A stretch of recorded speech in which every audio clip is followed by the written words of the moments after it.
At night, in a room at the Crown Prince Hotel in Seaside City, a drunken man lay sound asleep, completely unclothed. The numbing effects of alcohol had made him careless, causing him to forget to lock the door upon entering the room. As the clock struck past midnight, a sweet-looking young woman quietly appeared. Chapter 1: A Fateful Encounter. Night fell over Seaside City, and in a room at the Crown Prince Hotel, a drunken man lay completely unclothed, deep in slumber. Intoxication had dulled his senses, and in his carelessness, he had forgotten to lock the door when entering. It was past midnight when a sweet-faced young woman arrived quietly. Her anxious gaze darted behind her as if evading pursuit. She gently pushed the door open and stepped inside. Once inside, she hastily shut the door as though fearful of being seen. However, her unsteady steps betrayed the influence of alcohol. Judging by her demeanor, she, too, had had her fair share of drinks. Yet, for reasons unknown, her cheeks glowed with an unusual flush, radiating an inexplicable charm. She staggered toward the bed, using the wall for support, and finally collapsed onto it, as though finding a temporary safe haven. And so, the intoxicated man and the beautiful young woman ended up on the same bed. Not long after lying down, the woman's flush deepened, and her breathing grew rapid. It was unclear if it was the alcohol or something else. She began removing her clothes and leaned over to kiss the man, catching him off guard. But her unexpected actions awakened a long-lost passion within him. After hours of rest, the man slowly regained his senses. It had been 4 years since he had been intimate with a woman, and he initially thought this was some special service provided by the hotel. Her assertiveness puzzled him, but he didn't dwell on it for long. Moving from passivity to enthusiasm, he engaged fully in the moment. The man's stamina was remarkable. From midnight until dawn, he showed little sign of stopping, sharing a fiery night with the woman. As the first light of dawn filtered through the curtains, the man opened his eyes. He glanced at the woman sleeping beside him. Her stunning face appeared even more radiant in the morning light, yet a complex emotion stirred within him. He found it difficult to reconcile her exquisite beauty with the impression she had left on him, and a subtle ripple of emotion crossed his heart. With a sigh, he rose and began dressing. From his luggage, he retrieved a property deed and a black premium credit card. Gazing at the items in his hands, his eyes reflected mixed feelings. Yunding Villa, a black premium card. At least that old man has some decency left. For years of leading troops wasn't he in vain? Murmuring to himself, he put the items back in his bag. Casting one last glance at the sleeping woman, his eyes showed a hint of reluctance. But in the end, he shook his head, turned, and left the hotel room. After the man's quiet departure, time seemed to drift on unnoticed. The woman began to stir from her slumber, her sleepy eyes gradually opening. Realizing she was completely naked, panic surged through her. Grabbing the blanket to cover herself, she scanned the room. Everything remained in disarray from the chaos of the previous night. Her heart raced as fragmented memories pieced themselves together. Suddenly, recalling her nearly uncontrollable behavior last night, her cheeks flushed crimson. In a panic, she looked down, searching for her underwear, only to find it missing. "Last night she murmured, her voice tinged with anger and regret.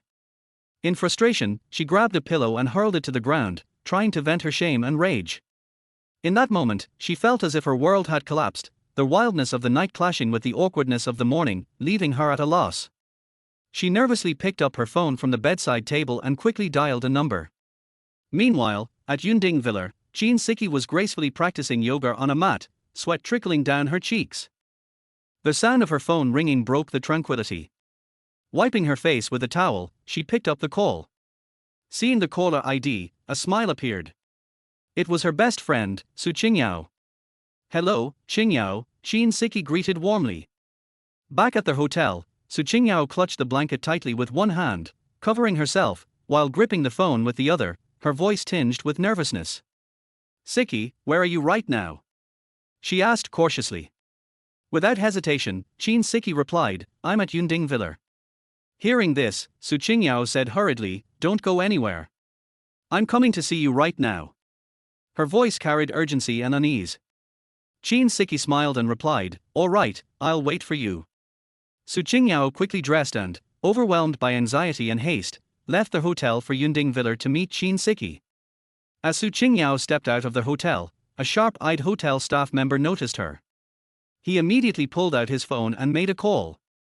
Young Master Zhang, I just saw the eldest daughter of the Su family leaving the hotel, the staff member said obsequiously. On the other end, a furious voice replied. That be. Pretending to be all proper while sneaking around behind everyone's back. I'm heading to the Su family right now to confront her. Find out which room she came from and send me a photo. The call abruptly ended. Not daring to delay, the staff member quickly went to the room Su Qingyao had stayed in. Upon seeing the faint red stain on the once pristine bedsheet, a ripple of emotion stirred in his heart.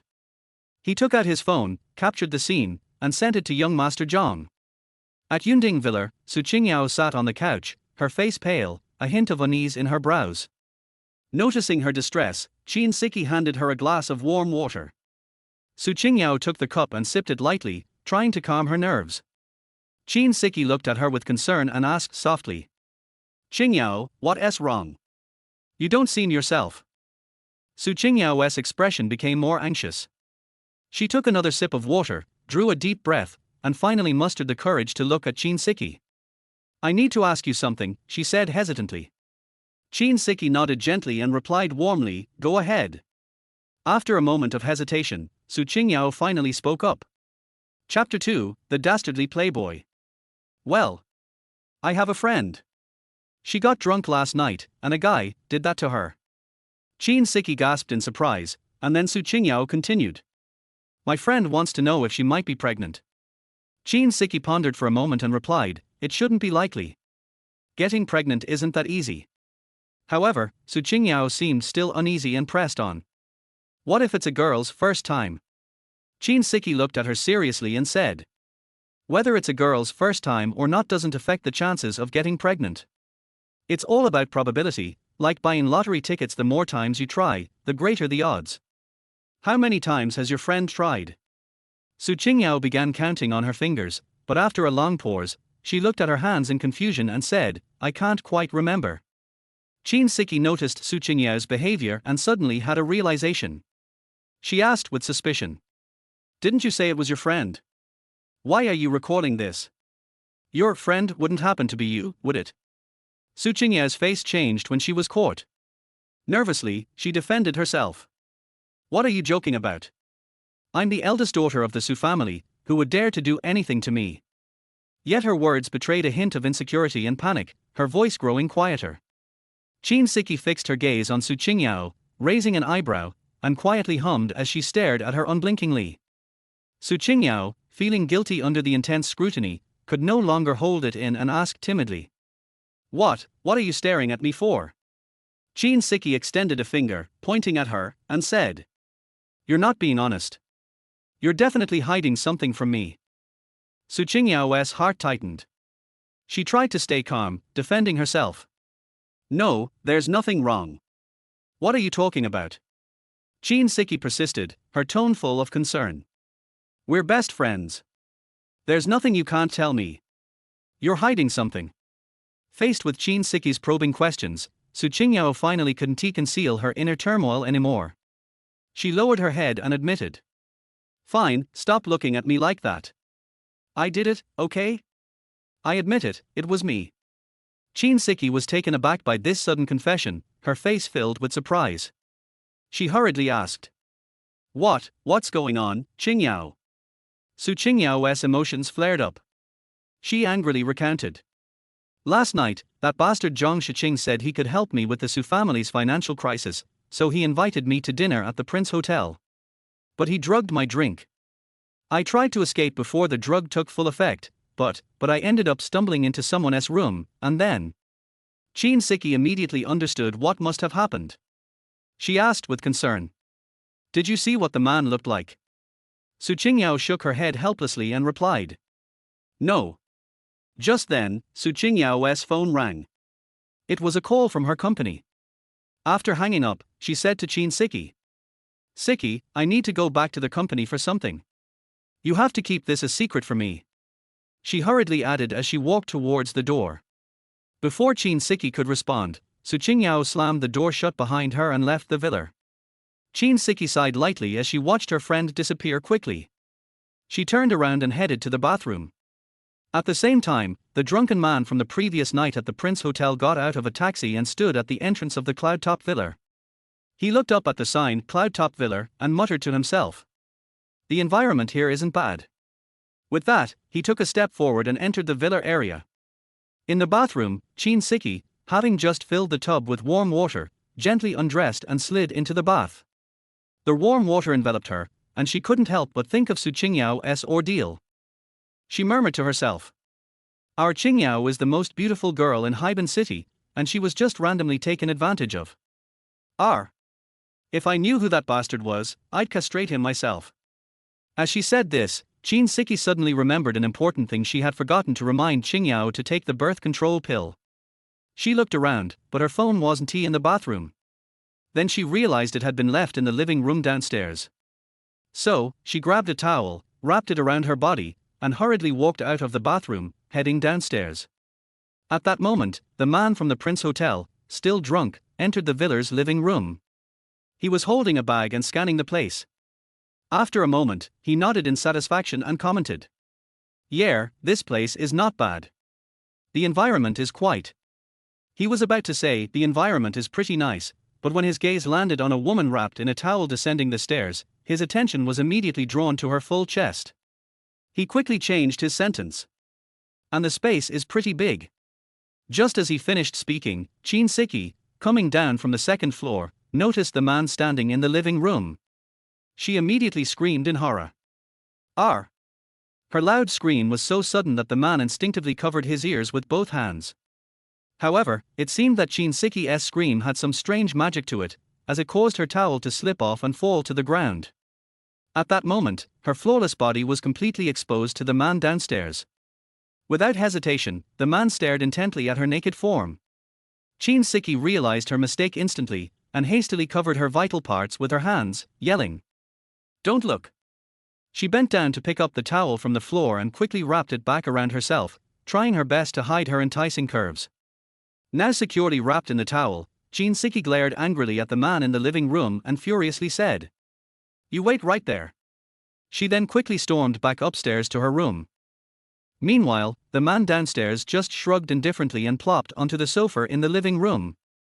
A short time later, Siki reappeared, now dressed in a white spaghetti strap dress, holding a fruit knife in her hand, her face full of fury.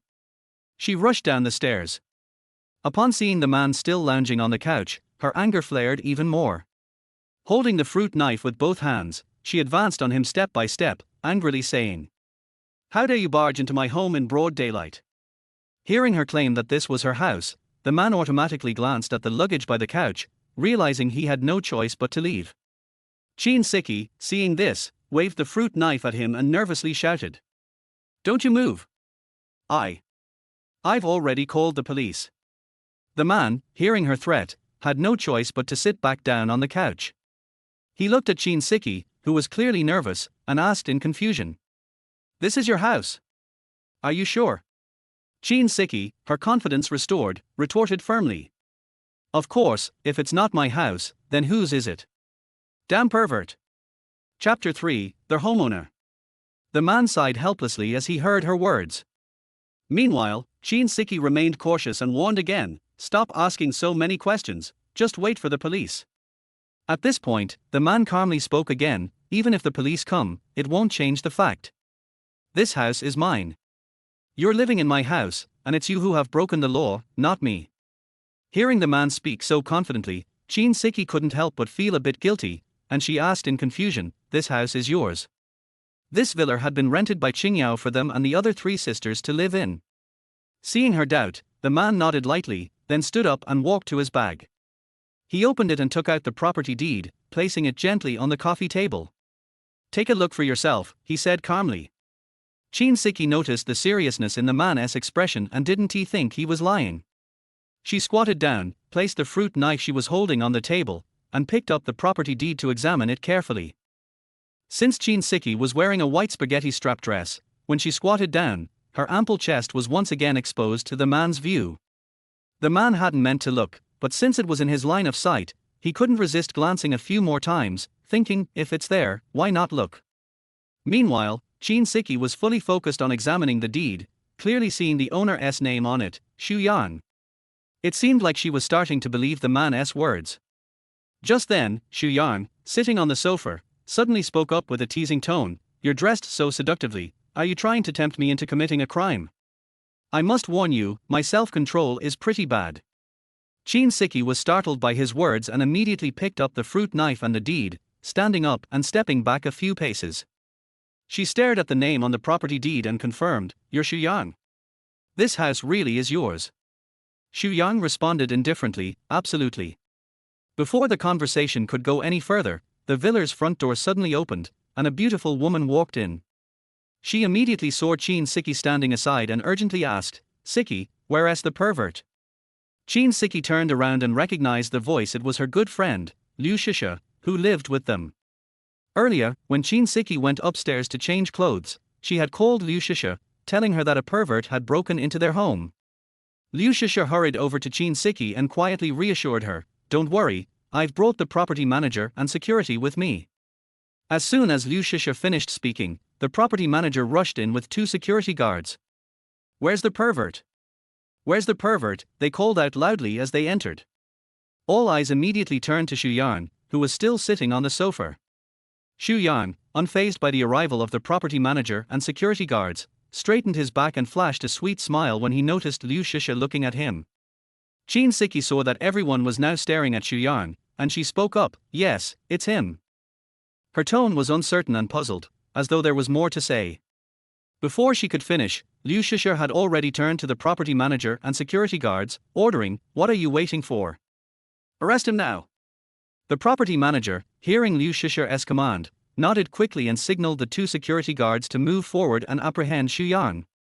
At that moment, Chin Siki hurriedly shouted, "Wait, wait. There seems to be some misunderstanding here." Liu Shisha looked at Chin Siki in confusion and asked, "Misunderstanding? Siki, you're the one who said there was a pervert on the phone, and now you're saying there's a misunderstanding. Are you actually just infatuated with this guy because of his looks?"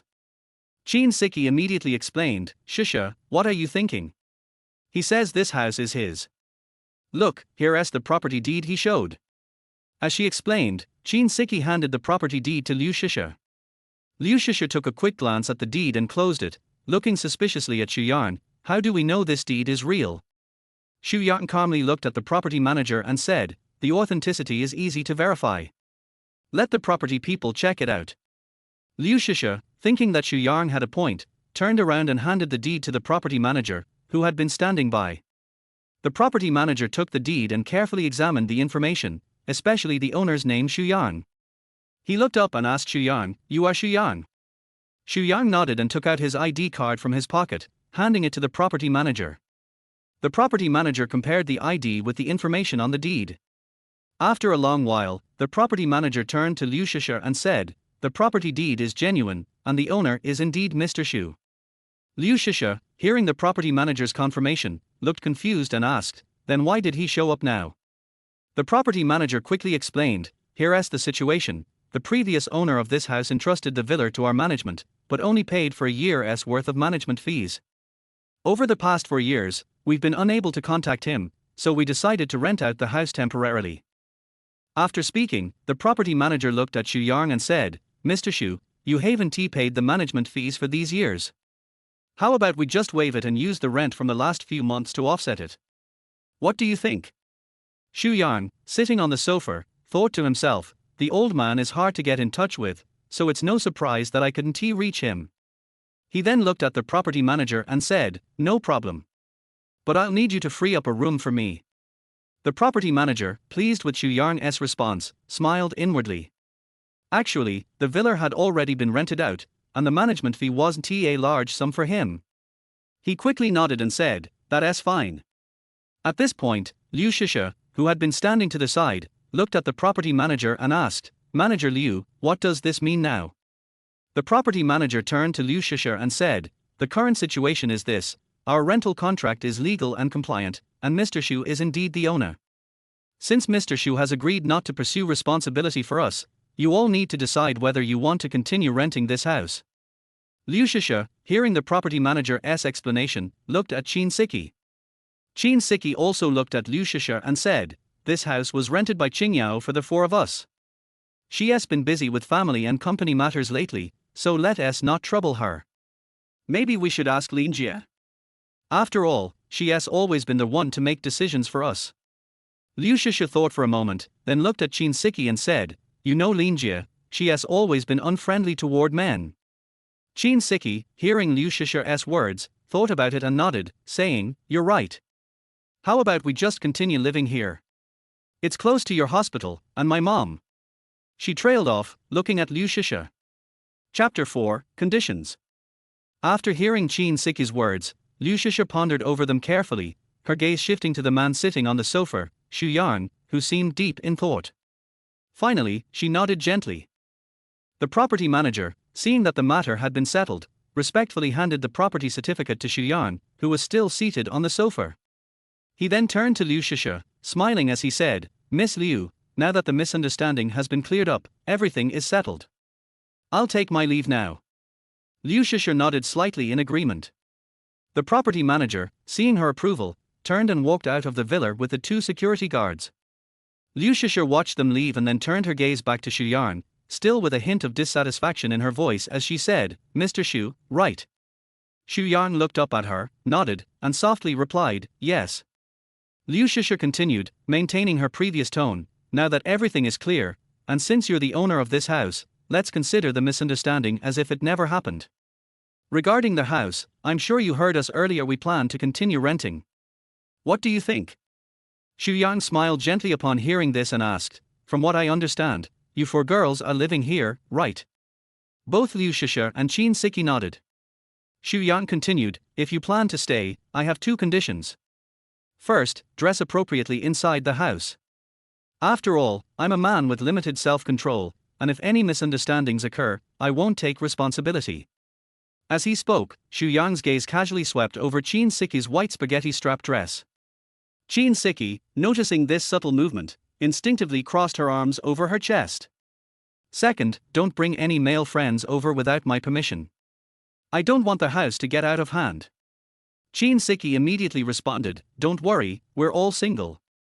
Liu Shisha, standing next to her, rolled her eyes at Qin Siki, making her realize she might have spoken too bluntly. She quickly covered her mouth. At this moment, Liu Shisha turned to Xu Yang and said, since you've stated your conditions, we also have a few requests. Xu Yang nodded, signaling her to continue. After a moment's thought, Liu Shisha said, first, you must knock before entering our rooms. And secondly, no matter the reason, you cannot enter our rooms after 8 p.m. Okay, no problem, Xu Yang readily agreed. Qin Siki added, I have one more condition, could the rent be reduced a little? Xu Yang stood up from the sofa, smiling at Qin Siki. She mistakenly thought he might relent, and her face lit up with a sweet smile. However, Xu Yang instead asked, what do you think? Rent is not negotiable. His smile carried a touch of mockery, causing Qin Siki to feel a little embarrassed. Her smile quickly faded, replaced by a darkened expression. Annoyed, she said, come on, for girls living with you others would beg for this opportunity. Forget about me, but Qingyao is the #1 beauty in our city, and Lin Jie is the famous star of the Taekwondo gym. Xu Yang looked at Qin Siki and replied flatly, from what you're saying, not only can I not lower the rent, but I should raise it. Qin Siki, now upset, asked, on what grounds? Xu Yang smiled slightly and teased, living with 4 girls who are as hungry as wolves, what if you all have ulterior motives for me, a single man? Qin Siki's eyes widened, staring at Xu Yang. You think we're hungry? Liu Shisha added, and you think we have ulterior motives? Both girls glared at Xu Yang in unison and said, you're the one who is hungry, you're the one with ulterior motives. Seeing they were genuinely angry, Xu Yang quickly flashed a smile and explained, I was just joking, trying to lighten the mood. The 2 girls, still irritated, simultaneously retorted, no one wants to lighten the mood with you. We don't even know you well. With that, they turned and stormed upstairs. At the top of the stairs, Liu Shisha paused and, without turning to look at Xu Yang, shouted, the rooms are upstairs, 5 bedrooms in total. One of them is currently empty. With that, she followed Qin Siki up the stairs. Xu Yang, still on the first floor, watched their retreating figures, offering a wry smile. He picked up his bag by the sofa and headed upstairs as well. As Liu Shisha mentioned, there were indeed 5 rooms on the second floor. 4 of them had their doors tightly closed, while one door was open, clearly the empty room she had referred to. Xu Yang entered the room, casually closed the door behind him, threw his bag on the floor, and began surveying his new surroundings. While taking in the room, he muttered to himself, who would have thought, after dealing with men for 4 years, I'd end up living under the same roof with 4 women. He shook his head with a smile, as though both amused and a little helpless about the sudden change. Just then, his gaze landed on a medical record lying on the desk. Without much thought, he picked it up and glanced at it. The name, Liu Ruyun, was clearly printed on the document.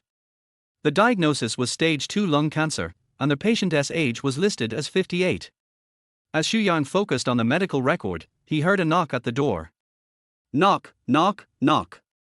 Accompanied by the knock, Chin Siki's voice came from outside. Landlord, when I was cleaning the room earlier, I accidentally left something inside. Can I come in and get it? Xu Yang didn't immediately respond. Instead, he walked over to the door, holding the medical record, and opened it. Standing in the doorway was Chin Siki, looking slightly anxious. Xu Yang held out the medical record to her and asked, "Is this it?" Chin Siki took the medical record with both hands, examined it carefully, and tears welled up in her eyes. She whispered a quiet thank you to Xu Yang and turned to head back to her room. Xu Yang clearly heard her soft sobs as she turned away. He felt a wave of sympathy and watched as her figure disappeared behind the door before returning to his room. Sitting on the sofa, Xu Yang reflected on the medical record and the tear-filled look in Chin Siki's eyes when she saw it. He murmured to himself, it seems that the woman on the medical record is Chin Siki's mother. She just asked me for a rent reduction, but I didn't agree. Was that a bit too heartless? But then, he quickly reassured himself, oh well, why overthink it? With that, he pulled out his phone, opened TikTok, and began aimlessly scrolling. Just then, he unknowingly entered a live stream. When he saw the face of the woman in the stream, he realized that the streamer was none other than Chin Siki. Chapter 5: The Mysterious Big Brother. Xu Yang looked at Chin Siki, who was wearing a bunny girl costume, in the live broadcast room and couldn't help but exclaimed. It turns out she is an anchor, no wonder she has such a beautiful figure. He then glanced at the number of people in the live broadcast room and was surprised to find that there were more than 2,000 people online. However, when he noticed the amount of live broadcast rewards, he unexpectedly found that it was 0. At this moment, a netizen named Pink Scumbag in the live broadcast room began typing. Host, you are so beautiful and have such a hot body, can you do a dance? If you do, I will give you a rocket. Chin Siki, who was broadcasting live, naturally saw the news. A trace of embarrassment flashed across her face, and then she responded with a smile. Pink Scumbag brother, I'm really sorry, I don't know how to do the kind of edge dance you mentioned. When the Pink Scumbag heard that Chin Siki did not meet his unreasonable demands, he began to fan the flames in the live broadcast room. The Pink Scumbag typed maliciously. If you can't dance the edge dance, then why do you live broadcast? Why not just sell it directly? Wouldn't it be easier to make money that way? In Chin Siki's live broadcast room, most of the viewers were men. When they saw the Pink Scumbag said this, they all followed suit and started to make a scene. Yeah, you're wearing something so revealing, why are you doing a live broadcast if you can't even do a fringe dance? Then, another netizen commented even more brazenly. I think you should just become a mistress. That way you can make money without doing anything. Then, someone else left a more explicit message. Why not just do that kind of thing? That's how you make money the fastest. For a moment, the entire live broadcast room was filled with foul language and malicious attacks. Chin Siki, who was sitting in front of her phone and broadcasting live, looked at these disgusting messages and her eyes instantly turned red. In fact, this is Chin Siki's first attempt at live streaming. That medical record was the trigger that led her to enter this industry. Just as Xu Yang expected, Liu Ruyun on the medical record was Chin Siki's mother. Not long ago, Chin Siki just lost her job, and then she learned that her mother was diagnosed with mid-stage lung cancer.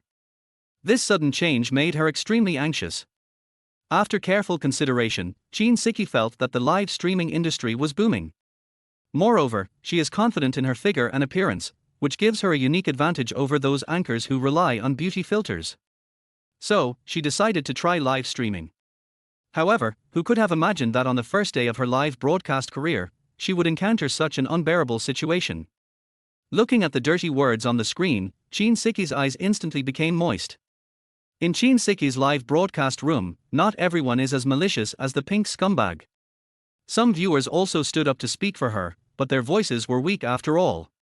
Most viewers just watched silently, or followed the bad trends and became the so-called freeloader audiences. At this time, Xu Yang, who was watching Chin Siki's live broadcast, witnessed all this. Xu Yang smiled slightly and said to himself, "In this world, who will look at you if you don't play along? But, considering your mother is sick, I'll help you." After saying that, he clicked on the gift reward interface at the bottom of the live broadcast room and selected the carnival option from the many gifts. Then, he started a crazy gift-giving mode. At this moment, Chin Siki's tears were welling up in the corners of her eyes, as if they would burst out at any time. Suddenly, the screen in the live broadcast room froze, and then white clouds floated by, and a golden man floated over on a balloon. Immediately afterwards, 3 dazzling golden words, "Carnival," appeared on the screen. Chin Siki had seen this gift in the live broadcast rooms of other big anchors. It was called Supreme Carnival. Although she didn't know the exact value, she knew it was not cheap. At this moment, she was stunned in front of the phone screen. Just as Chin Siki was in a daze, another Supreme Carnival appeared on the screen. Then came the third, the fourth. Chin Siki's live broadcast gift reward ranking instantly jumped to the top of Binhai City. At this point, the audience in the live broadcast room who were originally leading the rhythm also stopped using foul language. Xu Yang spent more than 200,000 on the Supreme Carnival in one go, and then looked at Chin Siki, who was stunned in the live broadcast room. He smiled and turned off his phone. Before leaving for Binhai City yesterday, several close comrades insisted on drinking with Xu Yang to express their deep affection when they said goodbye. So, the 5 of them sat around a table and drank more than 10 bottles of Moutai wine. Afterwards, Xu Yang boarded a plane to Binhai City. Unexpectedly, the power of alcohol gradually showed up, and he felt a strong sense of drunkenness on the plane, so he closed his eyes and fell into a deep sleep. He didn't wake up until the plane landed smoothly in Binhai City. With the help of the flight attendant, Xu Yang took a taxi to the Prince Hotel. Then, the unforgettable scene with Su Qingyao happened. Due to the revelry the night before, Xu Yang's head was still a little groggy. After turning off his phone, he fell headfirst onto the bed, deciding to get some good sleep to relieve his fatigue from drinking. At this time, Chin Siki came back to her senses from her shock. She was eager to know who the mysterious big brother was who had generously donated money and given her countless Supreme Carnivals. She quickly clicked on the gift list and looked directly at her top brother. What's surprising is that this big brother's nickname is blank, and his profile picture is a piece of white paper with a bright red maple leaf on it. Chin Siki further checked the information of this big brother on the nameless list and found that his account was registered only 2 days ago, and he only followed her. This surprised and warmed her. Without any hesitation, Chin Siki immediately followed this no-name list leader who used a red maple leaf as his profile picture, and left a private message. "Thank you, brother." Afterwards, Chin Siki ended the live broadcast and checked her income, and was surprised to find that it was more than 200,000. She quickly clicked on the withdrawal button, and the final amount received was more than 100,000 yuan. Looking at this huge sum of money, Chin Siki couldn't help but complain. The platform is so dark. But then a happy smile broke out on her face. With this money, my mother's surgery costs were finally paid for. Chin Siki's heart was filled with gratitude and joy. She thought of the top brother of the red maple leaf again, so she picked up her phone, clicked on his profile picture carefully, and looked at it carefully. She thought that this maple leaf brother must be a handsome, rich and generous man. As she thought about it, a happy smile appeared on her face. The next morning, Chin Siki was practicing yoga quietly on the first floor, her posture elegant and relaxed. On the sofa not far away, Liu Shisher held a medical record in her hand, occasionally looking up at Chin Siki with a hint of curiosity in her eyes. "The guy with the red maple leaf went offline after giving you a tip? Didn't he even leave you a word?" Liu Shisher couldn't help but ask. Chin Siki heard Liu Shisher's question and answered while maintaining yoga posture. "Yeah, I sent him a private message, but he never responded to me." Having said that, she stopped what she was doing and a thoughtful look appeared on her face. He looked at Liu Shisher excitedly and said, but I discovered a secret. Liu Shisha looked at her and asked curiously, "What secret?" Qin Siki showed a happy smile on her face and said mysteriously, "He is a newly registered user and he only follows me. This means that he is only interested in me now." Liu Shisha couldn't help but chuckle when she heard her say that, and said in a teasing tone, "Your heart was bought with just this little money. Don't you always boast that love is priceless?" Chapter 6 Zhang Shijing. Qin Siki, who was practicing yoga, heard Liu Shisha's words and responded with a smile. "Shisha, this is not about the amount of money. Think about it, he was able to reward me more than 200,000 yuan in one go without any requests or thoughts. This shows that his realm is far higher than those men who only care about benefits." Speaking of this, Qin Siki's face was filled with a happy smile. Liu Shisha, who was sitting on the sofa, heard her say this and joked. Yes, you are right." Qin Siki took over the conversation and continued. "Anyway, I'm really grateful to him. Now I've collected enough money for my mother's initial treatment. It's up to you from now on." Why did Qin Siki say that Liu Shisha will be the next step? Because Qin Siki's mother is currently hospitalized in the hospital where Liu Shisha works, and Liu Shisha is also a doctor of medicine in that hospital, and is in charge of her mother's surgery. After hearing this, Liu Shisha raised the medical book in her hand and said, "Look, I'm studying the pathology book even when I'm resting, don't worry." Qin Siki looked at the book in Liu Shisha's hand and said gratefully, "I knew you were the best, Shisha." After saying that, she stopped her yoga moves. She wiped the sweat off her cheeks with a towel and said, "Shisha, I won't talk to you for now. I need to start the show early. I can't let my brother Fengye wait too long." Liu Shisha looked at her watch and said in surprise, "Are you crazy? It's only a little after 9 in the morning." At this moment, the door of the villa was kicked open with a deafening clang. Then, a handsome man in a white suit with his hands in his pockets walked in. He was aggressive and shouted loudly as soon as he entered the door. "Su Qingyao, get out here." Qin Siki and Liu Shisha looked at the man who suddenly broke in at the same time. Liu Shisha even stood up from the sofa and asked in a bad tone, "Who are you? Why are you trespassing here?" The man curled his lips in disdain and said, "Who am I? It doesn't matter if you don't know me, but you should at least know them." As he said this, he looked back towards the door. Liu Shisha and Qin Siki also turned their gazes towards the door. Just then, two men in suits pushed a middle-aged couple in with a very rude attitude. Liu Shisha and Qin Siki recognized the middle-aged couple at a glance. They were Su Qingyao's parents. At this time, the middle-aged woman also recognized Liu Shisha and Qin Siki, and a complicated expression appeared on her face. It was Su Qingyao's parents. Qin Siki shouted in surprise, "Uncle, aunt, why are you here?" At this time, the middle-aged woman also recognized Liu Shisha and Qin Siki, and she introduced them. "Shisha, Siki, this is Zhang Shijing, the eldest son of the Zhang family." However, before she could finish her words, Zhang Shijing interrupted her rudely. He glared at Liu Shisha and Qin Siki and said in a bad tone, "Stop talking nonsense. Where is Su Qingyao?" Qin Siki was about to get angry when she saw Zhang Shijing being so rude, but was stopped by Liu Shisha who was standing beside her. Liu Shisha said calmly, "Qingyao is not here, you are in the wrong place." When Zhang Shijing heard this, his face suddenly turned gloomy, and he said viciously, "What's not here?" As he said this, he turned his gaze to Su Qingyao's parents standing behind him. He strode up to Su Qingyao's mother and cursed, "Fuck you." Then he suddenly stretched out his hand and slapped Su Qingyao's mother hard. Su Qingyao's mother was hit by the sudden slap and fell to the ground with blood flowing from the corner of her mouth. Liu Shisha and Qin Siki were frightened by this sudden action and screamed.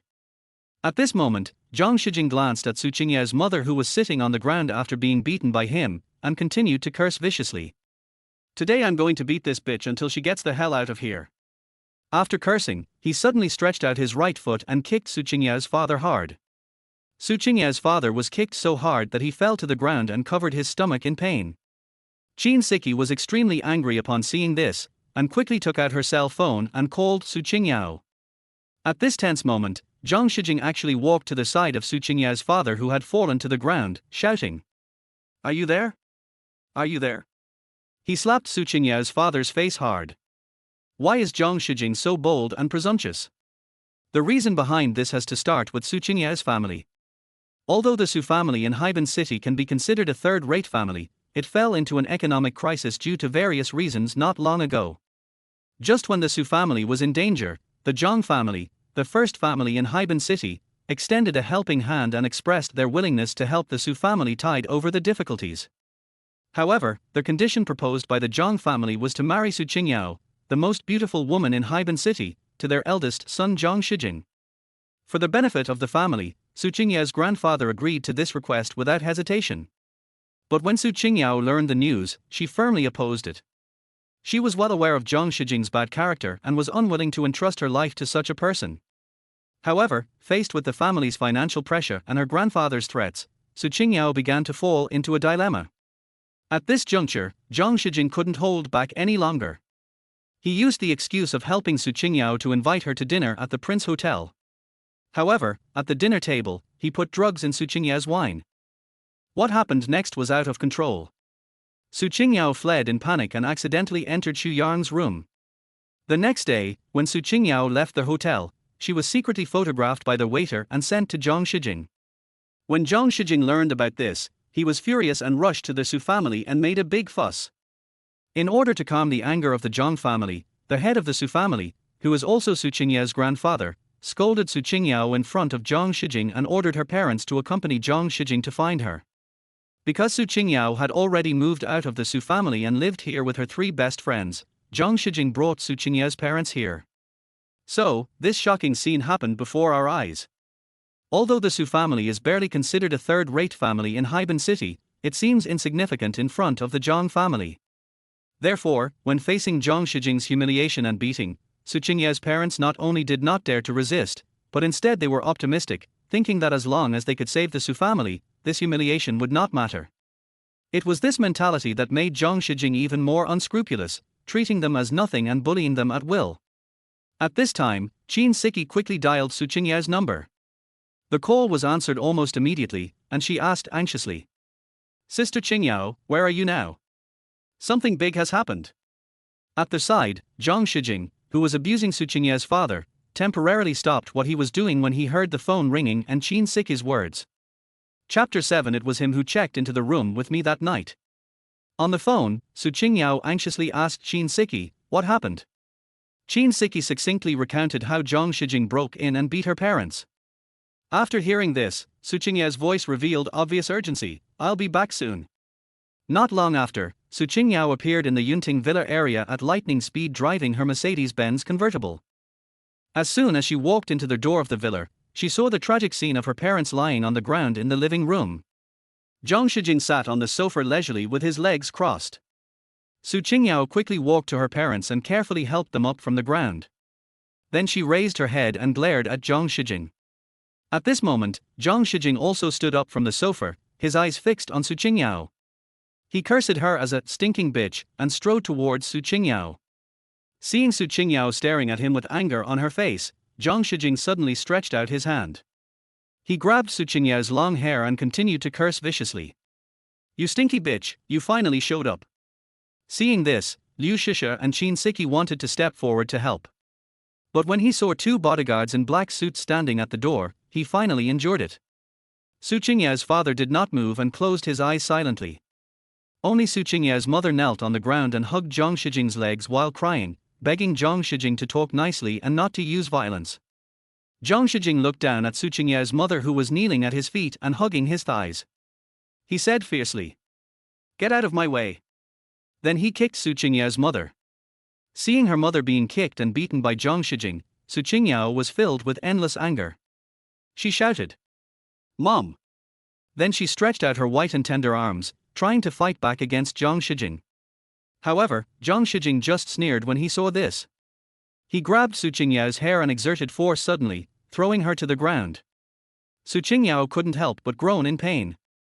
In the room on the second floor of the villa, Xu Yang was originally immersed in a dream, but was awakened by the noise coming from the first floor. He slowly opened his eyes and slowly sat up. While rubbing his sleepy eyes with his hands, he muttered, "What's going on? Why's there so much noise so early in the morning?"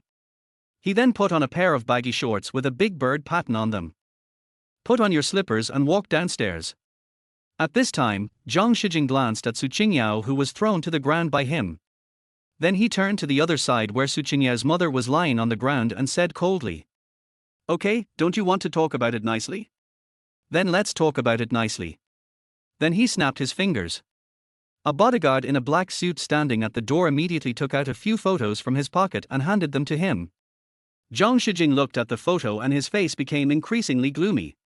He angrily threw the photo at Su Qingyao and shouted, "Su Qingyao, you usually pretend to be a pure and innocent girl in front of me, but you turned around and sneaked into someone else's room. You are such a shameless bitch." Su Qingyao picked up the photo and saw that it was the surveillance footage of her walking out of the hotel, and also the photo of the glaring red color on the bed sheet. Zhang Shijing continued, "Your Su family's economic crisis still depends on me to save it, but you play this trick on me." When Su Qingyao's mother heard what Zhang Shijing said, she looked at Su Qingyao and said, "Qingyao, explain to Master Zhang that this is not the case." After hearing what her mother said, Su Qingyao looked at her mother and said in a neither humble nor arrogant manner, "What should I explain to him? What does he have to do with me?" Zhang Shijing, who was standing aside, heard Su Qingyao's firm attitude. A mocking smile appeared on his lips, and he said slowly, "No explanation. Of course. Anyway, your grandfather's birthday is just around the corner. When the time comes, I will make the hotel's surveillance footage public, so that everyone can see what kind of slut you, Su Qingyao, the so-called noble lady, are and how shameless you are." After Su Qingyao heard this, a flash of anger flashed in her eyes, and she struggled to stand up from the ground. He walked up to Zhang Shijing, looked him straight in the eyes, and said coldly, "You have no sense of shame. Master Zhang, I'm going to hang out with my boyfriend, do I need to report this to you?" Zhang Shijing's face turned gloomy in an instant. He obviously didn't expect Su Qingyao to answer like this. With a hint of doubt and disbelief, he asked back, "Boyfriend? Do you think I'm a fool? When did you have a boyfriend? How come I have never heard of it or seen it?" At this moment, Xu Yang slowly walked down the stairs on the second floor of the villa. He had his eyes dazed, was wearing slippers, and looked like he was not fully awake yet. Everyone's eyes were instantly focused on him. Xu Yang looked around in a daze and found that everyone was looking at him. Just as he was about to speak, Su Qingyao spoke first. "Zhang Shijing, isn't this the person you want to see?" When Xu Yang heard this, he was a little confused. He looked at Su Qingyao in confusion, only to find that she was the beautiful woman he met at the Prince Hotel that day. I wondered, isn't this woman a lady arranged by the hotel? And why is she here? Just when Xu Yang was full of doubts, Zhang Shijing's gaze turned to Su Qingyao. He pointed at Xu Yang and said disdainfully, "This bastard is your boyfriend." When Xu Yang heard this, his eyes, which were originally a little dazed, immediately became clear. Zhang Shijing approached Xu Yang step by step, and turned back to Su Qingyao and said, "Is he the man who was in the hotel that night?" As he spoke, he suddenly slapped Xu Yang hard on the chest. Xu Yang's face changed and he looked down at the place where Zhang Shijing had taken the photo. At this moment, Su Qingyao walked to his side and held his arms intimately with her hands. Xu Yang watched Su Qingyao's actions. He naturally understood that Su Qingyao was standing up for him and blocking Zhang Shijing's difficulties for him. Zhang Shijing naturally also saw this scene, and his face became even gloomier. At this moment, Su Qingyao took Xu Yang's arm and said, "Yes, that's right, it was him who was in the hotel that night." When Xu Yang heard Su Qingyao's confirmation, he couldn't help but feel a little confused. Did she really recognize him? Liu Shisha and Qin Siki, who were standing aside, looked at Xu Yang with disbelief. Zhang Shijing stared at Xu Yang angrily and sneered. "Him? Does he deserve it?" Su Qingyao refuted without showing any weakness. "Why is he not worthy? He is taller and more handsome than you." Zhang Shijing's face turned blue with anger at Su Qingyao's words. He pointed at Su Qingyao viciously and cursed. You really deserve a beating." After saying that, he raised his hand and slapped Su Qingyao in the face. Su Qingyao subconsciously closed her eyes and stepped back. Chapter 8: The Movie King's Bodyguard. Just when Zhang Shijing was about to slap Su Qingyao in the face, Liu Shisha and Qin Siki watched his movements with their eyes wide open, their hearts tightened, and they subconsciously closed their eyes. However, the expected applause did not come. It turned out that at this critical moment, a hand stretched out as fast as lightning.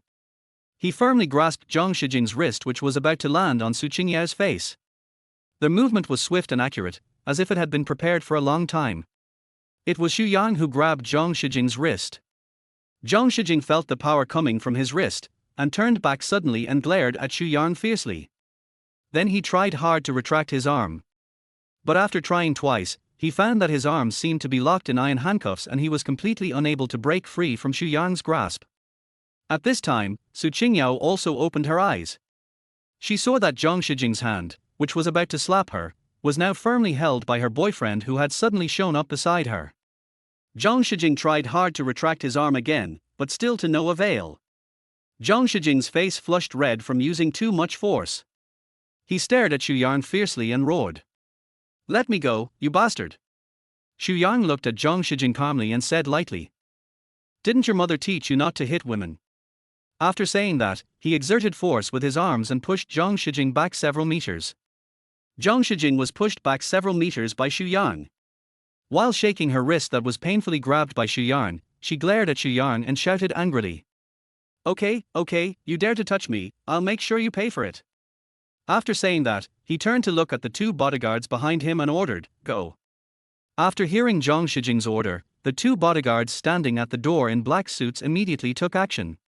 They moved swiftly, like two black lightning bolts, rushing towards Xu Yang quickly. Xu Yang's eyes narrowed. He knew that these two bodyguards were no ordinary people. The first bodyguard rushed up to him and swung his fist, hitting him in the face. Xu Yang quickly turned his head to avoid it, and at the same time raised his foot and kicked the bodyguard's knee hard. The bodyguard felt the pain and staggered back. Seeing this, another bodyguard immediately attacked from the side, stretched out an arm and tried to lock Xu Yang's neck. But Xu Yang reacted quickly, grabbed the bodyguard's arm, and threw him aside with force. The two bodyguards couldn't help feeling a little flustered when they saw that their attacks were easily resolved by Xu Yang. They looked back at Zhang Shijing, meaning that we can't beat the man in front of us. However, Zhang Shijing did not understand the meaning of the bodyguard's eyes at all. Instead, he yelled, "Why are you two looking at me? Kill him!" The two bodyguards smiled bitterly in their hearts, thinking that Zhang Shijing was really an idiot who didn't understand the market situation. But they had no other choice but to bite the bullet and attack Xu Yang again. This time, they looked at each other and then blinked in tacit understanding. Then they attacked Xu Yang at the same time, but although it seemed like they attacked, they actually didn't exert any strength at all. This time, Xu Yang did not choose to dodge, but attacked head-on, attacking the two bodyguards at the same time. Then a magical scene appeared. Just when Xu Yang touched the two bodyguards, they fell to the ground at the same time and began to groan in pain. Xu Yang also felt a little confused. Could it be that his kung fu had improved again? However, he soon realized that the two bodyguards might have been pretending. Then he looked at the two bodyguards who were groaning and smiled. At this time, Qin Siki, who was standing aside, was also shocked by Xu Yang's move. Her eyes moved between Xu Yang and Liu Shisha, her tone full of surprise. "Oh my god, I didn't expect him to be so good at fighting.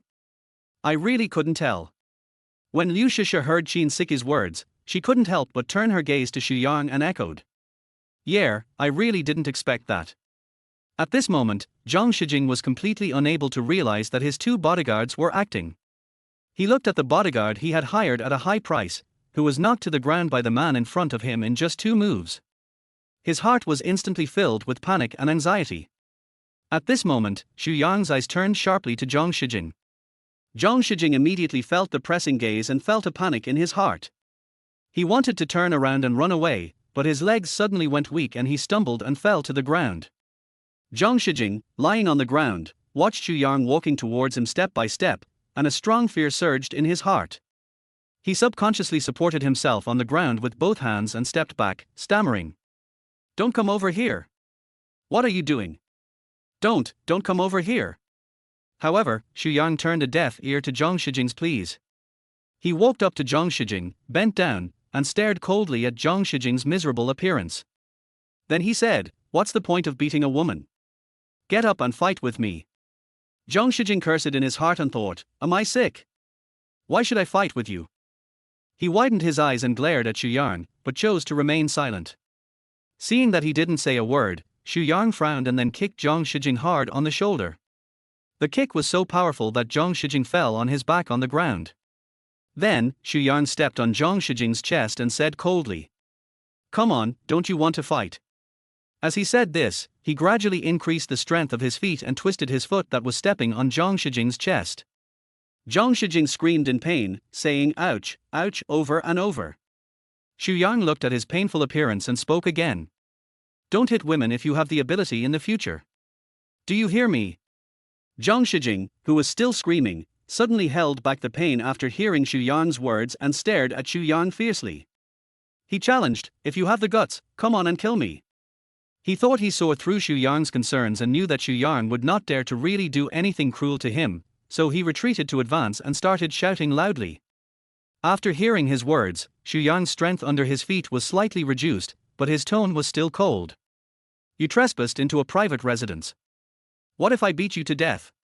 After saying that, he turned and walked to the coffee table, picked up the flowers in the vase on it, then picked up the vase and looked at Zhang Shijing lying on the ground with cold eyes, as if he was really going to smash him down. When Zhang Shijing saw Xu Yang's posture, he couldn't help but feel panicked. He looked at the vase in Xu Yang's hand with horror, and stammered, What are you going to do?" But when he saw that Xu Yang was just holding the vase and didn't really throw it at him, he started shouting arrogantly again. "Come on, you don't dare." At this time, Xu Yang showed a sneer at the corner of his mouth. He nodded and said, "Okay, then I'll help you." Then he picked up the vase and threw it at Zhang Shijing without hesitation. When Zhang Shijing saw Xu Yang really lift the vase and smash it at him, he was so scared that he closed his eyes and let out a terrified scream. Su Qingyao, Liu Shisha and Qin Siki in the room were also frightened at the same time. They covered their eyes with their hands and dared not watch the next scene.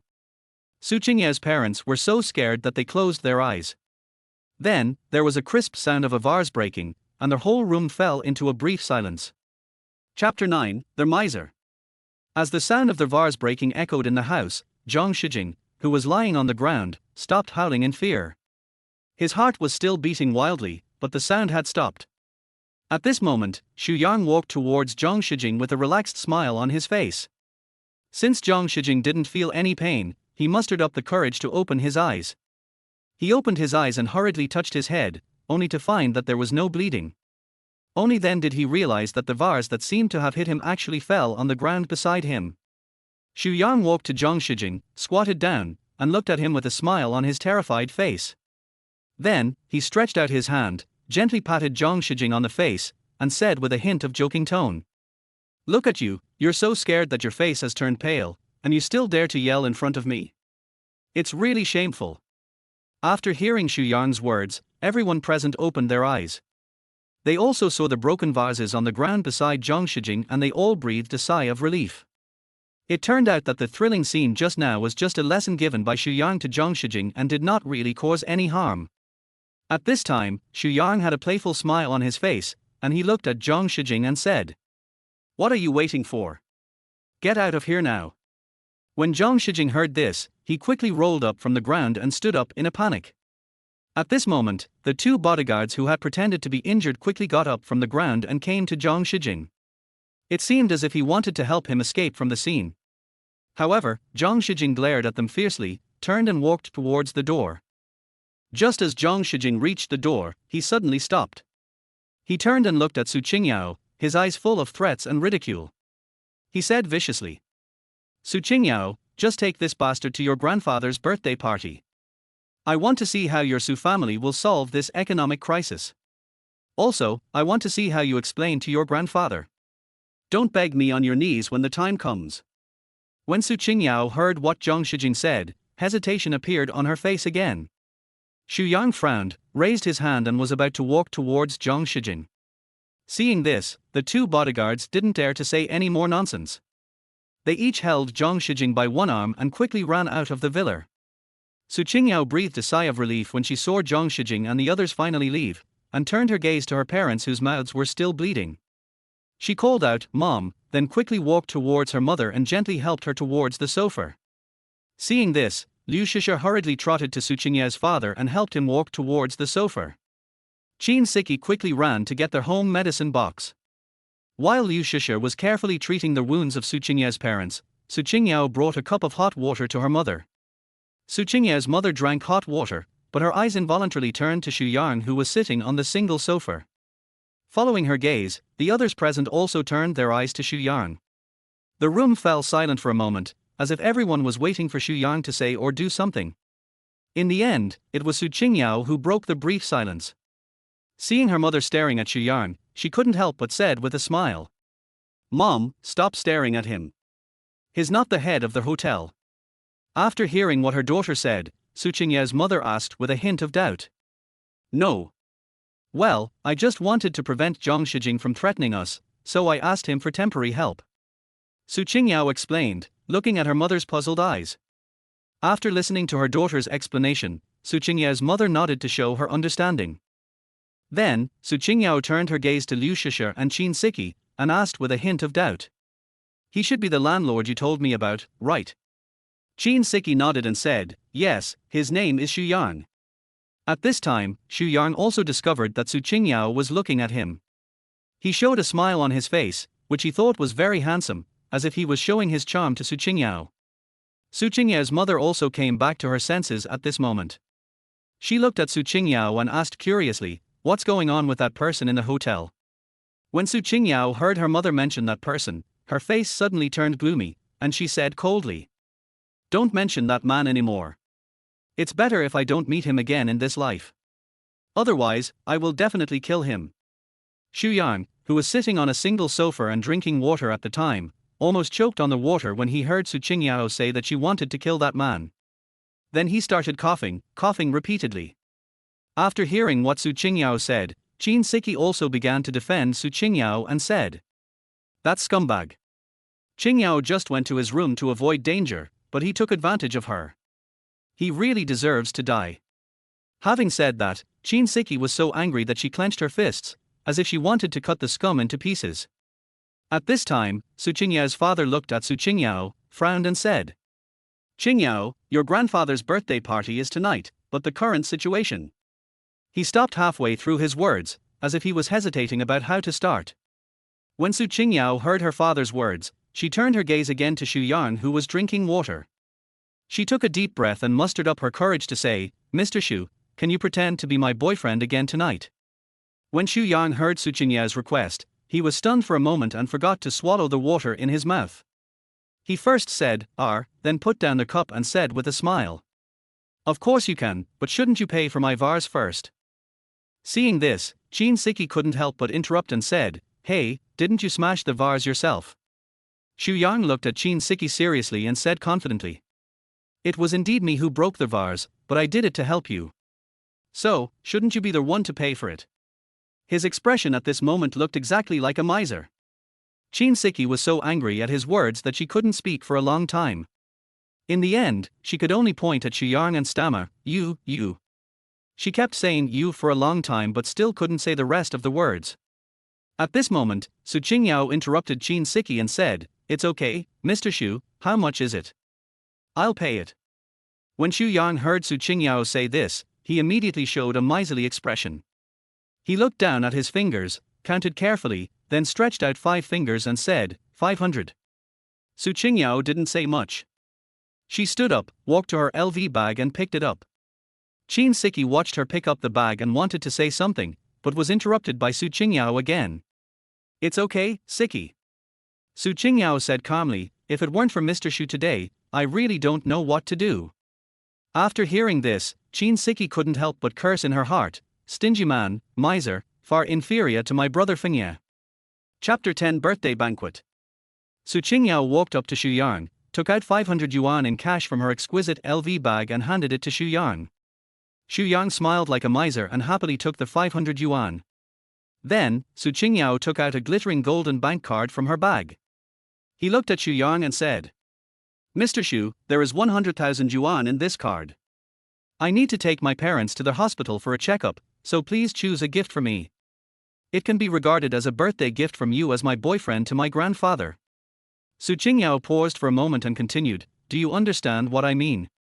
Xu Yang didn't say much, but took the bank card with a smile, then nodded solemnly and said, "I understand." At this time, Su Qingyao's father, who was sitting next to him, frowned and said worriedly, "Qingyao, with a gift worth 100,000 yuan, I'm worried that I can't beat Zhang Shijing. When Su Qingyao heard what her father said, a somewhat embarrassed expression appeared on her face. She looked at her father and explained softly. Dad, you know the company's current situation. I managed to get this $100,000. Now we can only take it one step at a time. When Su Qingyao's father heard his daughter say this, he sighed helplessly.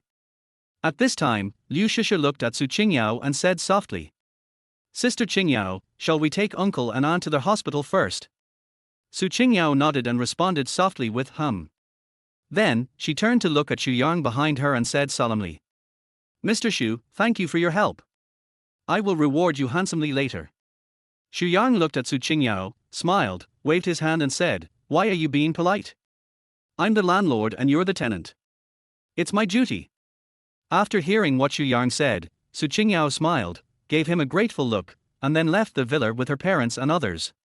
Liu Shisha and Qin Siki followed closely and went to the hospital together. After Xu Yang watched everyone leave, he said to himself. So this is how it happened.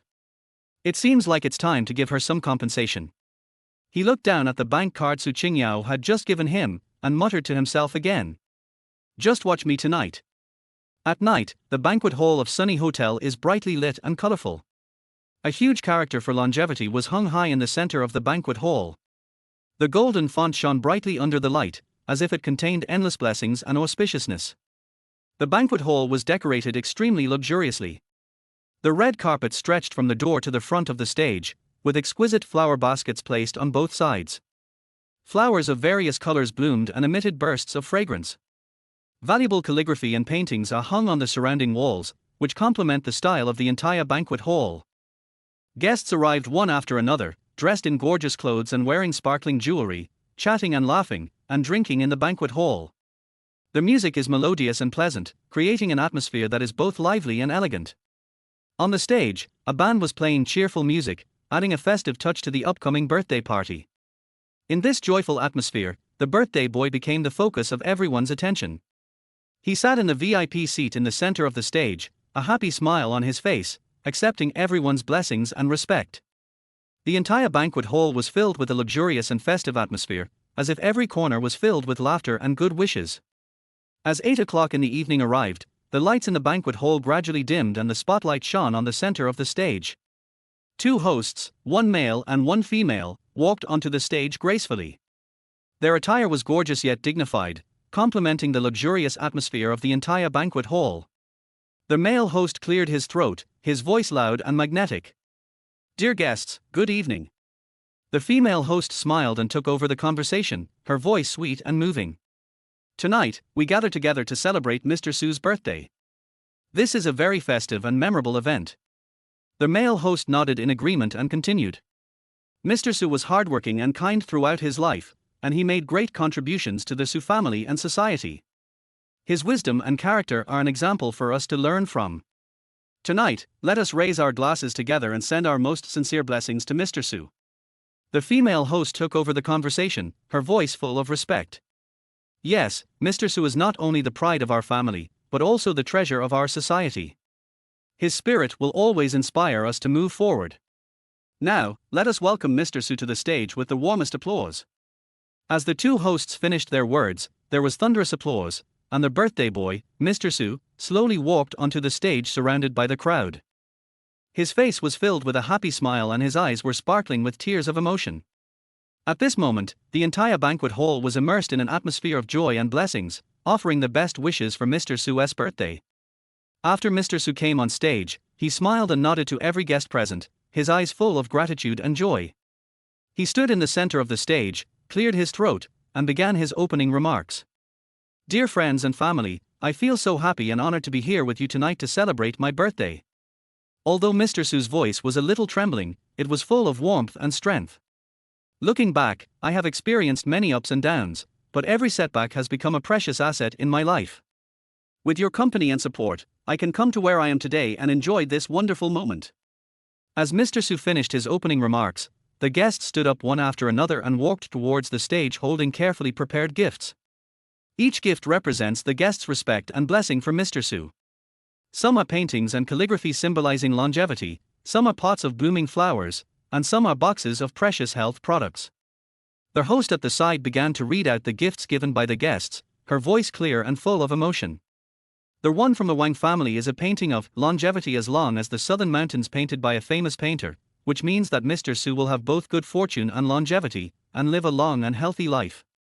Then she read out the Li family's gift, a pot of blooming peonies, symbolizing wealth and glory. The gift from the Zhao family was an exquisite jade carving of a phoenix with its wings spread high in the sky, symbolizing that Mr. Su had a happy life and a successful career.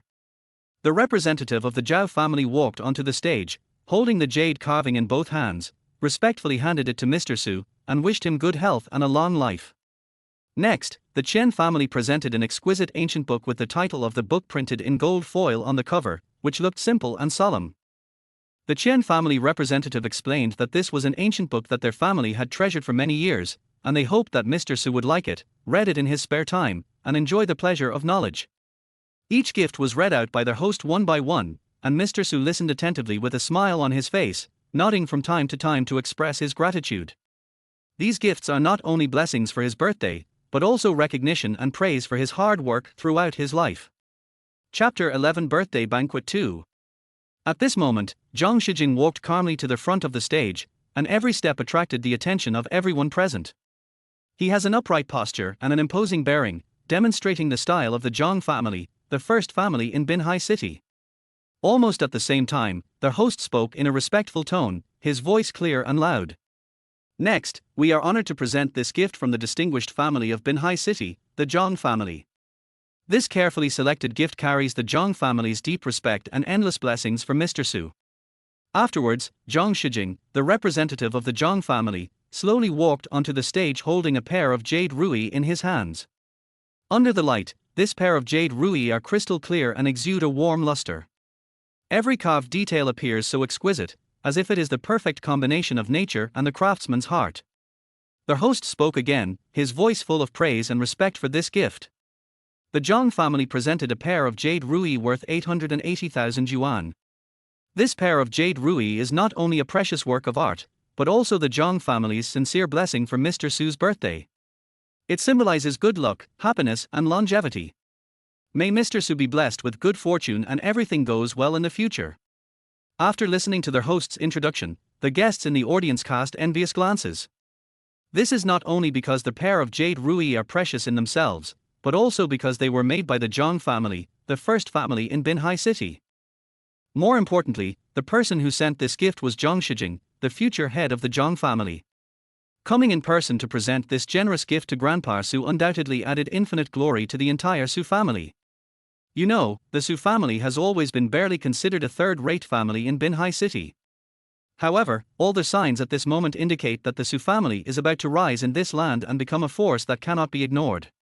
Those guests who had previously simply given flowers or potted plants began to regret that their gifts seemed a little too light. They were all thinking in their hearts whether they should give a more expensive gift to express their respect for the Su family. Old Master Su, who was sitting in the center of the stage, looked very proud at everyone's attitude towards him.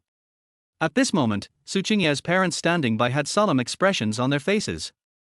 Because he knew that his daughter had only asked the landlord's fake boyfriend to prepare a gift worth 100,000 yuan, which was much inferior to the jade ruby given by the Zhang family.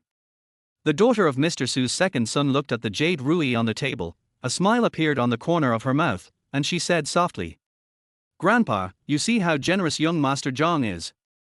He is worthy of being the future head of the Zhang family." Hearing his daughter's words, Mr. Su's second son, Su Yuanhong, sighed, with a hint of regret in his eyes. Alas, what a pity, young Master Zhang's heart is all on Qingyao. It would be great if he could fall in love with our Chichi. In the Su family, Mr. Su has two sons. The eldest son is named Su Yuanqing, and he is Su Qingya's father. He is honest and lacks his own opinions. He always follows the opinions of Grandpa Su and his younger brother Su Yuanhong. The second son, Su Yuanhong, is a very smart person who is good at changing with the times. He is always able to keenly capture the subtle changes in the family and make corresponding adjustments to pursue his own best interests. Hearing what her father Su Yuanhong said, Su Qi couldn't help but lower her head, with a complicated emotion in her heart. At this time, Mr. Su turned his gaze to Zhang Shijing, who was standing beside him. He smiled and said, Okay. Whether it's Chichi or Qingyao, they are all children of my Su family. No matter which one young Master Zhang likes, won't he be the son-in-law of my Su family? After saying that, old Master Su laughed. However, Zhang Shijing sneered and said indifferently, I'm afraid I don't have this blessing. Upon hearing this, Mr. Su frowned and asked in confusion, Mr. Zhang, what do you mean by this? Zhang Shijing glanced at Mr. Su, raised a mocking arc at the corner of his mouth, and said, What do you mean? Mr. Su, if your eyes are not blurry, please take a look for yourself. As he spoke, his gaze turned to the door of the banquet hall. Old Master Su and all the Su family members present followed Zhang Shijing's gaze and looked towards the door. I saw Su Qingyao wearing a white evening dress. She elegantly held the arm of a strange man in a dark suit and slowly walked towards Mr. Su. Her face was filled with a happy smile, and the strange man looked handsome and had an extraordinary temperament. This scene surprised everyone in the Su family present. At this moment, Su Yuanhong reacted quickly. He turned and looked at Mr. Su with a puzzled expression on his face. Who is the man next to Qingyao? At this moment, Mr. Su also saw clearly Su Qingyao and the strange man beside her. The smile on his face disappeared in an instant, replaced by a solemn look. Zhang Shijing glanced at Su Yuanhong and sneered coldly. Who else could it be? Of course it's her boyfriend. Afterwards, Su Qingyao and Xu Yang slowly walked in front of Mr. Su. This scene immediately attracted the attention of other guests present. Since most of the guests were from Binhai City, they had all heard about the rumors between Zhang Shijing and Su Qingyao to some extent. So when a more knowledgeable guest murmured, Why is Su Qingyao with another man? No wonder Su Qingyao didn't show up when young Master Zhang showed up. Could it be that Su Qingyao from the Su family dumped Zhang Shijing from the Zhang family? As soon as these words were spoken, the guests in the audience began to gossip and talk one after another. And those guests who felt that their gifts were not enough because of the bonsai and flowers they gave before. At this moment, I was secretly glad that I didn't give a more expensive gift, otherwise it would have been a big loss. At this moment, another guest glanced at Zhang Shijing, then turned his gaze to Mr. Su and whispered. The Su family is in a financial crisis and originally hoped that the Zhang family could lend a helping hand. But now, Su Qingyao is actually with another man. I'm afraid the Su family is finished. A young woman in gorgeous clothes heard this and immediately took over the conversation. She said softly. In Binhai City, Su Qingyao is not an ordinary woman. The man she likes must be extraordinary. As she spoke, the young woman turned her gaze to Xu Yang beside Su Qingyao, and continued to comment. Look at this man. In terms of height and appearance, he is not inferior to Zhang Shijing at all. Maybe he comes from a prominent family and is a real young master. When the guests heard what the young woman said, they all looked at Xu Yang beside Su Qingyao. Chapter 12 Birthday Banquet 3. At this moment, Su Qingyao and Xu Yang had already walked in front of Mr. Su. Su Qingyao saw her grandfather staring at her solemnly, and she couldn't help feeling nervous. Xu Yang, who was standing next to her, seemed to notice her nervousness. He gently patted Su Qingyao's hand which was holding his arm to comfort her. Then, he gave Su Qingyao a reassuring look, as if telling her, I'll take care of everything, don't worry. Under Xu Yang's encouraging gaze, Su Qingyao gradually regained her composure. She looked at Mr. Su who looked unhappy and said softly. Happy birthday, Grandpa. Xu Yang also smiled in a friendly manner and wished Mr. Su a happy birthday. Happy birthday, Mr. Su. However, Mr. Su still looked gloomy.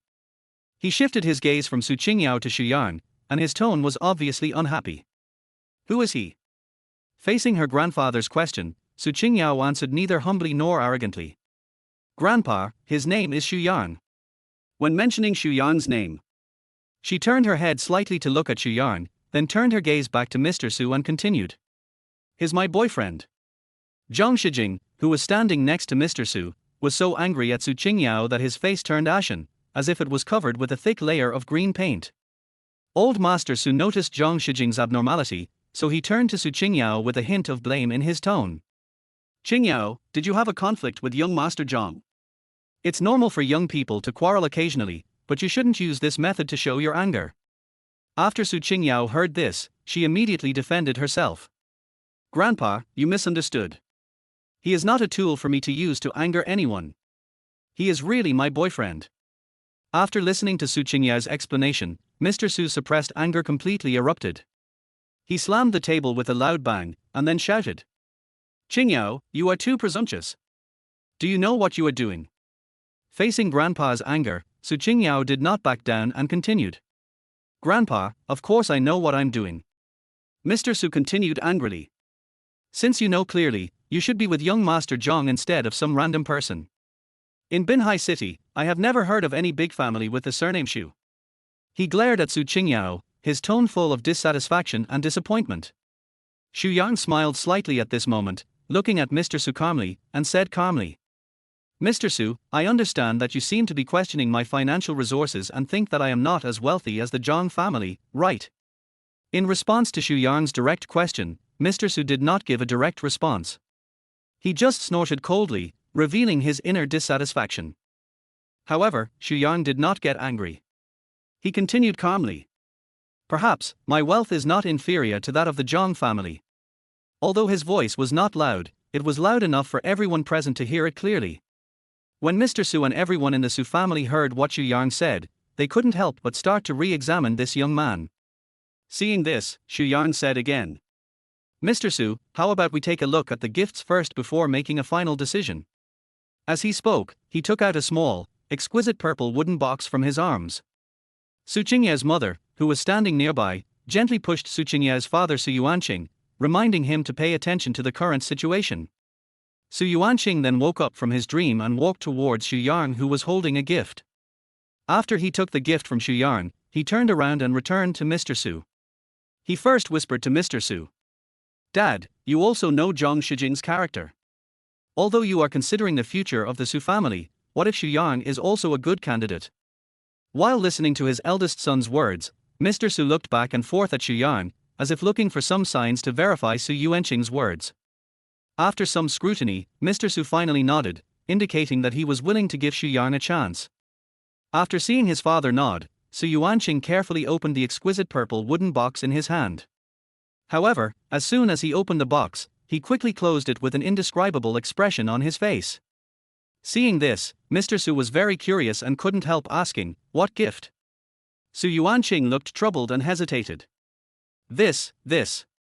He hesitated for a moment but still couldn't say the next word. At this moment, Mr. Su could no longer suppress his curiosity. He snatched the wooden box from Su Yuanqing's hand and opened it quickly.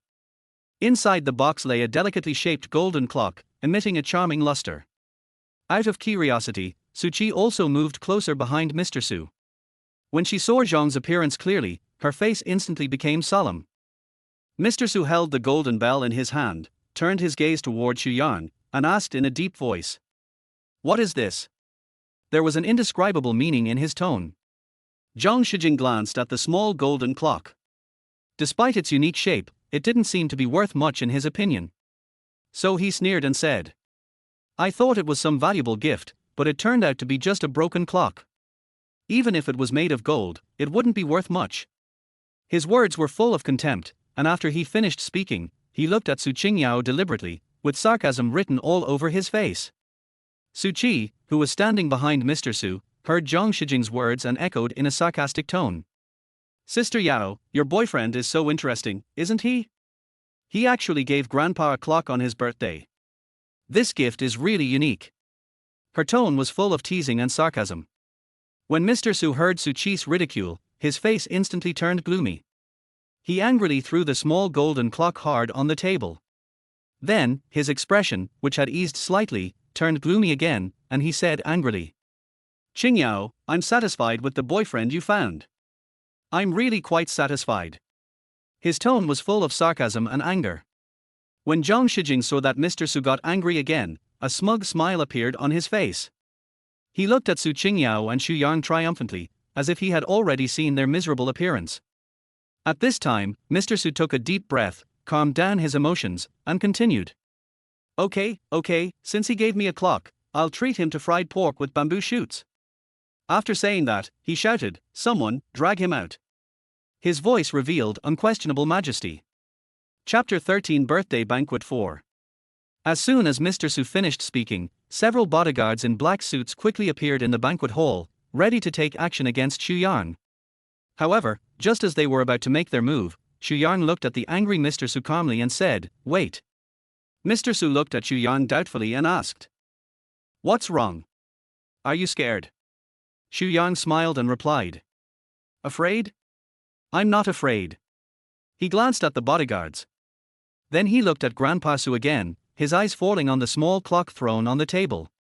He went on to say, "Although it is indeed somewhat ambiguous to give a clock as a present at a birthday party, Mr. Su, do you know the origin and value of this clock?" At this time, Su Qingyao's father, who was standing next to Mr. Su, quickly interrupted. "Dad, maybe this clock is really special." Su Qingyao's mother also agreed, "Yes, Dad, let's listen to what Xu Yang has to say first." After being persuaded by Su Qingyao's parents, Mr. Su finally nodded and signaled the bodyguards to withdraw temporarily. The bodyguards understood what he meant and turned to leave the banquet hall. Seeing the bodyguards retreating one after another, Mr. Su looked at Xu Yang with a sullen face and said slowly, "Since you insist that this clock has a deep meaning, I would like to hear your explanation." As he spoke, he glanced at the small golden clock on the table that he had thrown down with disdain. Just as Xu Yang was about to speak, Zhang Shijing, who was standing beside him, sneered and said sarcastically, "I see the material of this clock is just junk. What else can you say about it?" After hearing this, Xu Yang smiled indifferently and said, "Golden bells have been a symbol of power and status since ancient times, and this bell is no exception. This bell is called the Korean bell." When Zhang Shijing heard Xu Yang say that the bell was called the Chilean bell, he could not help laughing, as if he thought the name was very funny. Xu Yang glanced at him and continued to say to Mr. Su, "If Mr. Su possesses this Chilean bell, from now on, no one in the 12 cities on the northwest border will dare to act presumptuously in front of you." Su Qingyao, who was standing next to Xu Yang, couldn't help but look at Xu Yang with suspicion when she heard this. Xu Yang ignored Su Qingyao's gaze and continued, "With this Chilean bell, let alone the economic crisis that your Su family is currently facing, even if you want to rank among the top 10 families in the country, it will only take a snap of a finger." After listening to Xu Yang's words, Mr. Su picked up the small clock that he had just thrown on the table and began to look at it carefully. Everyone at the scene also heard Xu Yang's explanation of the Chilean bell, but most people were skeptical. Some people even think that Xu Yang is just making up stories. Zhang Shijing showed a hint of sneer at the corner of his mouth. He deliberately stretched out his fingers and rubbed them on the table, then looked at his fingers and said to Mr. Su, "Mr. Su, look at this little bit of dust on my finger. I say it is dust from the universe. If you hold this dust, you can fly directly into outer space, and those planets will obey you." Zhang Shijing's exaggerated actions and tone immediately attracted laughter from the guests present, as if they were mocking Xu Yang's exaggeration. Xu Yang glanced at the people present and found that they seemed to not understand the true value of the Chilean bell. He couldn't help but shake his head and smile bitterly. In fact, what Xu Yang said was true. In the past 4 years, he had fought countless battles in the northwest border and fought bloody battles with the Japanese pirates. Eventually, he was named the god of war and the lord of Chilean because of his outstanding military exploits. This Chilean bell is the symbol of his status and power. In the country, many top families and dignitaries are eager to meet the Lord of Chilean.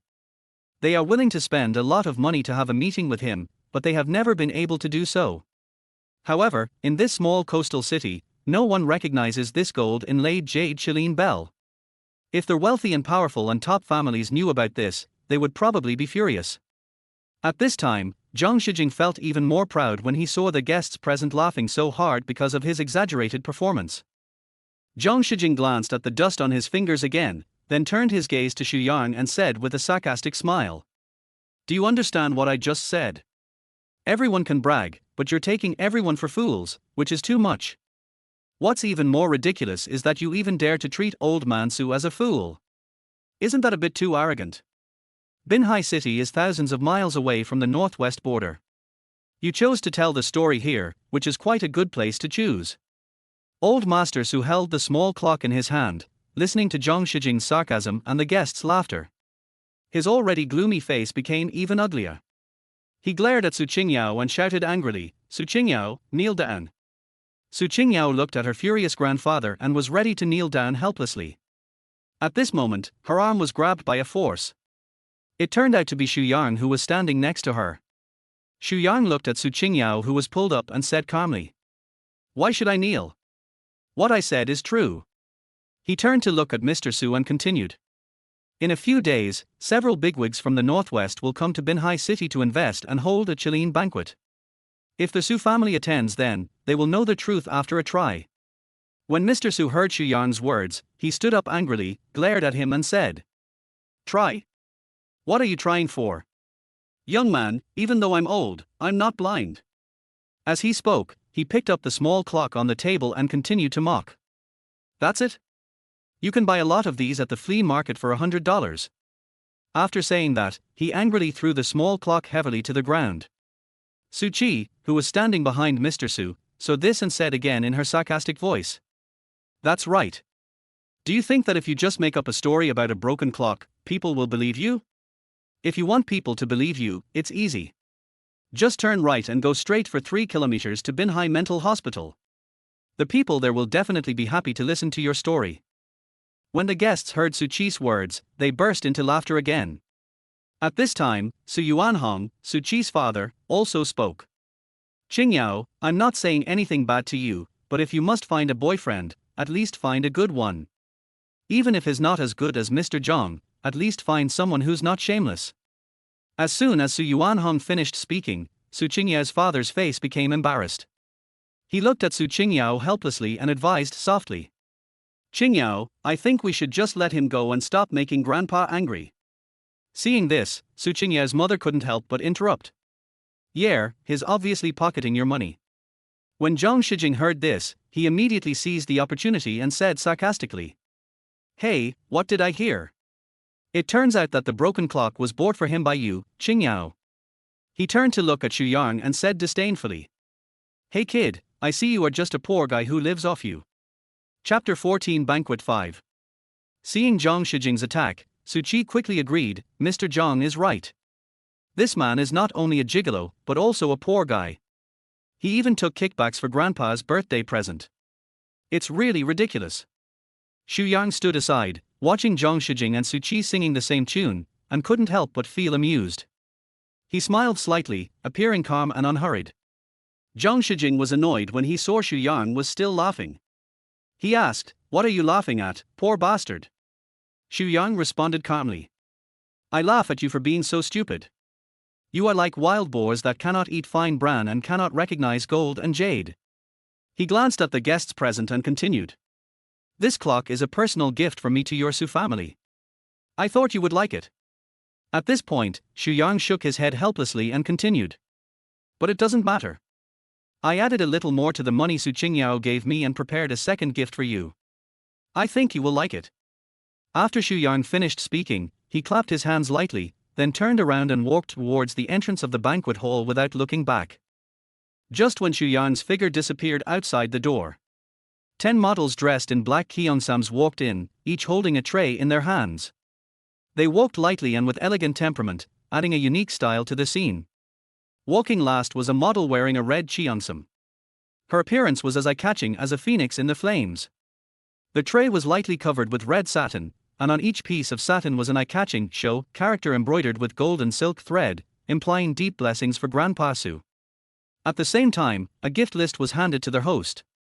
Their host took the list, quickly scanned the contents, and was instantly surprised. He opened his eyes wide and carefully checked the contents of the list word by word, fearing that he had read it wrong. The gifts on this list were not only numerous but also extremely valuable, enough to shock the guests in the entire banquet hall. Then, their host cleared his throat and said solemnly, "Next, Xu Yang and Su Qingyao presented gifts to Mr. Su." He paused slightly, as if adjusting his mood for what was to follow, in order to show the utmost respect. The first item is a jadeite guanyin statue, worth 880,000 yuan.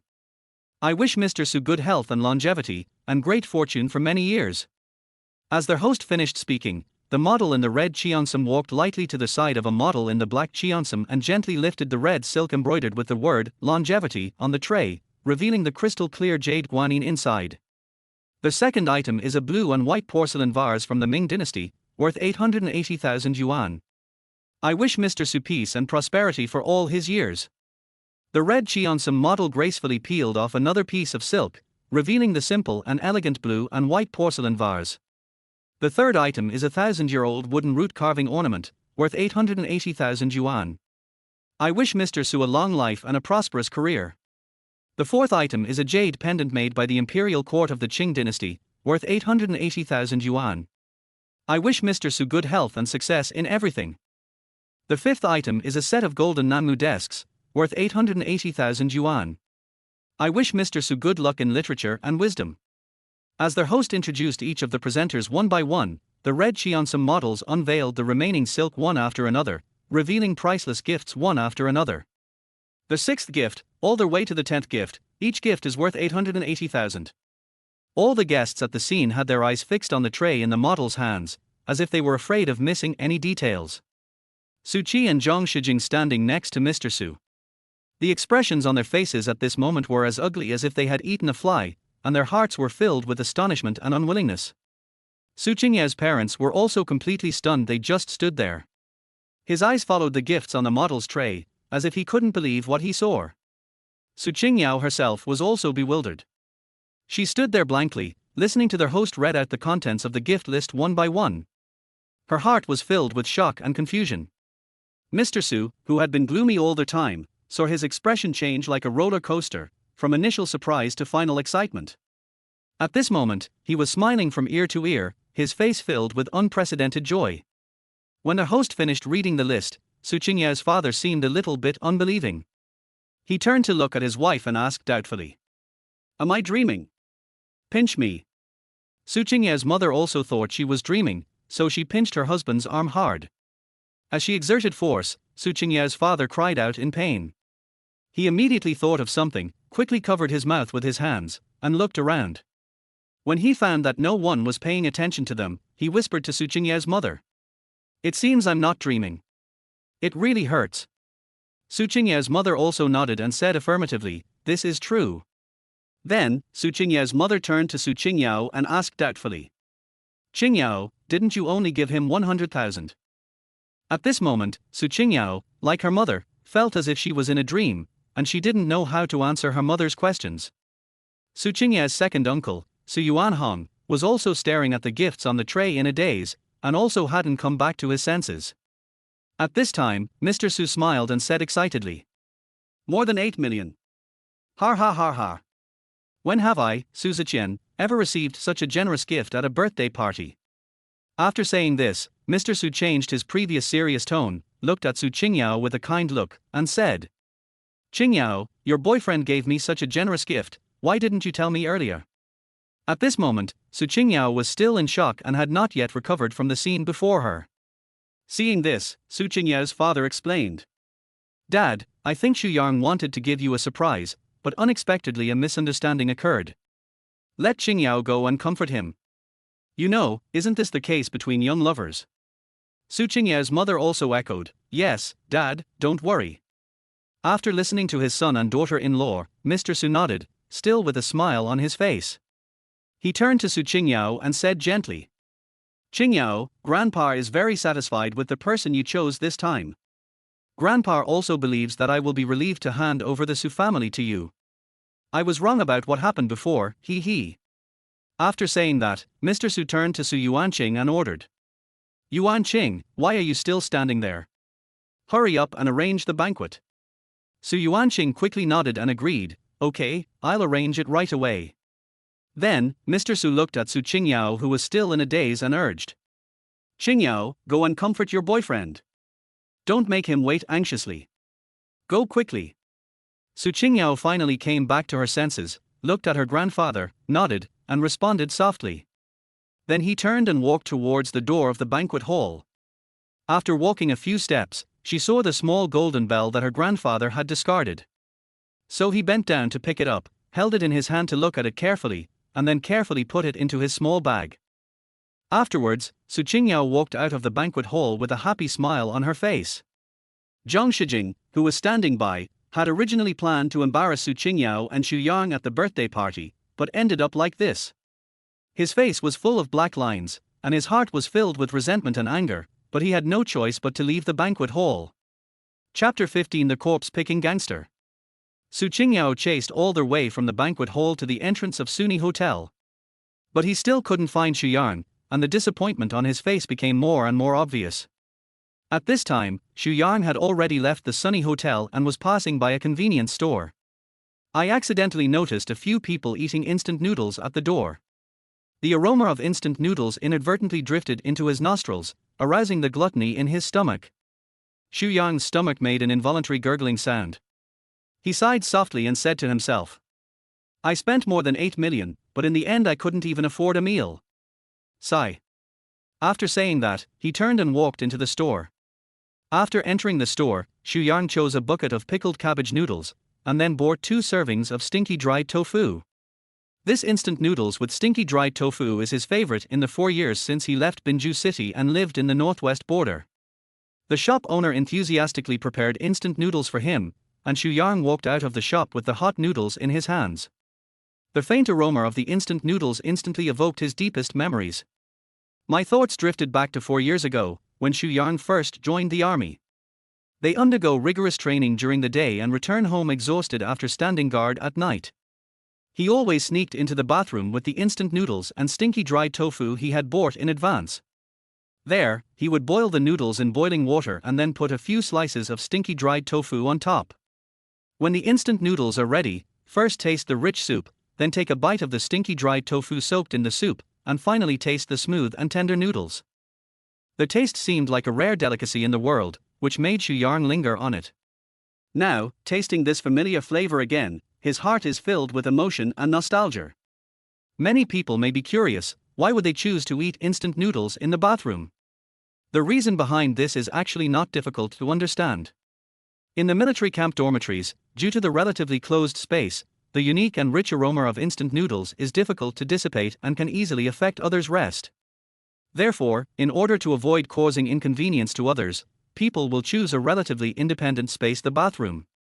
Holding instant noodles, Xu Yang walked forward, but his thoughts drifted back to the days in the military camp. Bits of memories flashed through my mind. Suddenly, a woman's cry for help came from a dark corner, breaking this peaceful moment. "What are you doing? Let me go." The woman's voice sounded familiar, and Xu Yang couldn't help but look in the direction where the voice came from. In a dark corner of the street, he saw 2 men surrounding a woman sitting on the ground. Because the woman was sitting, Xu Yang couldn't see her face clearly.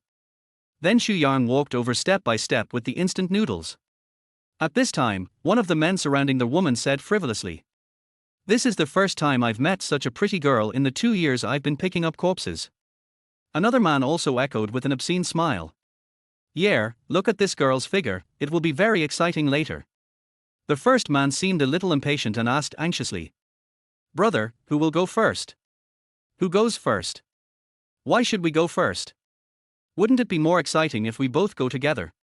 The second man burst into laughter, then impatiently reached out and grabbed the woman's arm. Although the woman had drunk a lot of alcohol, she had not yet completely lost consciousness. She struggled subconsciously, shouting, "Let me go, let me go." Hearing the woman's cry, the first man became even more presumptuous. He reached out to touch the woman's tight face with an evil smile on his face. "Don't be afraid, little girl. Although I am ugly, I will be gentle to you." The woman heard the man's frivolous words and felt her arms being tightly grasped by him, so she struggled hard, trying to break free. The other man saw this and a hint of excitement flashed in his eyes. He smiled jokingly and said, "Beautiful girl, the more you struggle, the more excited I will be." The woman shouted angrily at this moment, "Rogue, let me go." However, how could those 2 men let go so easily? Just as the woman was about to be pulled up from the ground, a man's voice sounded behind them. "Brothers, what are you busy with?" The owner of the voice was Xu Yang. As he spoke, he picked up a piece of stinky dried tofu that was soaked with soup from the instant noodles and put it into his mouth, chewing it carefully. The stinky dried tofu has absorbed the instant noodle soup and has a rich taste that is very memorable. Xu Yang chewed with contentment, his eyes slightly closed, as if enjoying this rare moment of tranquility. At this time, the 2 men put the woman back on the ground and turned to look at Xu Yang. One of the men said with a stern look on his face, "Where did you come from, you little brat? Get out of here right now." When Xu Yang heard this, he twisted his body slightly, avoided the man in front of him who was blocking his view, and looked at the woman. Upon seeing this, he was surprised to find that the woman was Chinsiki. Because he was too excited, Xu Yang spat out the stinky dried fish he was chewing. He never expected to meet her here. As luck would have it, the stinky dried fish that Xu Yang spit out landed squarely on the face of the man who had just spoken. The man angrily took the stinky dried fish off his face and stared at Xu Yang viciously. However, he did not take action immediately, but said in a threatening tone, "Get out of here, you little brat. Don't delay my good deeds. Otherwise, I will kill you." Xu Yang seemed not to care. He picked up another piece of instant noodles and put it into his mouth with satisfaction. Then he turned his gaze to the man and said calmly, "Are you saying you want to kill me?" At this point, Xu Yang smiled and continued, "I advise you to leave here within 3 seconds." After saying that, he picked up a piece of stinky dried tofu with the instant noodle fork and put it in his mouth and started chewing. While chewing instant noodles, he counted vaguely, 1. When the two thugs heard Xu Yang's words, they looked at each other and then smiled sarcastically. They obviously didn't take the young man seriously. However, Xu Yang didn't look at them either, but just concentrated on chewing the instant noodles. As he swallowed the instant noodles in his mouth, he continued to count, 2, 3. Although his voice was vague, it revealed an unquestionable firmness. The two thugs saw that Xu Yang did not make any move after counting to 3 seconds, and they couldn't help but laugh at him. "Who do you think you are? 3 seconds. What a joke." However, as soon as he finished speaking, Xu Yang suddenly smashed the instant noodle bucket in his hand at one of the thugs. The gangster dodged subconsciously, and just as he avoided the attack of the instant noodle bucket, he suddenly saw a flash in front of his eyes, and Xu Yang's fist was already rushing towards him. This time, the gangster had no chance to react at all. Xu Yang's fist went straight to his face, hitting him so hard that he staggered and fell to the ground. Seeing this, another gangster raised his fist angrily and rushed towards Xu Yang. Chapter 16, Stingy Man. However, his movement was obviously a step too slow, and Xu Yang's fist had already landed in front of his face. With a scream, the two thugs fell heavily to the ground, groaning in pain. Seeing the two thugs fall to the ground, Xu Yang did not continue to attack. His gaze turned to Qin Siki, who was lying on the ground against the wall. At this time, the two gangsters struggled to get up from the ground and looked at each other. I saw that the left eye of one gangster was swollen like a panda eye, and the right eye of the other gangster was the same. Both of them looked miserable. One of the thugs shouted angrily, "Brother, kill him." The gangster called Big Brother nodded and looked at Xu Yang fiercely. At this time, Xu Yang also noticed the two thugs who got up from the ground. He smiled faintly, as if he didn't take them seriously. The thug known as Big Brother pointed his finger at Xu Yang and said harshly, I. However, he hadn't finished his words. The gangster who had just called him Big Brother indignantly turned around and ran away. The eldest brother looked back at the younger brother who was running away and cursed him as a coward. Then, he turned around and looked at Xu Yang again, only to find that Xu Yang was also looking at him, and asked jokingly, "What's wrong with you?" The eldest brother was speechless for a moment, and then he began to sing nervously, my home is in the northeast, on the Songhua River." The sudden singing made Xu Yang stunned. Taking advantage of this opportunity, the gangster who was called Big Brother turned around and ran away. Xu Yang was left standing there, looking at their backs and shaking his head. Wait until the two thugs completely disappeared from sight. Xu Yang's gaze turned to Qin Siki, who was curled up in the dark corner. At this moment, Qin Siki was wearing a black suspender skirt and black stockings on her slender legs. She looked sexy and fragile. Xu Yang looked at her dressed like this and couldn't help thinking. Dressed like that and drinking so much, it would be strange if she didn't attract thugs. He shook his head helplessly, then walked towards Qin Siki. Without thinking much, Xu Yang reached out to help Qin Siki, who was sitting on the ground. However, Qin Siki, who was drunk, did not recognize Xu Yang and thought he was the two hooligans from before. As she struggled, she shouted, "Let me go, you rascal, let me go." During the struggle, Qin Siki suddenly stretched out her hand and slapped Xu Yang hard in the face with a slap. Xu Yang didn't react for a moment and was slapped hard by Qin Siki. After being beaten, Xu Yang rubbed the place where he was beaten with his hands and smiled bitterly helplessly. Qin Siki was probably completely drunk at this time, and she fell asleep in a daze and did not resist anymore. Looking at the sleeping Qin Siki, Xu Yang secretly felt lucky that she met him, otherwise, the consequences would be unimaginable. Half an hour later, on a seat in the mall, Qin Siki was wearing Xu Yang's suit jacket and leaning lightly against him.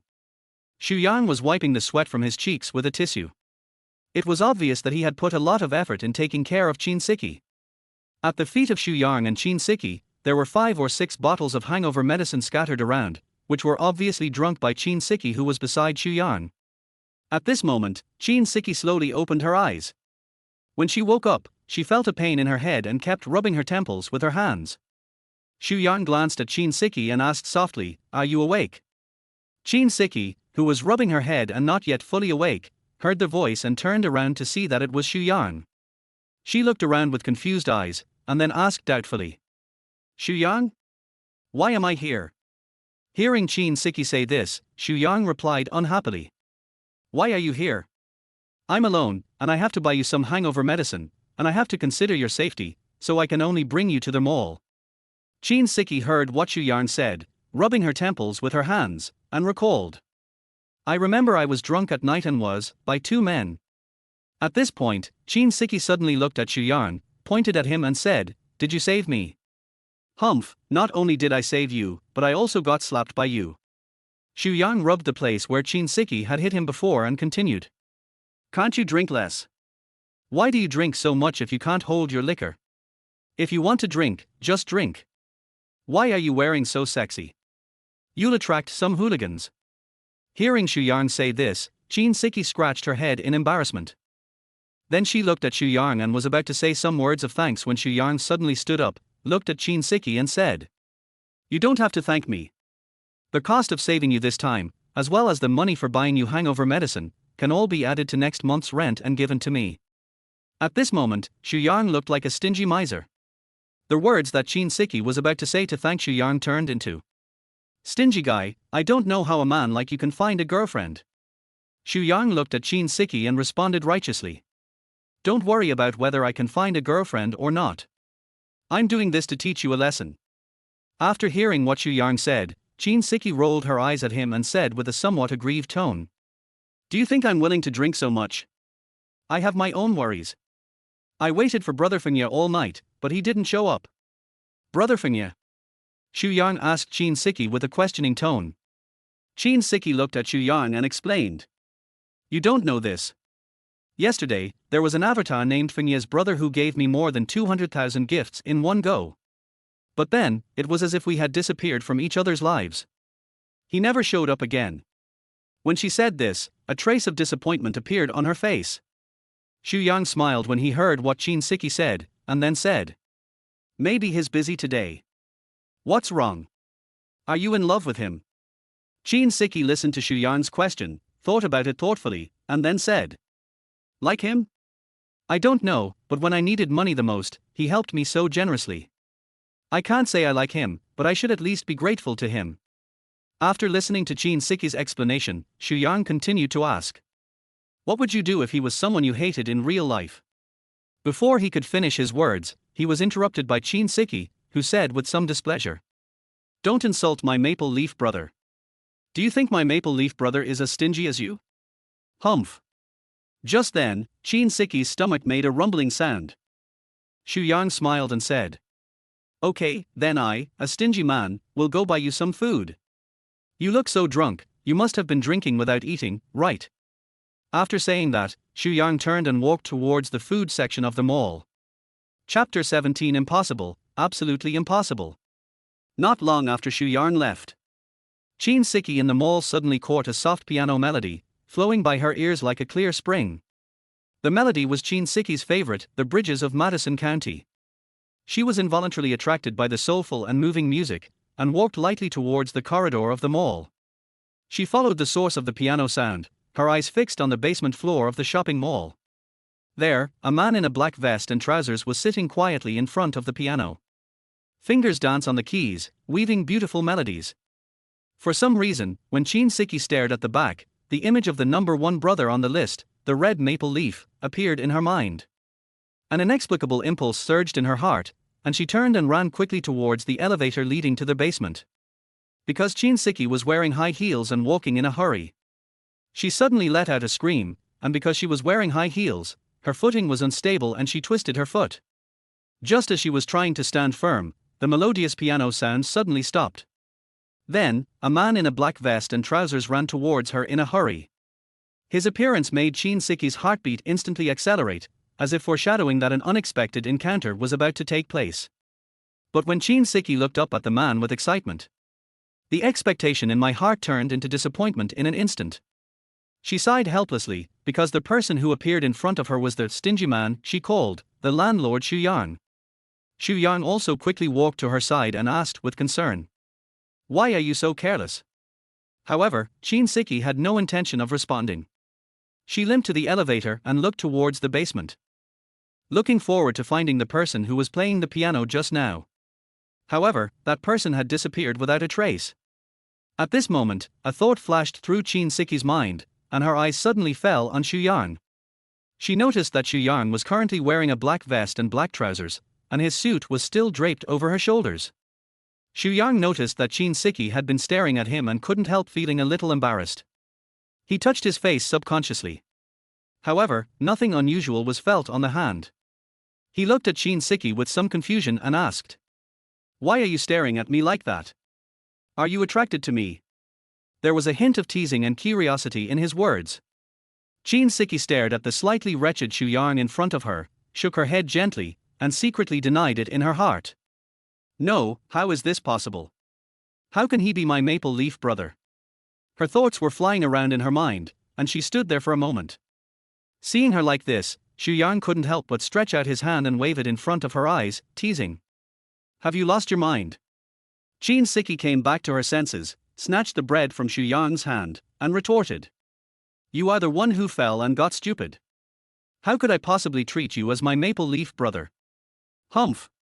After hearing this, Xu Yang just smiled calmly and reminded, "Remember to give me the money for the bread later." Chinsiki had already opened the bread bag and took a big bite, mumbling incoherently, "Stingy guy." Xu Yang smiled and said nothing more. He casually unscrewed the cap of the Wahar mineral water bottle in his hand and handed it to Chinsiki. Chinsiki didn't hesitate to take the mineral water and drank it in big gulps. Just as Chinsiki swallowed a whole loaf of bread and a bottle of mineral water. As I burped contentedly, the speaker in the mall suddenly sounded. "Dear customers, please note that this mall is about to close. Please pack your belongings and leave in an orderly manner. Thank you for your visit and we look forward to seeing you again next time." Following the announcement of the mall, customers who were originally strolling around the mall began to walk towards the door in groups of 3 or 5. With the support of Xu Yang, Chinsiki limped towards the entrance of the mall. After taking a few steps, Chinsiki groaned softly, "Ouch." Xu Yang immediately asked, "Are you okay?" Chinsiki's voice revealed a bit of coquettishness at this time. "Oh, my feet hurt so much, I don't want to walk anymore." Xu Yang looked at her with some doubt. "Don't want to leave? Do you want to live here?" Chinsiki rolled her eyes at Xu Yang, then chuckled and stretched out her arms to look at him. Xu Yang understood her intention instantly. He said firmly, "Don't even think about it, it's absolutely impossible."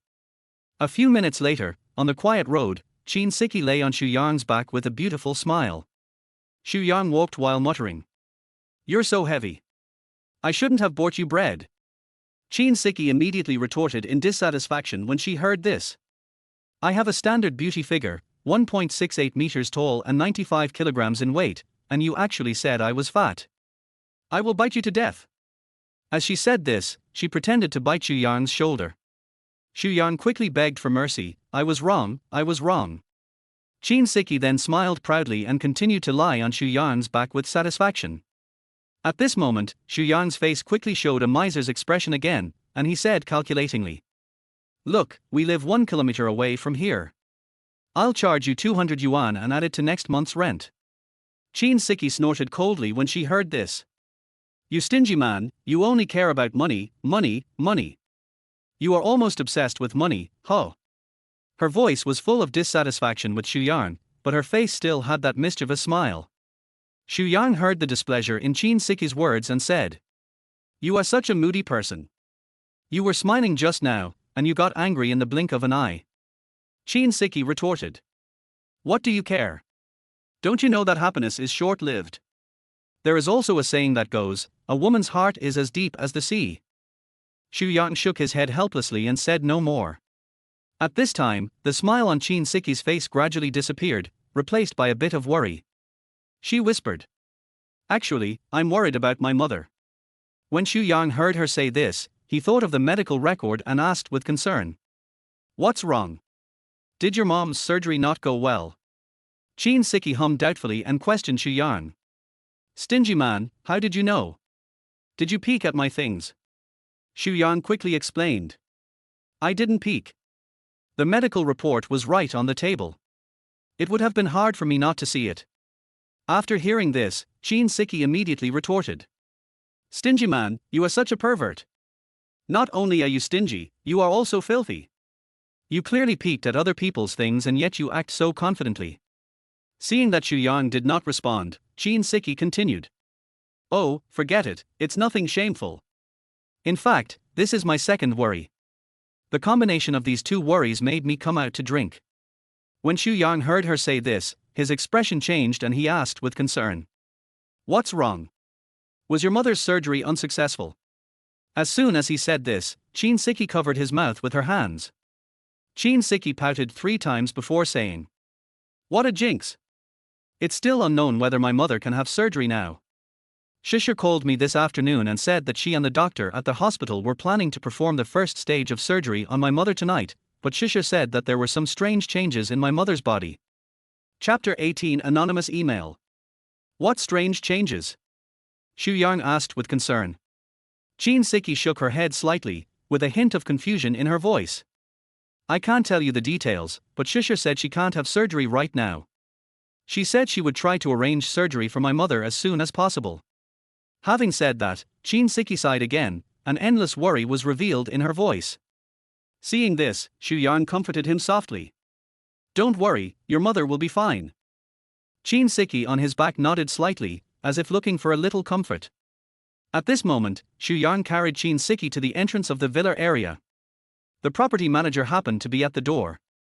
When he saw Xu Yang, he trotted over and opened the door for Xu Yang personally. He looked at Xu Yang with a smile on his face and said respectfully, "Welcome home, Mr. Xu."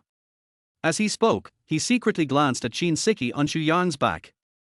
Xu Yang nodded slightly, without saying anything, and walked towards his villa with Chin Siki on his back. As Xu Yang's figure gradually walked away, an obscene smile appeared on the property manager's face. He stared greedily at Chin Siki's back on Xu Yang's back and said to himself, "It's good to have money. It's only been a few days and they've become so close." As he spoke, his eyes unconsciously lingered on Chin Siki's slender thighs. There was an evil light flashing in his eyes, and he even smacked his lips unconsciously. However, Xu Yang and Chin Siki naturally had no idea of the property manager's obscene thoughts. They returned to their villa, and Xu Yang sent Chin Siki back to her room before turning around and returning to his own room. As soon as he returned to his room, Xu Yang frowned and said to himself, "There is no change, and surgery cannot be performed." He quickly took out his cell phone and made a call. A deep voice came from the other end of the phone, and Xu Yang said directly, "My name is Xu Yang.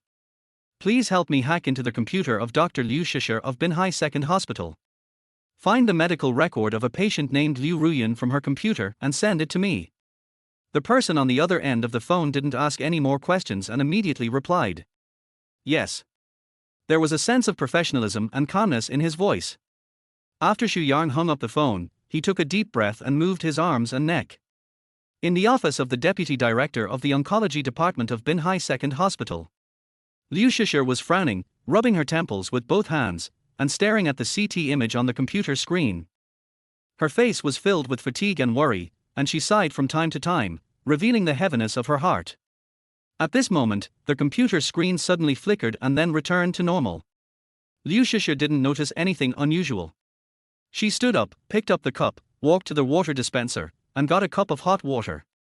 Then he went back to the computer and continued to examine the CT images while flipping through the materials in his hands, trying to find a clue. In the villa, Xu Yang had just finished exercising his neck and arms when his cell phone suddenly rang. He picked up the phone and found that there was no number displayed on the screen. Xu Yang seemed to have expected this, and he answered the call without hesitation. A respectful and polite voice came from the other end of the phone. "Master Chalin, the information you requested has been sent to your email." "Okay, I understand.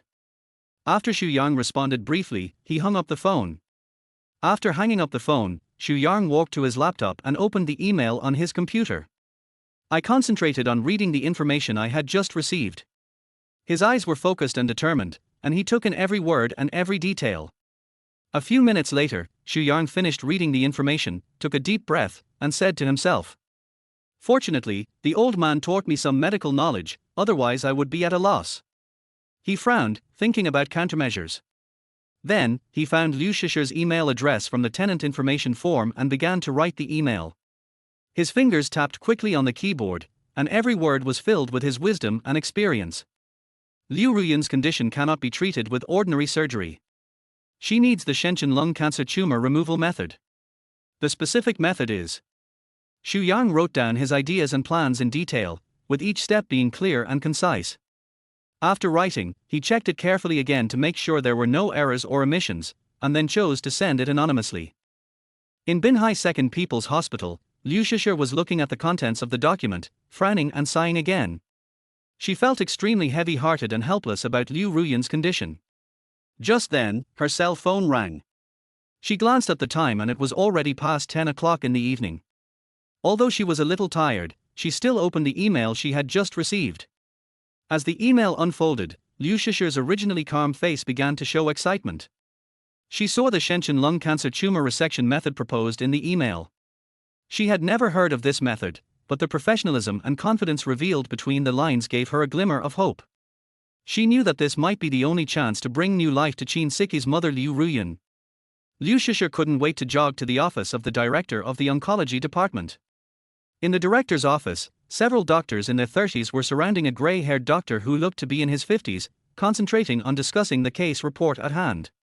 As soon as Liu Shisher entered the room, she went straight to the point and asked anxiously, "Director, haven't you found a suitable plan for Liu Ruyan's surgery yet?"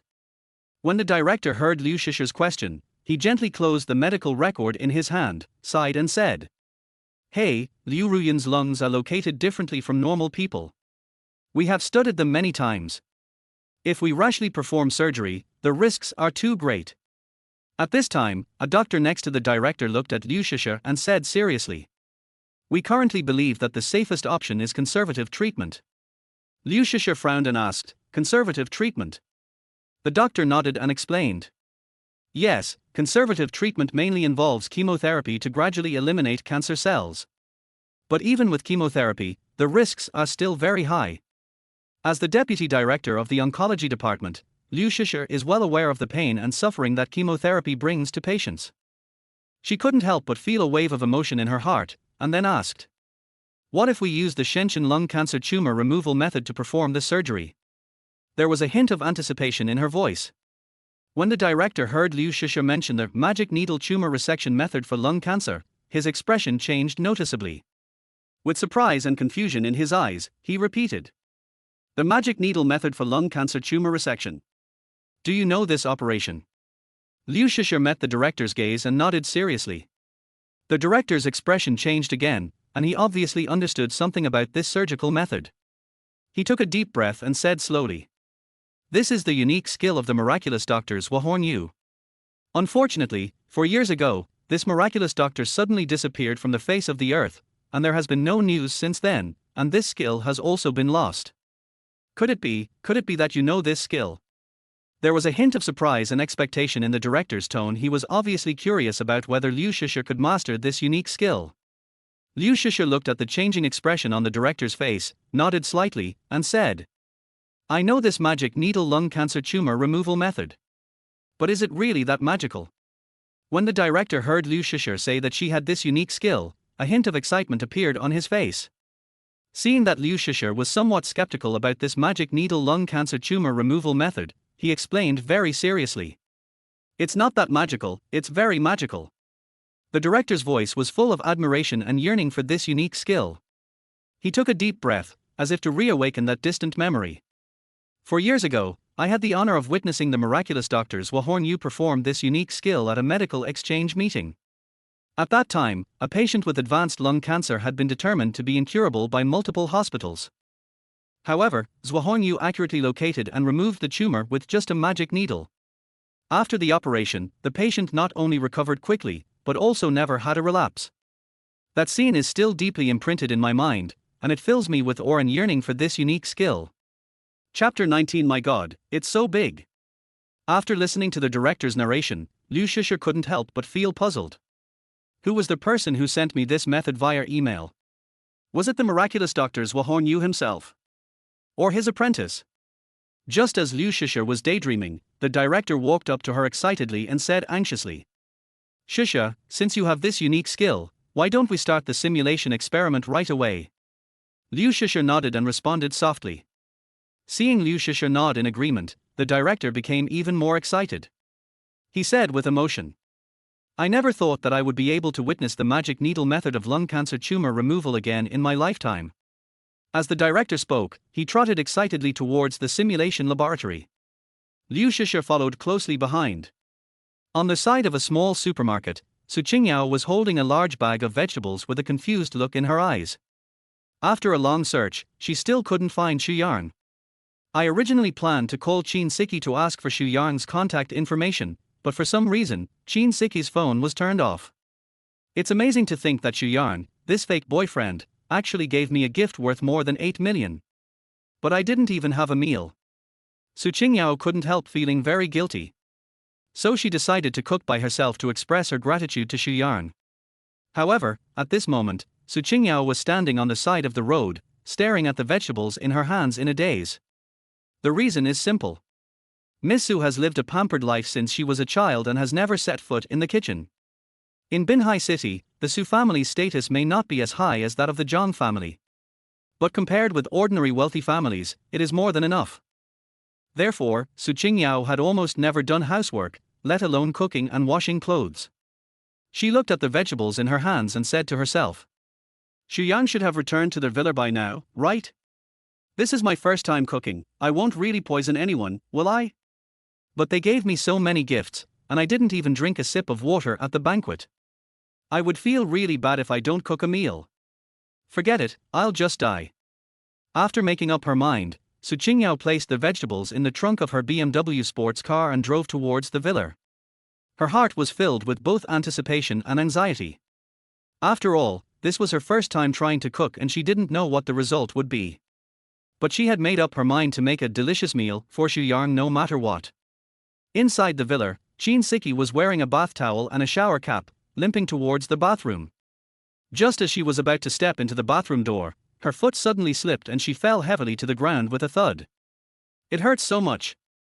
It hurts so much," she then shouted, her voice full of pain and grievance.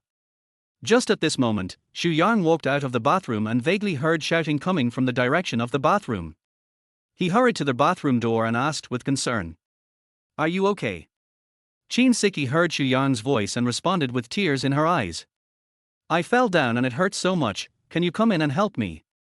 Xu Yang stood at the door, his heart moved, and a lewd smile appeared on his face. He pretended to be serious and said to the bathroom door, You really fell down." Qin Siki was sitting on the ground at this moment, rubbing her sprained foot, with a hint of grievance and helplessness in her tone. "Yeah, didn't I sprain my ankle tonight? I wanted to take a bath to relax, but I didn't expect to fall again. Can you come in and help me up?" After hearing Qin Siki's words, Xu Yang's hand instinctively reached for the bathroom door handle and gently pushed the door open. However, just as the door was slightly opened, he suddenly remembered the previous agreement and quickly closed the door again. He cleared his throat and said, "Don't we have an agreement?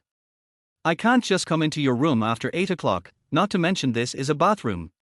What if you try to cheat me? After all, your character and credibility are still to be verified." When Qin Siki heard what Xu Yang said, she stamped her feet in anger. She cursed, You can ask your ancestors for a question."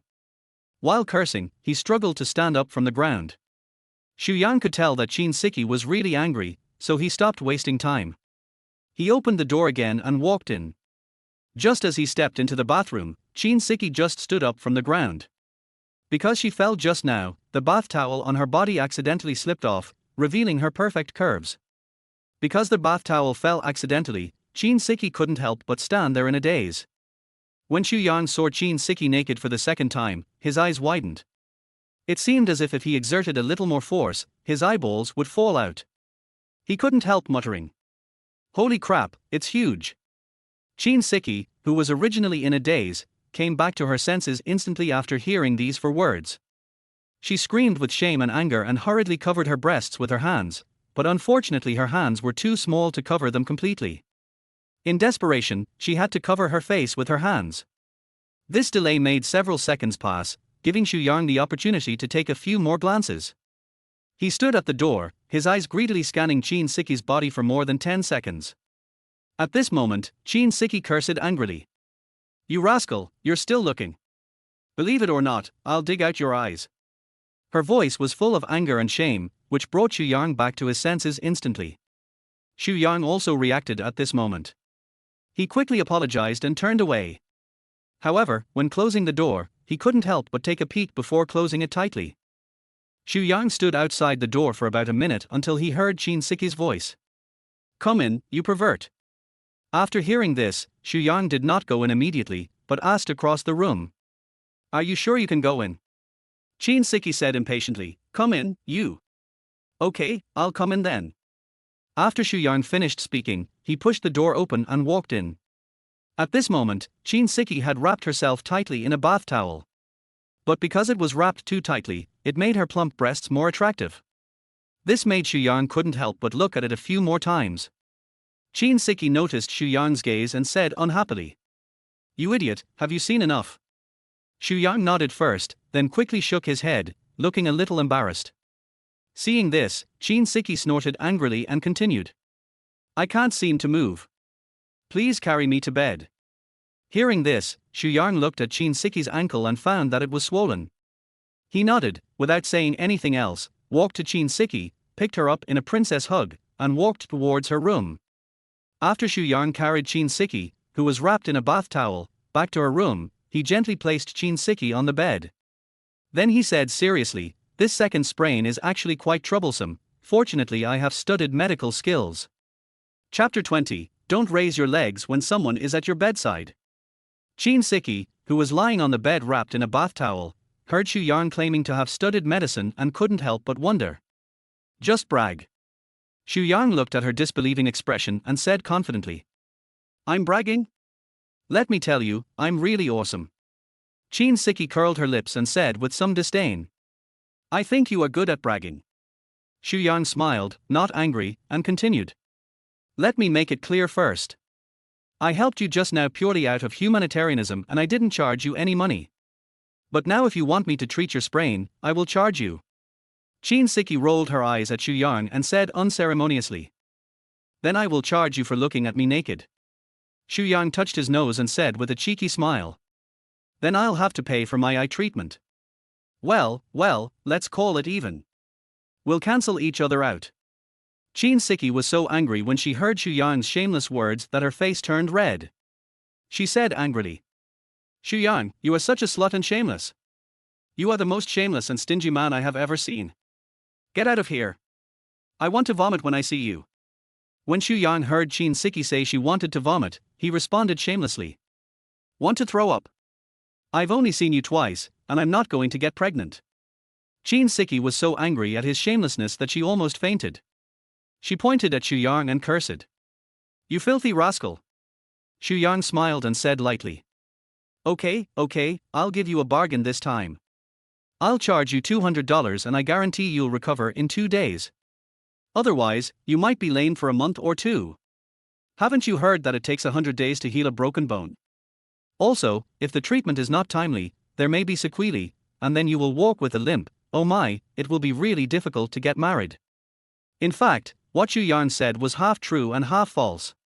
He did have the ability to cure Siki's sprain, and he guaranteed that she would recover in 2 days. If not treated promptly, it will indeed take a long time to recover. But as for any sequelae, they were just something he used to scare Siki. When Siki heard that she might become a cripple, she immediately became nervous and asked quickly. Is this true? Are you lying to me? Xu Yang sighed and said indifferently. If you don't believe me, forget it. I'll leave first. If you really become a cripple, don't regret it. After saying this, he pretended to turn around and leave. Siki shouted hurriedly. Okay, isn't it just $200? I'll give it to you, isn't that okay? When Xu Yang heard Qin Siki agreed to give him money, he turned around and sat on the edge of the bed with a smile. He looked directly at Qin Siki and suddenly asked, "Is your virginity still there?" Qin Siki was confused by this question. She frowned and asked, "What did you say?" At this moment, Xu Yang had already grabbed Qin Siki's ankles with both hands, and he repeated the question just now. "Is your virginity still there?" This time Qin Siki heard it clearly. Her face instantly turned red. She pointed at Xu Yang and said angrily, You. Before he could finish his words, he subconsciously kicked Xu Yang. At this moment, Xu Yang grabbed Qin Siki's foot and twisted it hard, and there was a crisp sound of crack. Qin Siki screamed in pain, "Arr!" Then she angrily cursed. "Xu Yang, you bastard!" While cursing, he picked up the pillow and threw it at Xu Yang. Xu Yang caught the pillow easily and said with a smile, 200 in hand. When Qin Siki heard Xu Yang say this, she raised her leg and moved her ankle in confusion, and found that it really didn't hurt anymore. Her anger subsided a little, but she still looked at Xu Yang angrily. Xu Yang, who was sitting beside the bed at the moment, looked at Qin Siki moving her ankle and said proudly, "How is it? Good value for money, right?" After saying that, he blinked unconsciously, then turned his head away awkwardly, fearing that Qin Siki would notice his gaffe. Qin Siki was so focused on feeling the changes in her ankle that she didn't notice Xu Yang's little movements at all. She looked down at her ankle, which had already subsided a little, and nodded, "Well, it really doesn't seem to hurt anymore." Xu Yang sat up from the bed and said seriously, "Don't move. Although I fixed your bones, you still need to rest for 2 days to fully recover." Having said this, Xu Yang paused, and a self-proclaimed handsome smile appeared on his face. "If you have trouble moving around the house these days, you can ask me for help. Of course, I will charge you per visit." When Qin Siki heard Xu Yang mention money, she couldn't help but roll her eyes at him again, muttering to herself, "What a money-obsessed guy." Xu Yang stopped at the door and said without looking back, "Miss Qin, next time when there is someone by your bed, don't lift your legs so high. After all, you are not wearing anything underneath. Don't forget our agreement. Don't wear so little at home." When Qin Siki heard this, she subconsciously looked down at her lower body. Then he understood, and in anger, he picked up the pillow on the bed and threw it towards Xu Yang at the door, cursing, "You're a pervert." When the pillow was about to hit Xu Yang, he nimbly twisted his butt and dodged it. Then he closed the door and left without looking back. Just as Xu Yang closed the door, Qin Siki's scream was heard from the room. Xu Yang covered his ears and quickly returned to his room. Not long after, Qin Siki skipped and changed into the bunny girl clothes she wore during the live broadcast. She happily turned on the small light for live streaming and started her live broadcast. Xu Yang returned to the room, lay on the bed, and opened the live broadcast software on his mobile phone. He happened to see Qin Siki's show which had just started. In the live broadcast room, Qin Siki sat on the bed and said with a smile, "Good evening, dear fans and friends, welcome to my live broadcast room. As you can see, I am sitting on the bed today because my feet." She started talking about how she had sprained her leg today and so on. Xu Yang looked at Qin Siki in the live broadcast room, put down his phone, and said to himself, "If Liu Shishi's surgery is successful tonight, the 100,000 yuan will probably be almost spent. She will need some money for recuperation after the surgery. I'm afraid Qin Siki will be in trouble again. Forget it, let's be a good person to the end." After saying that, Xu Yang started to send gifts frantically in Qin Siki's live broadcast room. The special effects of the Supreme Carnival appeared one after another, giving Qin Siki more than 100,000 in one go. Qin Siki, who was broadcasting live in the room, looked at the special effects on the screen with excitement. She never expected that her brother Maple Leaf would be so generous. When she was about to say thank you to this mysterious Maple Leaf brother, he had already gone offline. After receiving all the gifts, Xu Yang turned off his phone and prepared to go to sleep. Chapter 21: Su Qingyao's Food. Not long after Xu Yang lay down, a Mercedes-Benz sports car slowly stopped at the entrance of the villa area. Because of the convertible design, Su Qingyao's angelic and delicate face was clearly visible in the night. As the Mercedes-Benz made gentle beeping sounds, the railings at the entrance of the villa area slowly rose. The person pressing the railing was still the diligent property manager. His eyes unconsciously fell on Su Qingyao in the sports car. That angelic face looks even more charming and attractive under the warm street lights. He couldn't help but smack his lips again, marveling in his heart. When the railing was fully raised, Su Qingyao lightly stepped on the accelerator and the car quickly drove towards Xu Yang's villa. The property manager watched Su Qingyao drive in the direction she was heading, sighed, and whispered to himself, "It's so beautiful that it makes me intoxicated." Su Qingyao parked the car in front of Xu Yang's villa. She looked up and saw the bright lights in Xu Yang's house, and her heart was filled with joy. Then, she turned her gaze to the bag of vegetables in her hand, smiled and said to herself, "It looks like his back." After saying that, she walked into the villa carrying the bag of vegetables. After entering the villa, Su Qingyao went straight to the kitchen on the first floor, preparing to make a delicious meal by herself. Although she has never cooked herself in all these years, as the saying goes, one must have seen pigs run even if he has not eaten pork. She still knows the basic cooking steps. She took the ribs out of her pocket and began to wash them carefully. However, somehow, while cleaning the ribs, Su Qingyao always felt that her hands were greasy and uncomfortable. So, she had an idea, squeezed some detergent on her hands, and started washing the ribs in this way. I have to say that after this cleaning, the ribs do become fresh and less greasy. Su Qingyao was satisfied with her cleverness. Then, Su Qingyao took out another carp. Since it was her first time buying groceries, she didn't know that she could ask the merchant to help slaughter the carp and remove the scales and internal organs when purchasing it. When she saw the lively carp, their eyes met unexpectedly and they looked into each other's eyes. For a moment, Su Qingyao stood there in a daze, muttering to herself, "How come this thing is still alive?" After some hesitation, Su Qingyao's eyes fell on the knife rack next to her. She first bowed to the carp that was still jumping around and said softly, "I'm sorry." Then she reached for a knife from the knife rack and prepared to chop the carp's head. However, the carp seemed to have sensed the danger. Suddenly he jumped hard and landed at Su Qingyao's feet. This scared Su Qingyao so much that a scream instantly came out from the kitchen and echoed in every corner of the villa. Xu Yang, who had just laid down not long ago, was startled by the sudden scream. He was startled and thought something urgent had happened. He sat up from the bed with a somersault. Then he quickly ran towards the first floor of the villa. At this time, Qin Siki was wearing headphones and concentrating on the live broadcast, so she was completely unaware of Su Qingyao's scream. When Xu Yang cautiously came to the kitchen, the scene in front of him made him break out in a cold sweat. Su Qingyao was seen with her eyes closed, one hand tightly holding a knife, the other holding a pot, and hitting the carp hard. Because Su Qingyao closed her eyes, and the carp had slippery scales on its body. She barely caught any fish, and the bottom of the pot kept hitting the kitchen floor. Then there was a banging sound as the bottom of the pot hit the ground. Xu Yang looked at this scene and felt both amused and helpless. At this moment, the carp seemed to be frightened. It suddenly jumped hard and landed directly on Su Qingyao's feet. Su Qingyao screamed again, and while shouting, she jumped around in panic with her high heels. Unexpectedly, his foot twisted, he lost his balance and fell towards the kitchen door. Seeing this, Xu Yang, who was standing at the door, subconsciously stretched out his arms, trying to catch Su Qingyao who was about to fall. However, due to his unstable center of gravity, although he caught Su Qingyao, he fell backwards with his face up while holding Su Qingyao. In this sudden change, Su Qingyao's body fell on Xu Yang. And her lipstick-coated lips were pressed tightly against Xu Yang's mouth. For a moment, Su Qingyao and Xu Yang looked at each other, and there was an indescribable awkwardness in the air. After a moment, Su Qingyao's face flushed, and she tried to get up from Xu Yang awkwardly.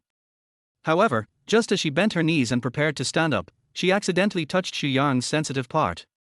Men all know that that place is extremely fragile. The touch of the knee made Xu Yang involuntarily cry out in pain. Su Qingyao, who had just gotten up, immediately realized that she had accidentally touched Xu Yang when she got up.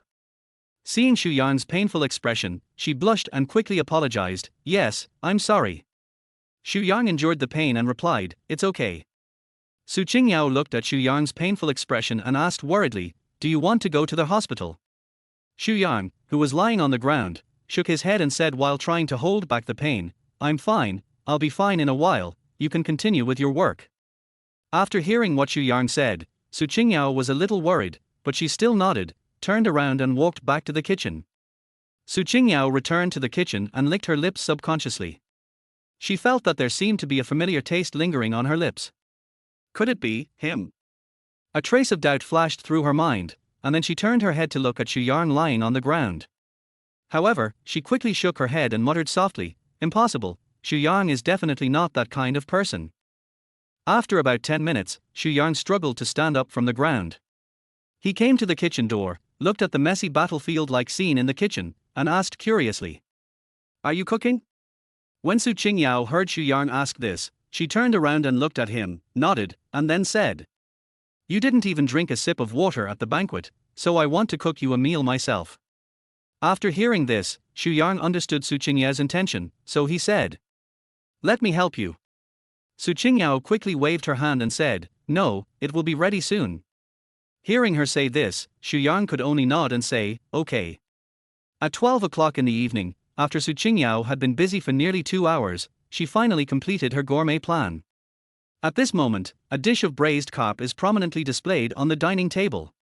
However, the fish body, which was supposed to be intact, had been burnt to the point that only the fish head and bones were left, lying alone on the plate.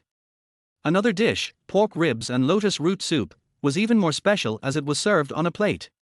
Because too little water was added, the soup that was supposed to be refreshing turned into lotus root stewed with pork ribs. Worse still, both the lotus root and spare ribs took on an unnatural black color. Clearly something had gone wrong during the cooking process. As for the remaining 2 vegetarian dishes, Xu Yang looked at them carefully for a long time but still could not recognize their original appearance. He looked up at Su Qingyao, who was standing in front of the dining table with an embarrassed look on her face, and asked with a smile, "Is this your way of making up for my dinner?"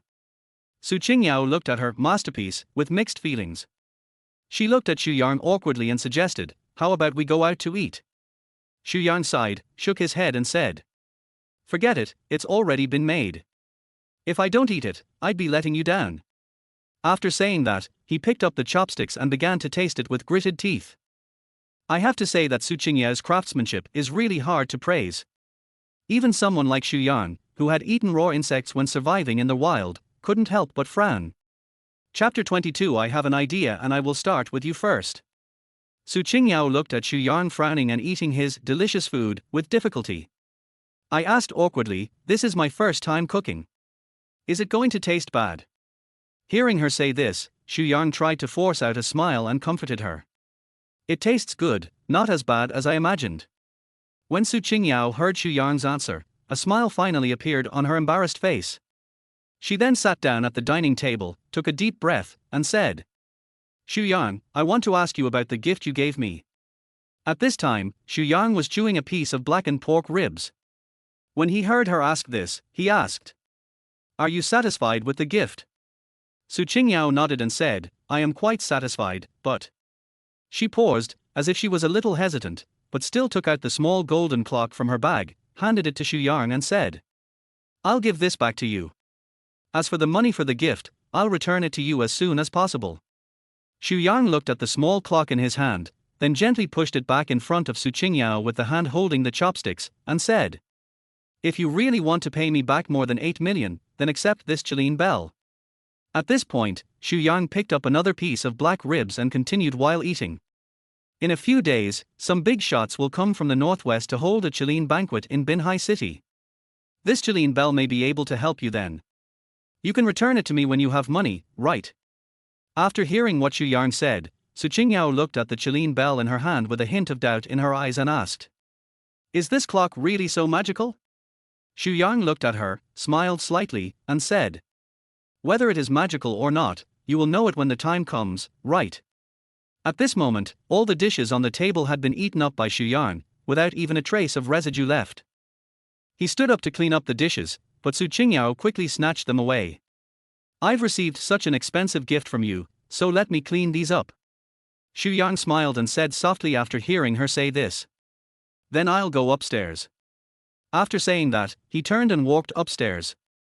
Looking at Xu Yang's back as he went upstairs, Su Qingyao couldn't help but feel an inexplicable emotion in her heart. She thought of the man she met in the hotel that day, but then shook her head and thought, "Xu Yang is so nice, how could he be that shameless man?" Thinking of this, she turned around and began to carefully clean up the dishes on the table. Late at night, Xu Yang had just fallen asleep when he suddenly felt discomfort in his stomach. He got up in a hurry and ran to the bathroom. In the bathroom, a rapid sound of excretion was heard, as if telling of Xu Yang's pain at the moment. After a while, Xu Yang walked out of the bathroom with a slightly pale face. However, before he could return to the bed to rest, he felt another sharp pain in his stomach and had to cover his abdomen again. Then, a series of sporadic noises were heard from the bathroom again. When Xu Yang came out of the bathroom for the second time, his voice sounded a little weak. It seems that Miss Su's food really can't be eaten casually. Before he finished speaking, Xu Yang turned around and entered the bathroom again. Xu Yang spent this night in pain and torment. It was not until dawn that he lay back on his bed exhausted and finally fell asleep. I don't know how long it had been, but Xu Yang felt in a daze that there seemed to be someone holding a knife beside him. He slowly opened his eyes, and at that moment, a shiny fruit knife came into view, facing him. Xu Yang looked closely and found that the person holding the fruit knife was Qin Siki. She was wearing a nightgown, with one snow-white thigh kneeling on Xu Yang's bed. The other leg was on the ground, forming a rather strange posture. Xu Yang suddenly woke up and subconsciously pulled the quilt covering him, trying to cover his body. Then, Xu Yang pretended to be scared and asked in a trembling voice, What are you going to do?" His eyes unconsciously fell on Qin Siki's snow-white thighs, and added, "Do you know that doing this can be very dangerous for you?" Qin Siki held the knife, stared at Xu Yang unceremoniously, and asked, "Did you do anything to Sister Qingyao last night?" Xu Yang was confused by Qin Siki's question and answered doubtfully, What can I do?" Qin Siki looked at Xu Yang seriously and continued to ask, "She didn't do anything. Then why did she leave in such a hurry so early in the morning? She ignored me even when I said hello to her. Tell me, did you bully Sister Qingyao?" Xu Yang couldn't help laughing when he heard Qin Siki say this. He joked, "If I really did something, wouldn't I be the first to take action against you?" Having said that, his eyes inadvertently swept over Qin Siki's snow-white thighs.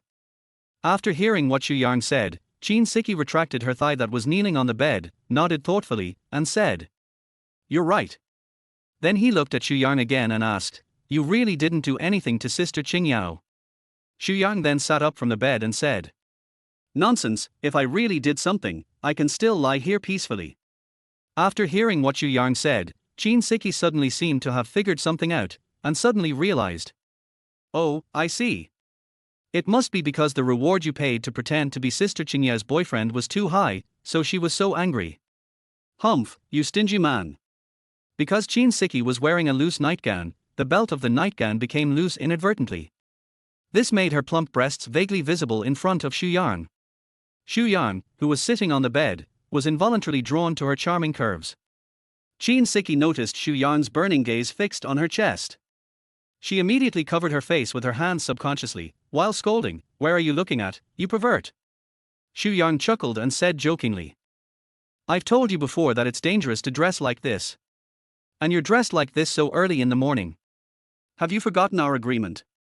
I've reminded you that I don't have strong self-control." Qin Siki became even more angry when she heard Xu Yang's words. She pouted and retorted, "You're a pervert, huh?"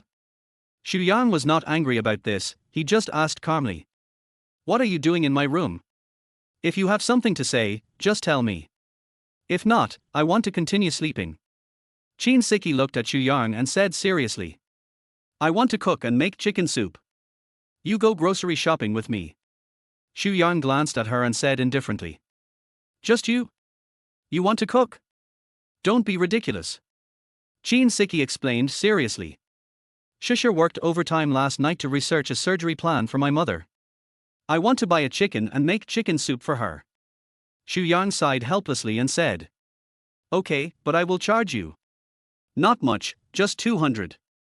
Hearing Xu Yang asking for money again, Qin Siki showed a disgusted expression on her face and muttered, "Here you go, you stingy guy." After saying that, she limped out of Xu Yang's room. Half an hour later, Xu Yang and Qin Siki appeared in the supermarket. The supermarket is brightly lit and the shelves are filled with a wide variety of goods. Xu Yang pushed the shopping cart, while Qin Siki sat in the shopping basket, commanding their coolies behind her like a little princess. She pointed to the potato chips on the shelf and said excitedly, "I want to buy some potato chips. They are over there." Chapter 23. You'll have no problem being a prostitute. Xu Yang gave Qin Siki a helpless look, but still silently pushed the shopping cart in the direction she specified. As soon as she walked to the potato chip shelf, Qin Siki quickly picked up a few bags of potato chips and put them into the shopping cart. Then she pointed to another snack and said, "I want that one, right over there." Xu Yang looked in the direction where her finger pointed and saw a new chocolate cookie. Xu Yang sighed helplessly. He walked over, picked up the chocolate biscuits and put them in the shopping cart. Next, Qin Siki pointed out several snacks and drinks, and Xu Yang followed her instructions one by one. He pushed a fully loaded shopping cart, while Qin Siki sat in the cart, giving instructions from time to time like a commander. The two of them carefully selected things in the supermarket for nearly an hour and finally bought everything they needed. Qin Siki carried 2 large bags full of items to the cashier to pay, then she stretched out her arm and motioned Xu Yang to come over. With yesterday's experience, Xu Yang naturally knew what to do next. He half knelt in front of Qin Siki, and Qin Siki lay on Xu Yang's back without hesitation. In this way, Qin Siki climbed steadily on Xu Yang's back, carrying 2 bags of snacks and a chicken in her hands. Walking out of the supermarket, Xu Yang couldn't help but smile and said jokingly, "You obviously want to buy snacks for yourself, but you use Shisha as an excuse." Qin Siki immediately retorted, "I just bought some snacks on the way. The main point is to buy chicken to make chicken soup for Shisha. Besides, you stingy man, I have already paid, why are you still talking so much nonsense? Hurry up and leave." After that, she even deliberately shouted, "Gee! Gee!" Xu Yang shook his head helplessly and smiled bitterly. When we returned to the villa, Liu Shisha had already gotten up and was sitting on the sofa in the living room on the first floor, reading a medical book attentively. The solemn expression on her face revealed that yesterday's simulated surgery did not seem to go well. After Qin Siki entered the room, she greeted Liu Shisha enthusiastically. "Shisha, are you awake?" Liu Shisha looked up at Qin Siki, nodded slightly, and then turned her gaze back to the book in her hands. Qin Siki noticed the solemnity on Liu Shisha's face and couldn't help feeling a little worried, so she asked tentatively, "Shisha, is it true that my mother's surgery plan has not been finalized yet?" Hearing Qin Siki's question, Liu Shisha nodded helplessly, seeming that she was still worried about the surgical plan. Then, Liu Shisha looked at Qin Siki and said solemnly, "Yesterday, I received a mysterious email that detailed the divine needle lung cancer tumor resection method of the miraculous doctors Wahorn Yu. The director and other experts believe that this method is highly feasible and is the best solution for treating your mother's condition." When Qin Siki heard this, an excited expression appeared on her face. She looked at Liu Shisha eagerly and asked, "Does that mean my mother's illness can be cured?" Liu Shisha sighed and responded, "Last night, the director and several other experts specially arranged a simulation experiment of this surgical method for me." However, when Liu Shisha reached this point, her voice suddenly stopped, as if she was hesitating about how to start.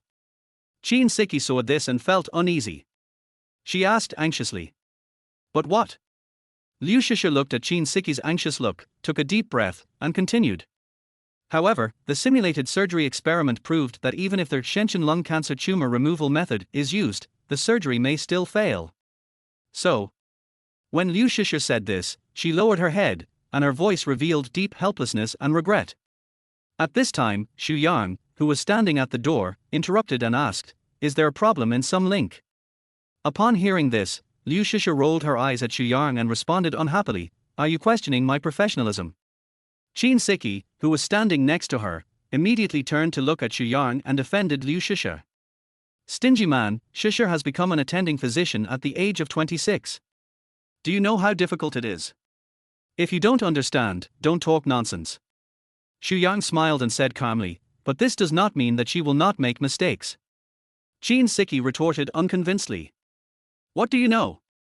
Shisha is not only extremely talented, but she is also very hardworking in her medical studies. Don't you see that the room is full of medical books? Shisha may make mistakes in other areas, but she will never make mistakes in medical skills." Xu Yang glanced at Liu Shisha, who was sitting on the sofa, then turned to Qin Siki and said calmly, "I didn't question her professional ability, but she herself mentioned that the magic needle lung cancer tumor removal method was sent to her by a mysterious person yesterday, and it is a unique skill of a miracle doctor. It is normal to encounter problems in a short period of time. Qin Siki heard Xu Yang's words and glared at him, then looked at Liu Shisha, then turned to Xu Yang, and said unhappily, "You stingy man, even if Shisha has some shortcomings, it's not your turn to make irresponsible remarks here. What's the matter? Are you the apprentice of that miracle doctor?" Liu Shisha, who was sitting on the sofa, also said, "Even if I really have made some omissions, it is really not your place as an outsider to point fingers and teach me." Qin Siki echoed Liu Shisha and said, "That's right. Humph, I won't talk to you anymore. I'm going to make some chicken soup for Shisha to nourish her. Maybe I'll come up with a solution soon." Arriving in the kitchen, Qin Siki looked at the chicken and thought, "Shisha has been busy all night, I have to make a pot of chicken soup for her to nourish her body." At this moment, Xu Yang walked into the kitchen, looked at the chicken in Qin Siki's hand, and joked, "Oh, if you do this to this chicken, it will probably be cooked in your hands before it even gets into the pot." Qin Siki turned to look at Xu Yang and said unconvincedly, "What do you mean? Do you look down on me? I'm telling you, I'm a very good prostitute." Xu Yang heard her say this, smiled and said jokingly, "It can be seen that you have absolutely no problem being a chicken. Qin Siki said proudly, "Of course, I have no problem being a prostitute." However, after she finished speaking, she suddenly realized that something was wrong, and a hint of embarrassment appeared on her face, feeling that what she said sounded a little strange. At this time, Xu Yang walked to the chopping board, picked out a sharp knife from the knife collection, and then glanced at Liu Shisha in the living room. Then he raised his voice and said, "The key to this knife technique is to gently cut a few insignificant spots on the chicken's breast, so that too much blood will not be lost from the chicken, and the meat will be more tender. At the same time, after the chicken's breast is opened, it is easier to take out the chicken's internal organs." Liu Shisha was sitting on the sofa in the living room, holding a book in her hands. But his mind was completely immersed in the key steps of yesterday's experiment on the magic needle lung cancer tumor resection method. She accidentally heard what Xu Yang said in the kitchen, and seemed to understand something in an instant. There was a dazed look in her eyes, and her gaze was fixed on the chicken that Xu Yang was cutting. Suddenly, she stood up and ran quickly to her room on the second floor. Xu Yang had been secretly observing Liu Shisha's reaction, and when he saw her wake up from her daze and hurried back to the room, it was obvious that she was inspired. He nodded with satisfaction, muttering to himself, "At least I'm not too stupid." Chapter 24: Throwing Gifts. Xu Yang watched Liu Shisha hurriedly run back to her room on the second floor. Then he took a look at the chicken on the chopping board, turned and left the kitchen and walked towards his room. Qin Siki watched Xu Yang leave, rolled her eyes at his back, and said, "I thought you were an expert at cooking chicken, but I didn't expect you still have to rely on me." Humph. After Liu Shisha returned to the room, Xu Yang's previous words kept echoing in her mind. She said to herself, "The core of the divine needle lung cancer tumor resection method is to minimize the trauma to the patient and prevent massive blood loss during the operation. Could it be that?" She said this and closed her eyes. He began to move one hand back and forth, simulating the operation techniques used during the surgery last night. However, not long after, Liu Shisha's brows furrowed again. Although she simulated the operation over and over in her mind, the result was still a failure. It seemed that she still had not fully mastered this delicate surgical technique, which made her feel a little frustrated and anxious. Just when Liu Shisha was confused and didn't know what to do, her cell phone suddenly vibrated. She picked up her phone absent-mindedly and opened it. It was another email from the mysterious sender last night. The content of the email explained in detail the various steps of the Shenzhen lung cancer tumor resection method, and pointed out several key points that are prone to errors. After reading it carefully, Liu Shisha's frown gradually relaxed and an excited smile appeared on her face. She put her phone aside, closed her eyes again, and began to simulate last night's surgical technique. This time, she finally succeeded. Her technique was smooth and natural, as if she had found the key to solving the problem. Excited, Liu Shisha quickly picked up her phone and sent an email to the mysterious person. "Today, I drew inspiration from a person's method of dissecting a chicken. With your careful guidance, I seem to have found the crux of yesterday's operation. Your help has opened my eyes. I am very grateful." At this point, Liu Shisha looked up, her heart filled with curiosity. Who is this mysterious person? With this doubt, she continued to type on the phone keyboard, "I have never asked you about your identity. Can you tell me who you are?" At the same time, Xu Yang in the room received an email from Liu Shisha. He smiled and replied via email. After you have mastered the divine needle lung cancer tumor resection method, come and find out my identity. After saying that, he gently closed the computer. The atmosphere in the Su family villa was extremely heavy. Old Master Su sat on the sofa in the middle of the living room, his face gloomy, staring at the gift Xu Yang had sent yesterday, without saying a word.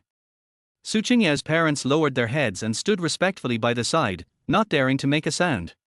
Su Yuanhong looked at his brother standing opposite him with a smug look on his face, as if he was waiting for something.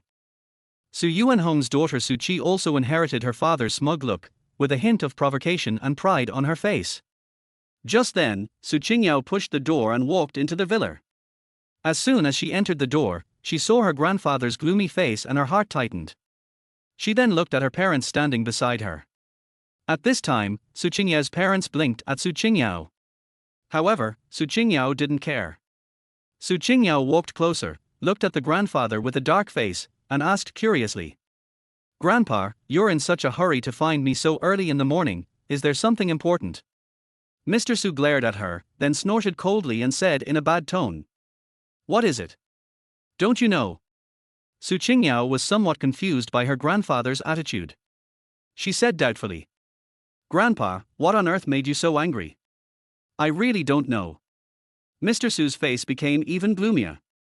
He pointed to a brown paper file bag on the table and said, "Su Qingyao, do you think you really found an amazing person? Look at what this is." As he said this, he threw the file bag to the ground, and the information inside scattered out. Su Qingyao looked down and found that Xu Yang's name and related information were clearly written on the document. At this time, Su Qi, who was standing aside, said with a sarcastic smile, "Sister Yao, young Master Zhang has already sent someone to investigate your boyfriend. He is not the child of the richest man at all, but an orphan without a father or a mother. What's even more bizarre is that there is no information about him in the past for years." When Su Qingyao heard Su Qi's words, she frowned and retorted, "Even if Xu Yang has such a background, what's the problem?" Su Qi's father, Su Yuanhong, took over the conversation and snorted, "What's the problem? Humph, it's a big problem. There are only two possibilities for the gifts he gave you yesterday, which are worth more than 8 million. One is that you embezzled the company's funds and gave him money to buy them. The other is that the so-called gifts he gave you yesterday were all fake and rubbish." At this time, Mr. Su looked at Su Yuanhong with a dark face and said slowly, "I know Qingyao well. She would not do anything to embezzle the company's finances. So, it can only be the second scenario." He turned his eyes to the pile of gifts worth more than 8 million that Xu Yang sent yesterday, then turned to Su Qingyao and said in a serious tone, "From now on, you must immediately cut off all contact with that kid. Then, sincerely apologize to young Master Zhang. Our Su family is currently in a situation that can only be saved by the Zhang family." As soon as Mr. Su finished speaking, Su Qingyao sneered and retorted, "Grandpa, judging a person's gift as fake based on his background is too hasty and disrespectful to Xu Yang." With a bang, Mr. Su slammed the table heavily, looked at Su Qingyao angrily, and scolded, "How outrageous!" Su Qingyao did not flinch and continued, "Even if the gift Xu Yang sent was fake, I would not marry a pervert like Zhang Shijing." Mr. Su was enraged. He grabbed a teacup and threw it to the ground. The teacup shattered instantly. He shouted angrily, "Su Qingyao!" Su Qingyao's father, who was standing nearby, quickly stopped him and said, "Qingyao, don't talk to Grandpa like that." Mr. Su was still angry. He turned to Su Qi and said in a slightly softer tone, "Chichi." Su Qi responded obediently, "Grandpa, Chichi is here." Mr. Su looked at Su Qingyao and said, "Chichi, from today on, you should spend more time with Master Zhang." Su Qi was delighted when she heard this, but she nodded obediently. In fact, she had already wanted to do something to Zhang Shijing, but Zhang Shijing's experience was all on Su Qingyao, and there were also some obstacles. Now that she got her grandfather's permission, she was naturally very happy. Chapter 25, 250 yuan and still need special service. When Mr. Su saw Su Qi nodded in agreement, he continued, "I heard that several big guys from the northwest are coming to Binhai City to hold an investment promotion conference. With the Zhang family's connections, they will definitely be able to bring our Su family in. Therefore, you must get in touch with young Master Zhang. As long as you can get young Master Zhang to bring our Su family with him, you will be the one to lead the Su family. When Su Qi heard this, a hint of excitement flashed in her eyes, and she said confidently, "Grandpa, don't worry." As she spoke, she glanced at Su Qingyao, a smug smile appeared on the corner of her mouth, and continued, "I will definitely not let you down." Mr. Su was satisfied with Su Qi's statement. He nodded, but when he turned to Su Qingyao, his eyes became stern. This is the attitude that the children of my Su family should have. Unlike some people, who eat the Su family's food but never consider the Su family. Humph. When Su Qingyao heard what her grandfather said, her face changed slightly. Just as she was about to speak, she was interrupted by Grandpa Su. He stared at Su Qingyao and said coldly, "I don't want to listen to you anymore." Then, he turned his gaze to the gift Xu Yang had given him yesterday and shouted, "Someone, smash all these inferior and fake things." As soon as he finished speaking, several bodyguards armed with wooden sticks walked in. Su Yuanhong looked at the bodyguards and urged, "What are you standing there for? Didn't you hear what the old man said? Smash it." "Yes." Several bodyguards responded in unison, then raised their wooden sticks and smashed the gifts hard. Seeing the gift from Xu Yang being smashed to pieces, Su Qi and her daughter showed smug smiles on their faces. Su Qingyao wanted to step forward to stop it, but it was too late. The gift had been smashed into pieces. At this time, Mr. Su turned around and walked back to his room. After he left, Su Qingyao's mother came to her side and comforted her softly. "Qingyao, why are you doing this? Why do you have to make your grandfather angry?" At this time, Su Qingyao's father also came over. He sighed and advised, "Qingyao, you should go and apologize to Grandpa. You see, Su Qi is trying to take this opportunity to take over. If she really takes charge of the Su family, then our Su family, the consequences will be disastrous." Su Qingyao's father was interrupted by Su Qingyao before he finished speaking. She looked at her parents firmly and said, "I've already said that I won't marry Zhang Shijing. I will find a way to resolve the Su family's crisis as soon as possible. If I really can't resolve it, I will take the initiative to withdraw from the position of the helmsman of the Su group." After saying that, Su Qingyao turned and walked towards the door of the villa, leaving her parents and Su Qi standing there, looking at each other in bewilderment. Inside Xu Yang's villa, he was lying on the bed exhausted, planning to take a short nap. Last night, he stayed awake all night because of diarrhea, and this morning Qin Siki dragged him around for the entire morning, so he was almost exhausted. However, not long after he lay down, there was a rapid knock on the door. The sound of dong dong dong was like the beating of a war drum in Xu Yang's heart.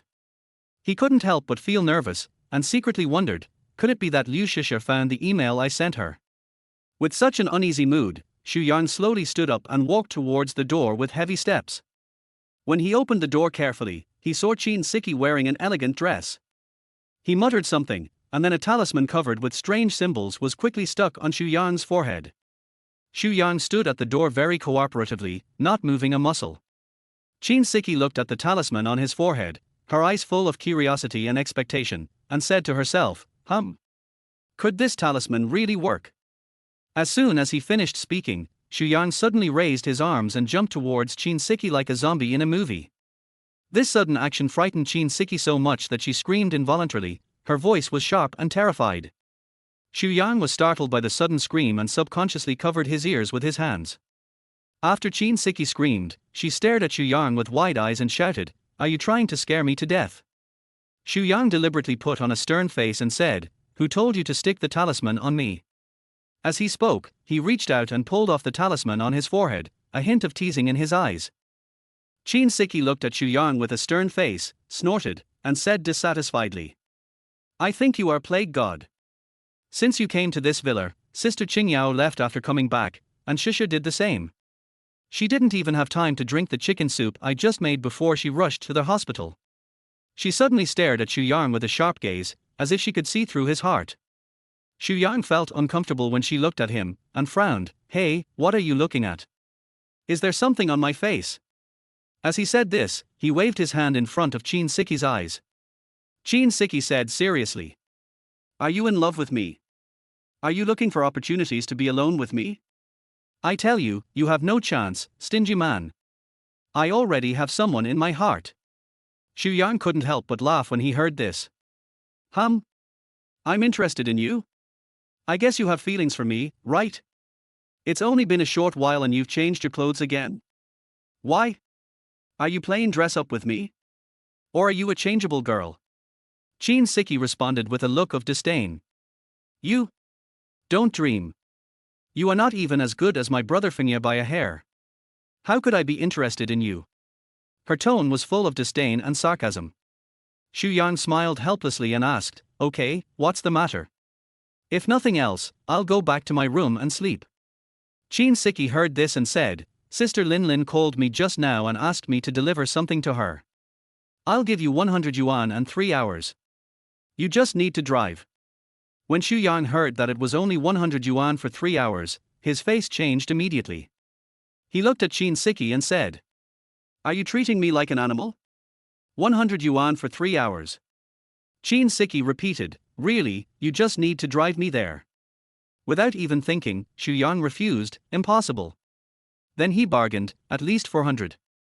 Chin Siki shook her head and said, 150. Xu Yang continued to bargain, 300. Chin Siki shook her head again, 200. Xu Yang insisted, 300, it can't be any lower. Chin Siki showed a sly smile at this time and said, Then 250, that's it. After saying that, without waiting for Xu Yang to react, he pulled him towards the door of the villa. Xu Yang, who was being pulled by Chin Siki, muttered, 250. This price is too. Lin Lin's full name is Xu Lin. She is the fourth roommate in this villa besides Chin Siki, Liu Shisha and Su Qingyao. She is well known as the most beautiful girl in Zhongyue Taekwondo Gym. She seldom returns to their villa because she is busy with training. Zhongyue Taekwondo Gym is not far from Xu Yang's villa. Xu Yang drove Chin Siki and arrived at the destination in just half an hour. After arriving, Xu Yang parked the car but deliberately did not move. Chin Siki, who was sitting in the passenger seat, so that Xu Yang had not gotten out of the car and could not help but yelled. Stingy man, what are you waiting for? Help me get out of the car. Don't you know that my foot injury hasn't healed yet? Xu Yang turned to look at Chin Siki, smiled and said teasingly. Didn't you say I was only responsible for driving? After hearing this, Chin Siki quickly explained. Now I'm paying 250, so you have to provide other special services. When Xu Yang heard the word special service, his eyes couldn't help but look at Chin Siki's plump breasts, and a playful smile appeared on the corner of his mouth. Chapter 26 I'm afraid I can't help knocking your teeth out. Xu Yang carried Chin Siki on his back and asked doubtfully. Is this the special service you mentioned? Chin Siki lay on Xu Yang's back, smiled triumphantly, and said. What's wrong? Aren't you satisfied with having a beautiful woman like me on your back? What else do you want? As soon as she finished speaking, a sly smile suddenly flashed across Chin Siki's face, and then she said. Ouch, my stomach feels a little uncomfortable. Come on, I need to go to the bathroom. Xu Yang looked confused. I don't know where the toilet is. Chin Siki said anxiously, just go straight ahead and turn a corner and you'll be there. Hurry up. My stomach really hurts. Okay. Xu Yang agreed, and quickened his pace, running in the direction Chin Siki pointed. Arriving at the door of the women's restroom, Xu Yang stopped awkwardly and said. I'll wait for you outside. Chin Siki comforted him. Oh, it's okay. I just checked and there's no one inside. Just wait here for me, I'll be out soon. Xu Yang nodded helplessly. Okay, then hurry up. After saying that, he stood at the door of the women's restroom, his heart filled with embarrassment and helplessness. Chin Siki, who had entered the toilet, had a smug smirk on her face and muttered. You stingy man, I have to let Sister Lin teach you a lesson. I let you bully me, humph. After saying that, she took out her cell phone, quickly found Sister Lin in the address book, and quickly typed in the message bar. Sister Lin, I'm here, but I'm blocked in the bathroom by a pervert. Come and save me. Looking at the message, Chin Siki nodded with satisfaction, and then pressed the send button without hesitation. In the Taekwondo gym, Xu Lin, who had just completed high-intensity training, was wiping the sweat with a towel. Just then, her cell phone beside her vibrated. While Shu Lin continued to wipe the sweat off her face with a towel, she picked up her cell phone to check it. But when she saw the content of the message, her face suddenly changed. She angrily cursed, "You're looking for death," and then threw the towel to the ground. Turn around and walked towards the toilet. Several men who were training in the taekwondo gym looked at each other in bewilderment when they saw Shu Lin's gloomy face and the towel thrown on the ground. They exchanged puzzled looks, and one of them whispered, "What happened to Sister Lin?" The other person shook his head, indicating that he didn't know. Another person suggested, "Why don't we just follow them and see for ourselves?" Everyone thought this was a good idea and nodded in agreement, then quietly followed Shu Lin. In the women's restroom, Xu Yang had been waiting for a long time, but there was no sign of Qin Siki. He couldn't help but feel a little impatient and asked, "It's been so long, and you're still not done?" Just as he finished speaking, the door of the women's restroom was suddenly pushed open. A beautiful woman in a taekwondo gym uniform walked in. As soon as she entered the door, she glared at Xu Yang and said angrily, "Satyr." As soon as the word wolf came out of her mouth, her fist attacked Xu Yang like lightning. Xu Yang slightly turned his body and easily avoided the sudden attack. The woman snorted, not willing to be outdone, and then she swiftly kicked Xu Yang's lower body with a roundhouse kick. Xu Yang was quick-eyed and quick-handed. He quickly leaned back and dodged the kick by almost sticking to the ground. When the woman saw that Xu Yang easily resolved 2 consecutive attacks, a hint of surprise flashed in her eyes, but then she became more fierce. She quickly adjusted her posture, clenched her fists, and began to launch a series of fast and fierce punches.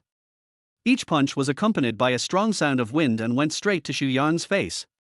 Facing the fierce offensive of the beauty, Xu Yang always remained calm and composed. He skillfully dodged the woman's attack while trying to explain, "You misunderstood, please listen to my explanation." However, the woman didn't seem to want to listen to his explanation at all, and she suddenly shouted. His body spun lightly in the air, and then he kicked towards Xu Yang's head with great force. Xu Yang smiled slightly, and nimbly rolled sideways, not only cleverly avoiding the kick, but also grabbing the beauty's ankle. The woman was startled and tried to break free, but Xu Yang's hand held on tightly like an iron clamp.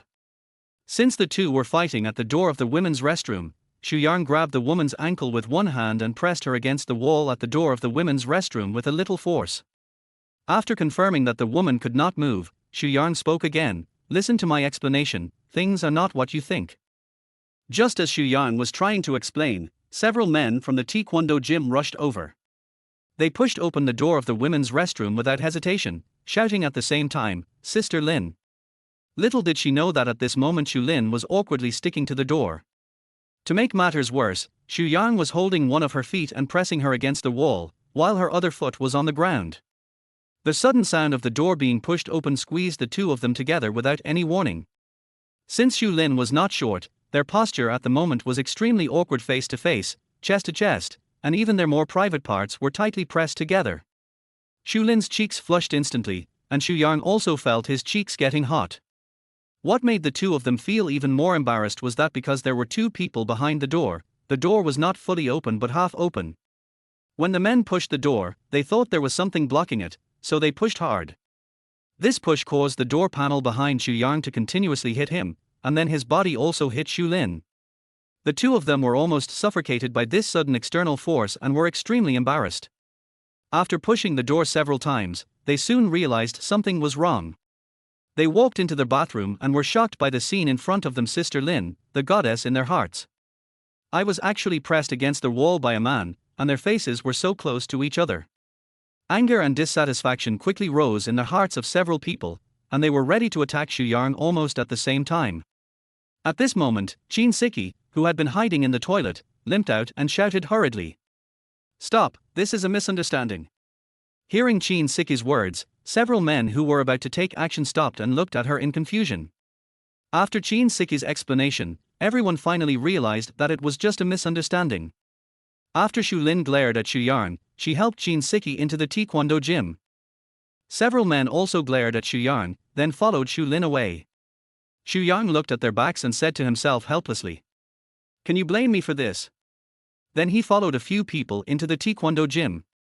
As soon as Xu Yang stepped into the taekwondo gym, he felt several provocative gazes directed at him. He smiled slightly and didn't seem to care. At this time, one of the men saw Xu Yang smile and said rudely, "What are you laughing at, kid?" Xu Yang looked at the man calmly and asked, "What's wrong? Can't we laugh in this taekwondo gym?" After hearing this, the man raised a provocative smile. "Of course you can laugh, but if you dare to come up and compete with me, I guarantee that you will not be able to laugh in a while."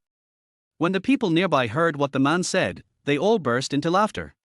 One of them even deliberately provoked, "Look at him, he probably doesn't even dare to step onto the stage."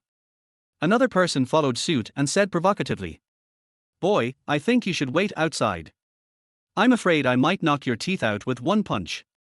Chapter 27. Sister Lin, why are you so anxious to throw yourself into my arms?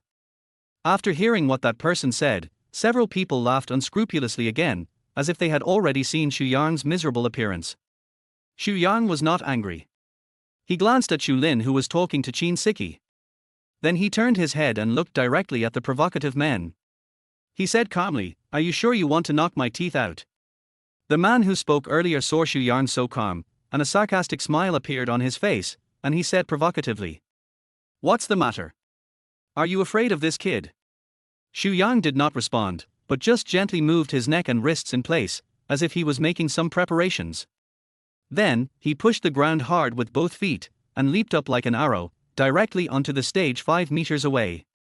Those people originally had smug expressions on their faces, but when they saw Xu Yang jumping in front of them so easily, their smiles suddenly froze on their faces, and a hint of surprise and stunned appeared in their eyes.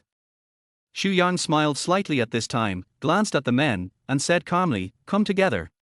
At this time, Qin Siki and Xu Lin, who were chatting not far away, also noticed the situation here. Qin Siki looked at Xu Yang, a trace of worry flashed in her eyes. She turned to Xu Lin and said, "Sister Lin, will he be okay?" Xu Lin looked at Xu Yang and the men on the stage and said calmly, "Just teach him a lesson, be gentle." After that, she looked at Qin Siki again and added, "No man is a good thing. Don't worry, it's okay." Qin Siki looked at Xu Yang on the stage, then at Xu Lin, and said, "Oh," softly, but the worry in her heart was not completely dispelled.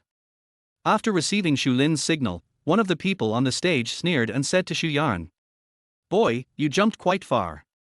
I'll let you get out on your stomach in a moment." Xu Yang still maintained a calm smile and responded, "I want to see how I crawl out." Hearing what he said, one of them seemed to be irritated and said, "Don't worry, I'll be gentle." As soon as he finished speaking, several people launched a fierce attack on Xu Yang at the same time.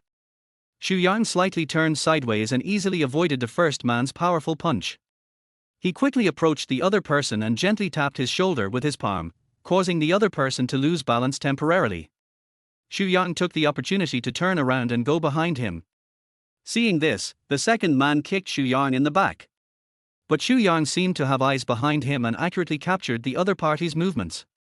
He leaned forward slightly, letting the flying kick pass over his head, then quickly grabbed the opponent's ankle with his backhand and pulled hard, knocking him to the ground. The remaining 2 men began to panic when they saw their companions suffer successive defeats.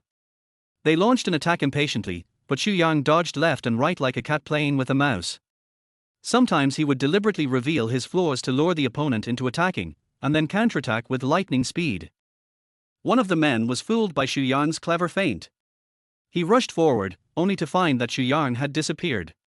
Just as he was stunned, Xu Yang appeared from behind him and punched him hard on the back of the neck, knocking him to the ground. The last man saw that the situation was not good and wanted to escape, but Xu Yang had blocked his way. He quickly approached the opponent, kicked him to the ground with a roundhouse kick, then rode on the opponent's body and hit him hard in the face with his fist. However, at the moment when his fist was about to fall, Xu Yang suddenly stopped and just gently dropped his fist on the stage. Throughout the ring, Xu Yang's movements were smooth and graceful. He seemed to be dancing, moving freely among the people, and every attack was precise and powerful. In just over 30 seconds, all the people on the stage had fallen to the ground. Xu Yang looked at them and smiled, then turned around and walked towards Qin Siki and Xu Lin. In fact, those people should be thankful that Xu Yang just had a win today and wanted to go on stage for a bit. If they were Japanese pirates, the result would not be as simple as just falling to the ground. Xu Yang's attack was so fierce that it was enough to turn his opponent into a cold corpse in an instant. At this moment, Qin Siki looked at the people who had fallen on the stage, and turned to Shu Lin with a puzzled look on her face. Sister Lin, what's going on? Shu Lin did not answer, but quickly ran towards Xu Yang. Just as he was about to reach Xu Yang, Shu Lin suddenly jumped up and kicked towards Xu Yang with his legs like lightning. Facing this hostile kick, Xu Yang curled up a playful smile. He did not choose to dodge, but lightly turned sideways, allowing Shu Lin's legs to pass by him. At the same time, he stretched out a hand, accurately grasped Shu Lin's calf, and then pulled her whole body towards him with force. Shu Lin was caught off guard and suddenly lost her balance, and she involuntarily fell towards Xu Yang. Xu Yang then took the opportunity to hug her tightly, and the two of them spun gracefully in the air before landing steadily on the ground. Shu Lin was hugged tightly by Xu Yang, and she felt flustered. She struggled to push Xu Yang away, but Xu Yang was as steady as a mountain and could not be shaken no matter how hard she tried. Sister Lin, why are you so anxious to throw yourself into my arms? Xu Yang teased with a playful smile on his face. Shu Lin's face flushed when she heard this. She glared at Xu Yang and said through gritted teeth, "Let me go." Although her voice was full of anger, she seemed extremely powerless in Xu Yang's arms.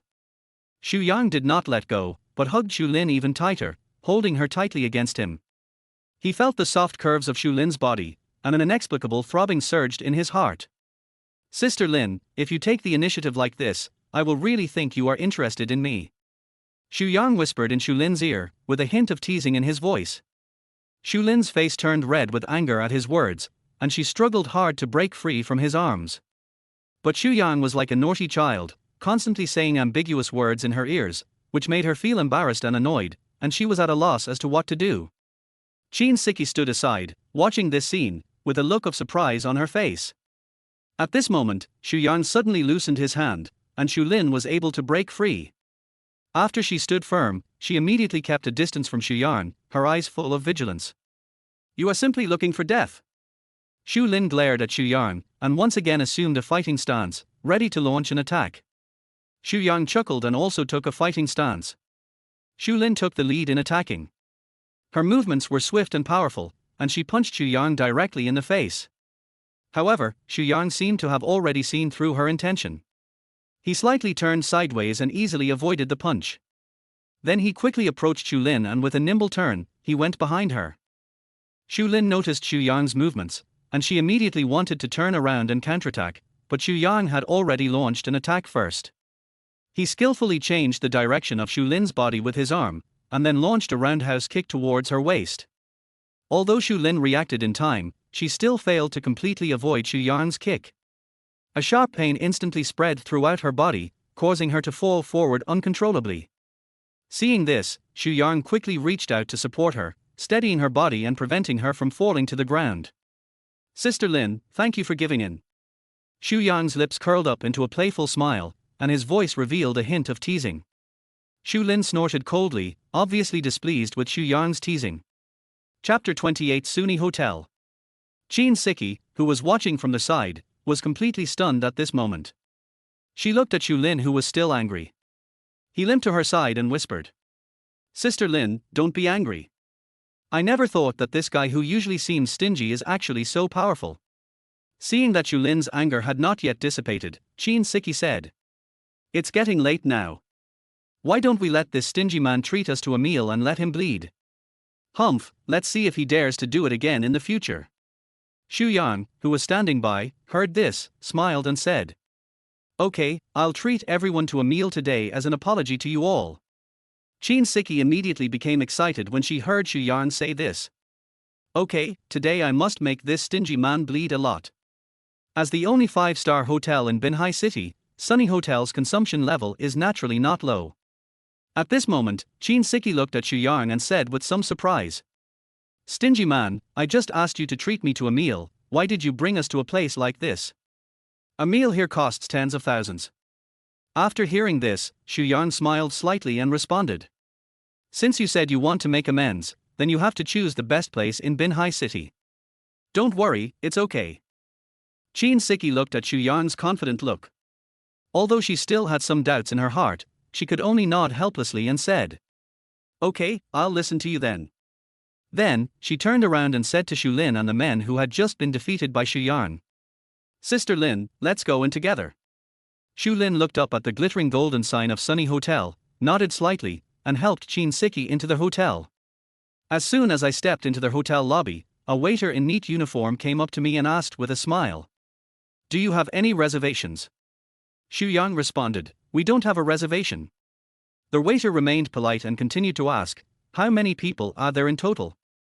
Xu Yang turned around and counted the number of people, and replied, 9.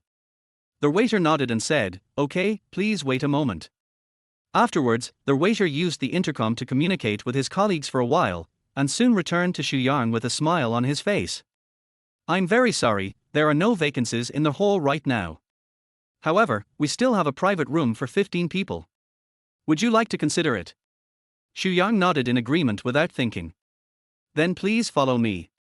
The waiter politely extended his arm and led Xu Yang and his group to the private room.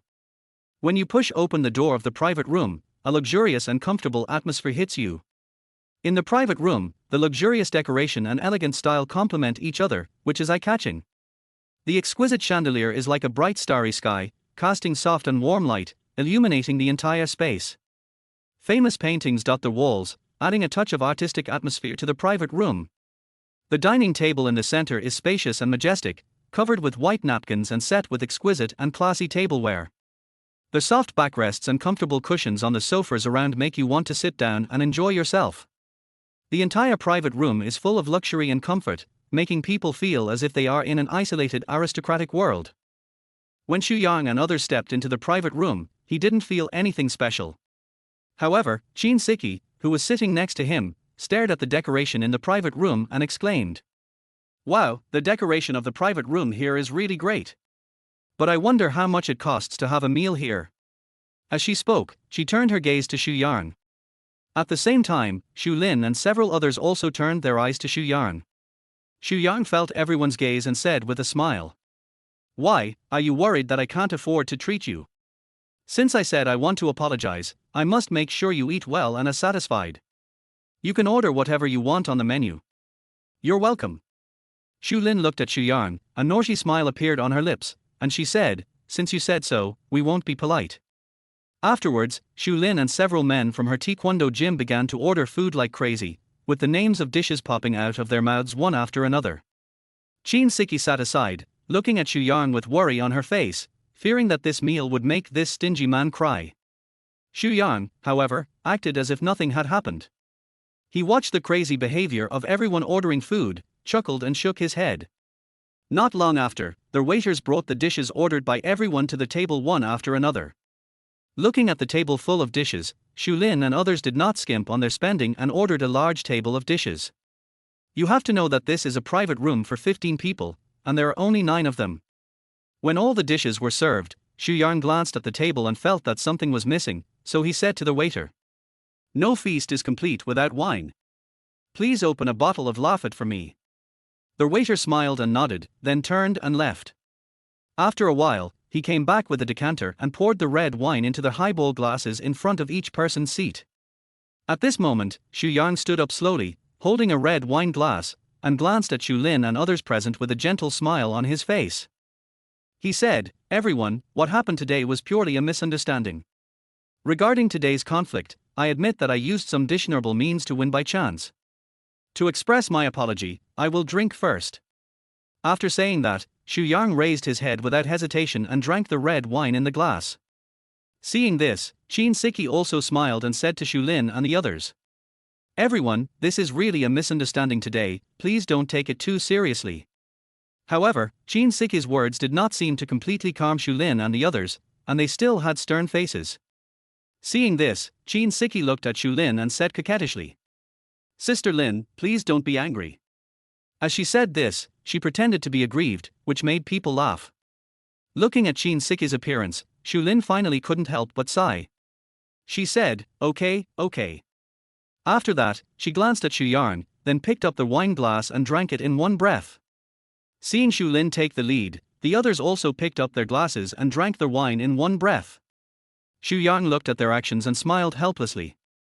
After Xu Lin and the others finished their drinks, Chin Siki said happily, "Sister Lin is still the best." She immediately stood up, refilled Xu Lin's glass, and said, This cup is to congratulate Sister Lin for winning first place in the Taekwondo competition.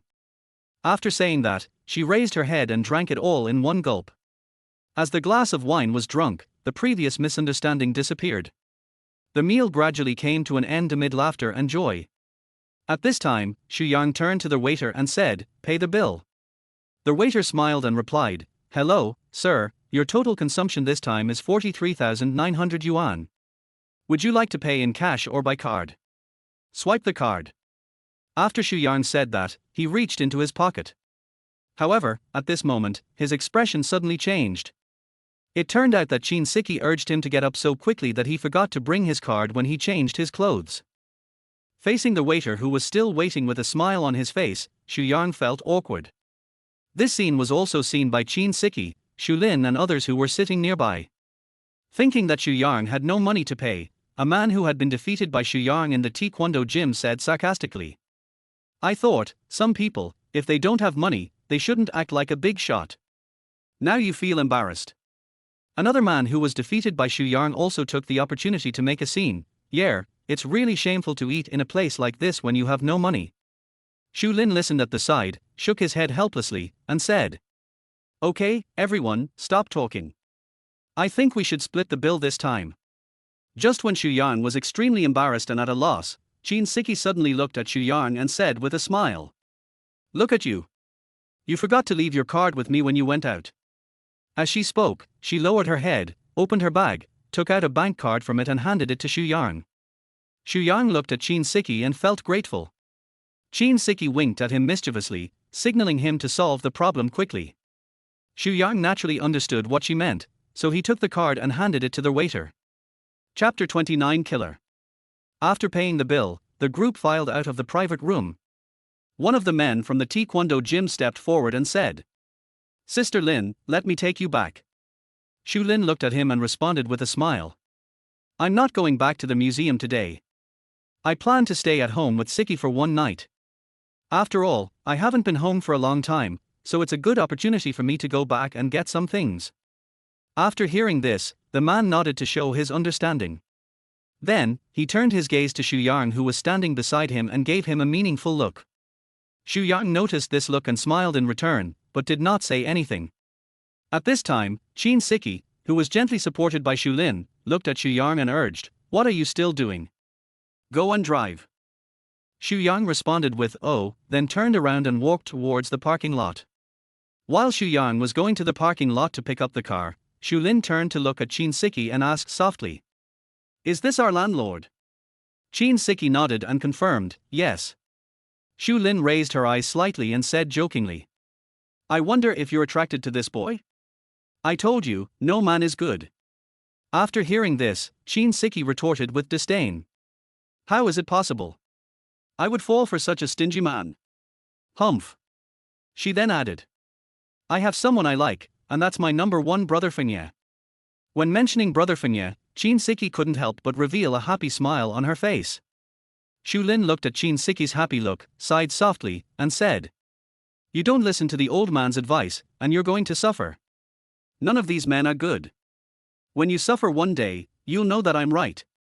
At this moment, Qin Siki's cherry QQ slowly stopped in front of the two of them and honked twice, as if urging them to get in the car quickly. Then, the window at the driver's seat slowly lowered, revealing Xu Yang's face. He smiled and said, "Two beauties, get in the car." When Xu Lin heard Xu Yang's words, he couldn't help but snorted coldly and muttered, "He's so smooth talking, and you can tell at a glance that he's not a good person." At this time, Qin Siki interrupted her thoughts. "Okay, Sister Lin, let's go." Then Xu Lin helped Qin Siki, and they both got into the back seat of the car. As soon as he sat down, Xu Lin said to Xu Yang in the driver's seat, "Take me back to the Taekwondo gym first. I need to get something." After hearing this, Xu Yang turned around and smiled at Xu Lin, and replied, "Yes, sir." As soon as he finished speaking, he lightly stepped on the accelerator, and a puff of black smoke came out from the rear of the cherry QQ. Then it quickly drove away from the sunny hotel and blended into the night. Xu Yang drove Qin Siki's QQ and soon arrived at Xu Lin's Taekwondo gym. After the car came to a steady stop, Xu Lin turned to Qin Siki and said, "Siki, just wait for me in the car. I'll be out soon. Chin Siki nodded in agreement. Okay, Sister Lin. Then, Shu Lin opened the car door and walked towards the Taekwondo gym.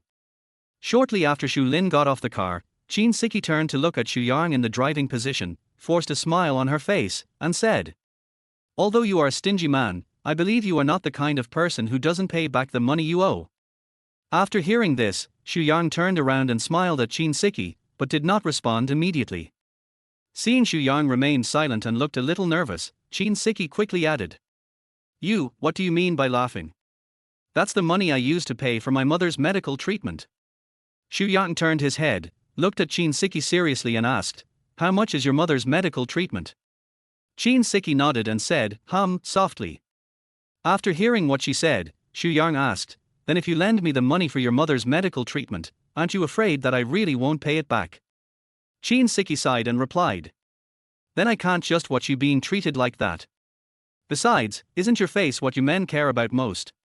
She paused and continued, "Anyway, this little money is not enough to pay for my mother's medical treatment." After hearing Chin Siki say that she didn't have enough money to see her mother, Shu Yang asked in confusion, "Don't you have that big brother on the list? He gave you a lot of money, isn't it enough?" Chin Siki sighed and said, "It would have been enough, but Shisher just sent me a message telling me that my mom's surgery is quite complicated and will cost more than 300,000 yuan. So." She lowered her head helplessly. Shu Yang asked, "How much money do you need now?" Chin Siki lowered her head and said, "I calculated carefully, and I'm still short of about 140,000. Shu Yang nodded and said nothing more. At this time, Chin Siki suddenly raised her head, looked at Shu Yang and said, "Why am I telling you this? You stingy man, just give me back the money as soon as possible." Shu Yang chuckled and comforted him.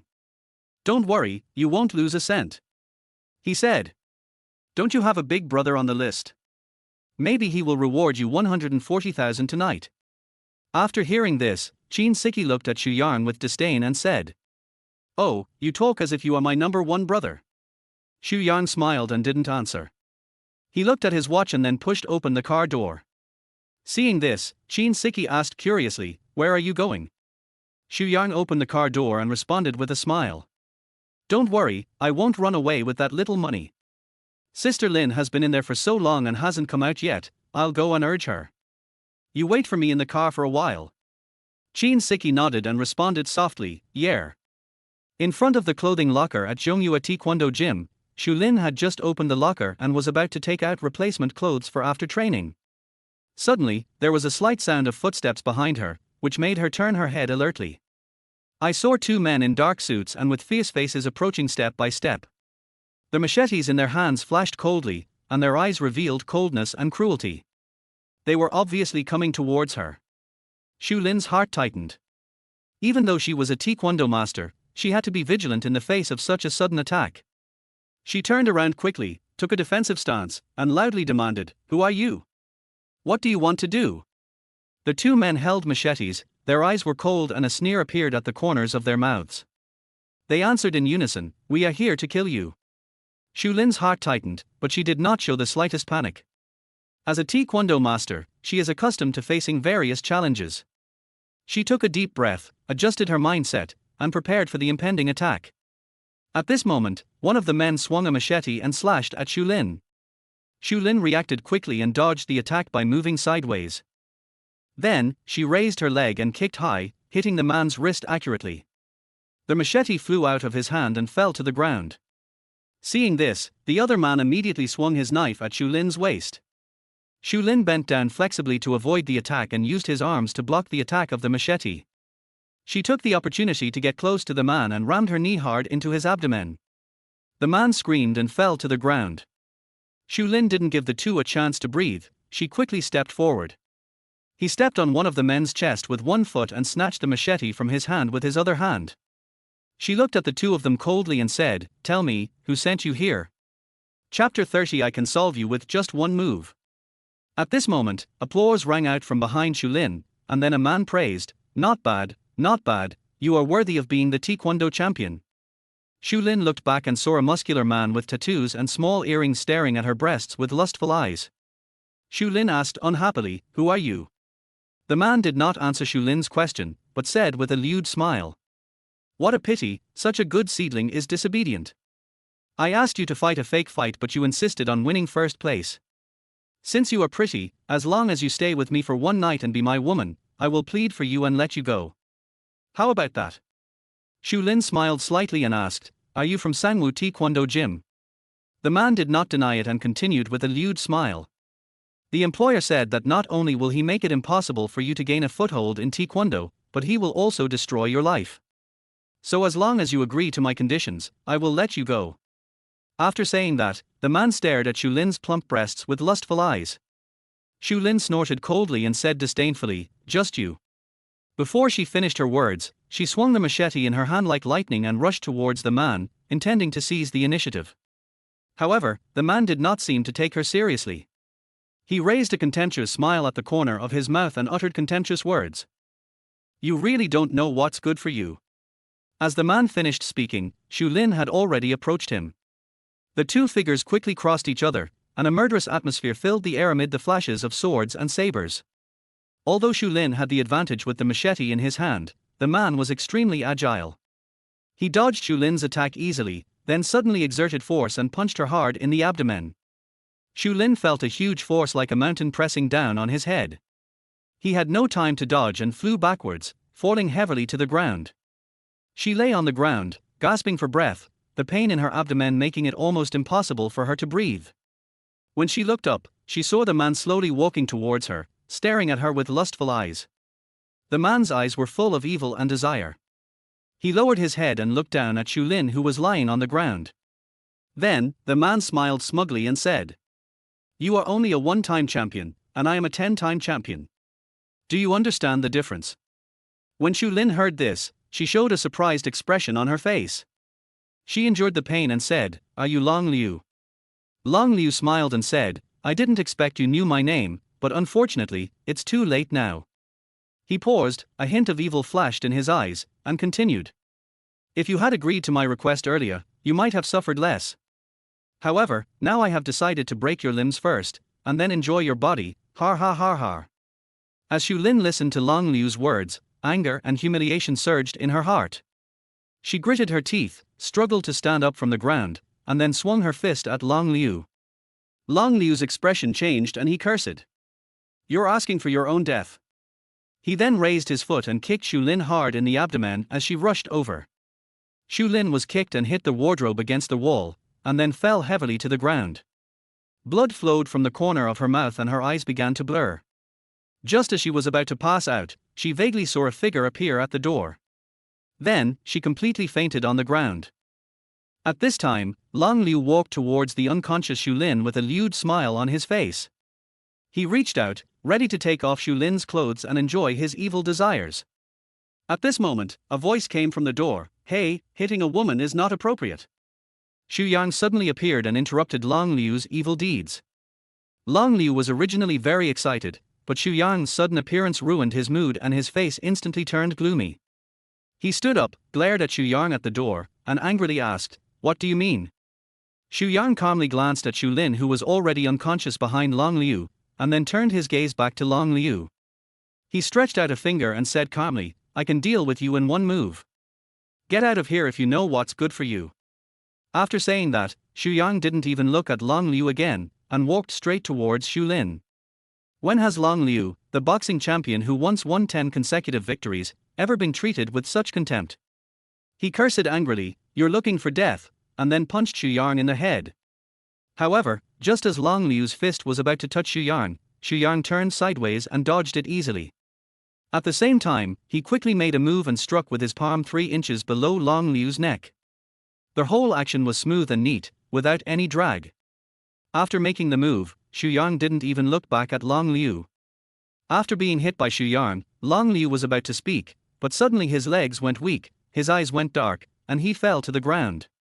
In the last moment before he fell into coma, Long Liu saw Xu Yang pick up Shu Lin in a princess hug, and then left without looking back. Qin Siki, who was waiting in the car, saw Xu Yang carrying Shu Lin out of the Taekwondo gym, and she couldn't help feeling uneasy. She asked Xu Yang nervously, What happened? Xu Yang responded hastily, I'll talk to you later. Let's go to the hospital first.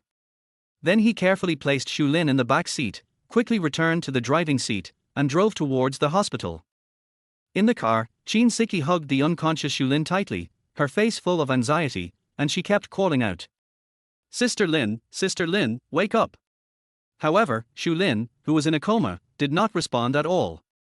At this time, Xu Yang, who was driving, asked, which hospital is Liu Shisher in? In the Second People's Hospital. Chin Siki answered while looking at the unconscious Xu Lin. Xu Yang didn't say anything else. He concentrated on driving the car towards the Second People's Hospital. Half an hour later, in the ward of the Second People's Hospital, Liu Shisher and Chin Siki sat in front of the hospital bed, staring at the unconscious Xu Lin. Xu Yang sat aside, flipping through his phone boredly. Chin Siki's face was full of worry. She turned to look at Liu Shisher and asked, Is Sister Lin okay? Liu Shisher shook her head gently and comforted her, Don't worry, she will wake up soon. As soon as he finished speaking, Xu Lin on the hospital bed slowly opened his eyes. When she saw Chin Siki and Liu Shisher in front of the bed, a look of confusion appeared on her face. She looked around and asked, Why am I here, as she struggled to sit up. Chin Siki quickly supported Xu Lin and helped her sit up against the bed. She asked with concern, Xu Yang, so that you didn't come out for a long time, so he went to look for you and found that you were knocked unconscious. Sister Lin, are you okay? Xu Lin kept rubbing his forehead with his hands, trying hard to recall what happened before he fell into a coma. She vaguely remembered seeing a figure at the door before she passed out. So she turned to Xu Yang, who was sitting nearby playing with his phone, and asked, Did you save me? When Xu Yang heard Xu Lin's question, he smiled and shook his head. At this time, Chin Siki secretly glanced at Xu Yang, and then said to Xu Lin, Sister Lin, how could it be that stingy man who saved you? If he saved you, I will wash my hair upside down. Chapter 31, You bastard, I'm blowing your trumpet for you. After hearing what Chin Siki said, Xu Lin also agreed, indeed, looking at his appearance, he doesn't look like a master who can defeat Long Liu. Chin Siki nodded in agreement and said, Although he knows some basic kung fu, given his stingy personality, if he really saved you, he would definitely ask you for money. After that, she turned her gaze to Xu Yang and said provocatively, Am I right, stingy man? Xu Yang nodded to Chin Siki, agreeing with her statement. Seeing Xu Yang nod, Chin Siki said to Xu Lin proudly, Look, Sister Lin, I was right, wasn't I? At this time, Liu Shisha looked at Xu Yang and said sincerely, But I still want to thank you for discovering Sister Lin in time. When Xu Yang heard Liu Shisha say this, he just smiled at her and didn't say much. Liu Shisha continued, Sister Lin, although you don't seem to be seriously injured, it's still best for you to stay in the hospital for one night and get a comprehensive checkup tomorrow. If there's no problem, you can be discharged. She continued, I'm on duty today, so I'll take care of Sister Lin. Siki, why don't you go back first? Xu Lin, who was lying on the hospital bed, also advised. Siki, I'm really fine now, you can go back. Don't you have to live stream tonight? We all know that your mother needs money. You can go back, I'll be happy to have Shisha here with me. Chin Siki heard Liu Shisha and Xu Lin say this, so she nodded, stood up and said, Okay, Sister Lin, I'll go back first. You should rest more. Just as Chin Siki was about to get up and leave, Xu Lin suddenly looked at Xu Yang who was sitting next to her. Then he took Chin Siki's hand and said solemnly, Siki, you are staying in the same room with him tonight, so be careful. A man and a woman are alone in the same room, remember to lock the door tightly, and never open the door for him, otherwise you will suffer. Men are all bad. Remember? If you really need to, put the knife in the room. If he dares to mess with you, don't be polite, just kill him directly. Although Xu Yang didn't hear what they were saying, he felt a chill between his legs. Chin Siki looked at Xu Yang, then looked at Xu Lin seriously, nodded and said, I'll remember Sister Lin, I'm leaving now. Xu Lin and Liu Shisha nodded to Chin Siki at the same time. Chin Siki walked out of the ward and came to the hospital corridor. She looked at Xu Yang and teased, Sister Lin told me to go home and put the knife in my room. Xu Yang smiled when he heard her say that, and asked, Why? Are you planning to commit suicide by cutting your wrists? Chin Siki snorted and retorted, You're the one who wants to commit suicide. I took the knife to protect you, a stingy man. If you have bad intentions towards me, Sister Lin told me to cut your vagina off. When Xu Yang heard this, he subconsciously looked down at his crotch. When Chin Siki saw Xu Yang's reaction, she burst into laughter. Then she realized that this was a hospital and quickly covered her mouth, trying to suppress her laughter. After returning to the villa, Chin Siki glanced at the time and found that it was time for the live broadcast. She quickly changed into her charming bunny girl costume, tidied up the room simply, and started the live broadcast. Xu Yang returned to the villa, walked into his room and lay on the bed. He recalled the scene in the hotel at night when Chin Siki took out her bank card without hesitation to save his face, and her helplessness in the car when she mentioned that the surgery fee was not enough. So he picked up his phone and waited quietly for Chin Siki to start broadcasting. Just when Chin Siki started the live broadcast, her maple leaf brother entered the live broadcast room. Soon after, gifts came flooding in like a tide, filling the screen like crazy as if they were free. Chin Siki looked at the gift on the screen, her face full of excitement, and she kept saying thank you. Thank you my brother Maple Leaf for the gift, thank you so much. Her voice was full of joy and gratitude. Xu Yang spent more than 300,000 yuan on gifts in one go, but because his phone was stuck, he put it aside temporarily. He planned to pick up the cup on the table and drink some water before continuing to brush. But as soon as he picked up the cup, he accidentally spilled water on his pants. He couldn't help but sigh, then picked up the tissue on the table and began to carefully wipe the water stains on his pants. In Chin Siki's live broadcast room, she was concentrating on looking at the data in the background. Chin Siki felt doubtful when she saw that after splitting the accounts, the amount she had in her hands was just over 140,000 yuan. She recalled the conversation between Xu Yang and her while she was waiting for Xu Lin in the car. Chin Siki muttered to herself, huh? How did he know that Brother Fengye would give me a gift tonight? And the amount is exactly the 140,000 I have. Could it be? Could it be that he is my brother Fengye? Thinking of this, Chin Siki limped towards Xu Yang's room. Xu Yang's door was not closed when he entered the room just now, and was now open. Chin Siki didn't think much and walked straight in.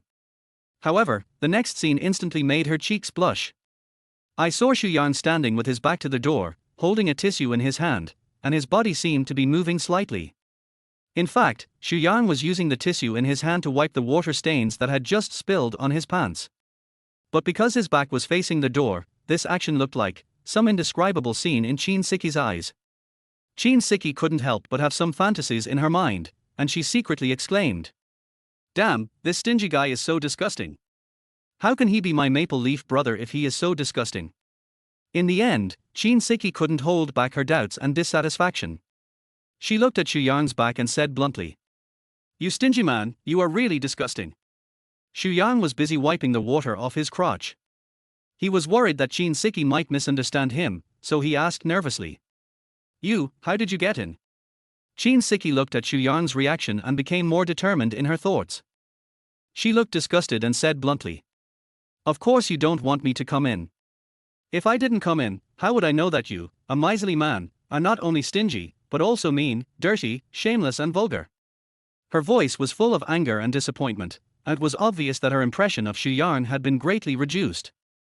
Chin Siki's witty remarks left Xu Yang speechless. He was stunned for a moment and couldn't help but utter an "R." Then he turned to Chin Siki and retorted, "How can you say I'm vile, dirty, shameless, and vulgar? We had an agreement, why didn't you knock when you came in? Who broke in without my permission?"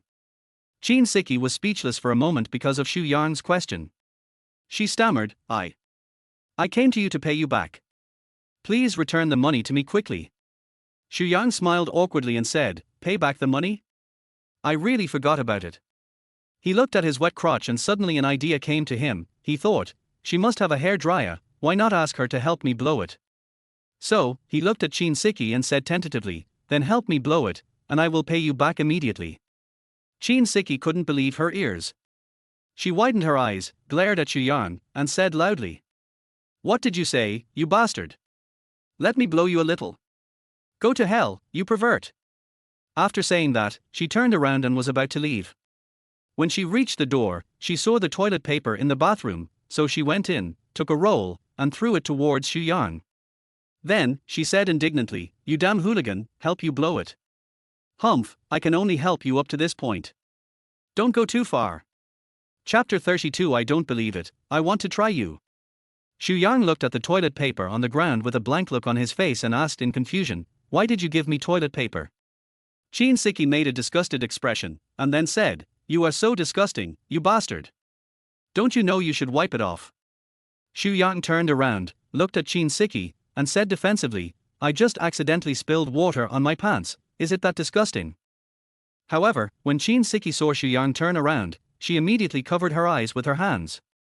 Despite this, she still secretly glanced at Xu Yang through the gaps between her fingers. Only then did she realize that there was a large wet spot on the front of Xu Yang's pants, and he was indeed wiping the water with a tissue in his hand. Xu Yang naturally noticed the eyes that appeared between Chin Siki's fingers, and he immediately explained. "I mean, don't you girls have hair dryers?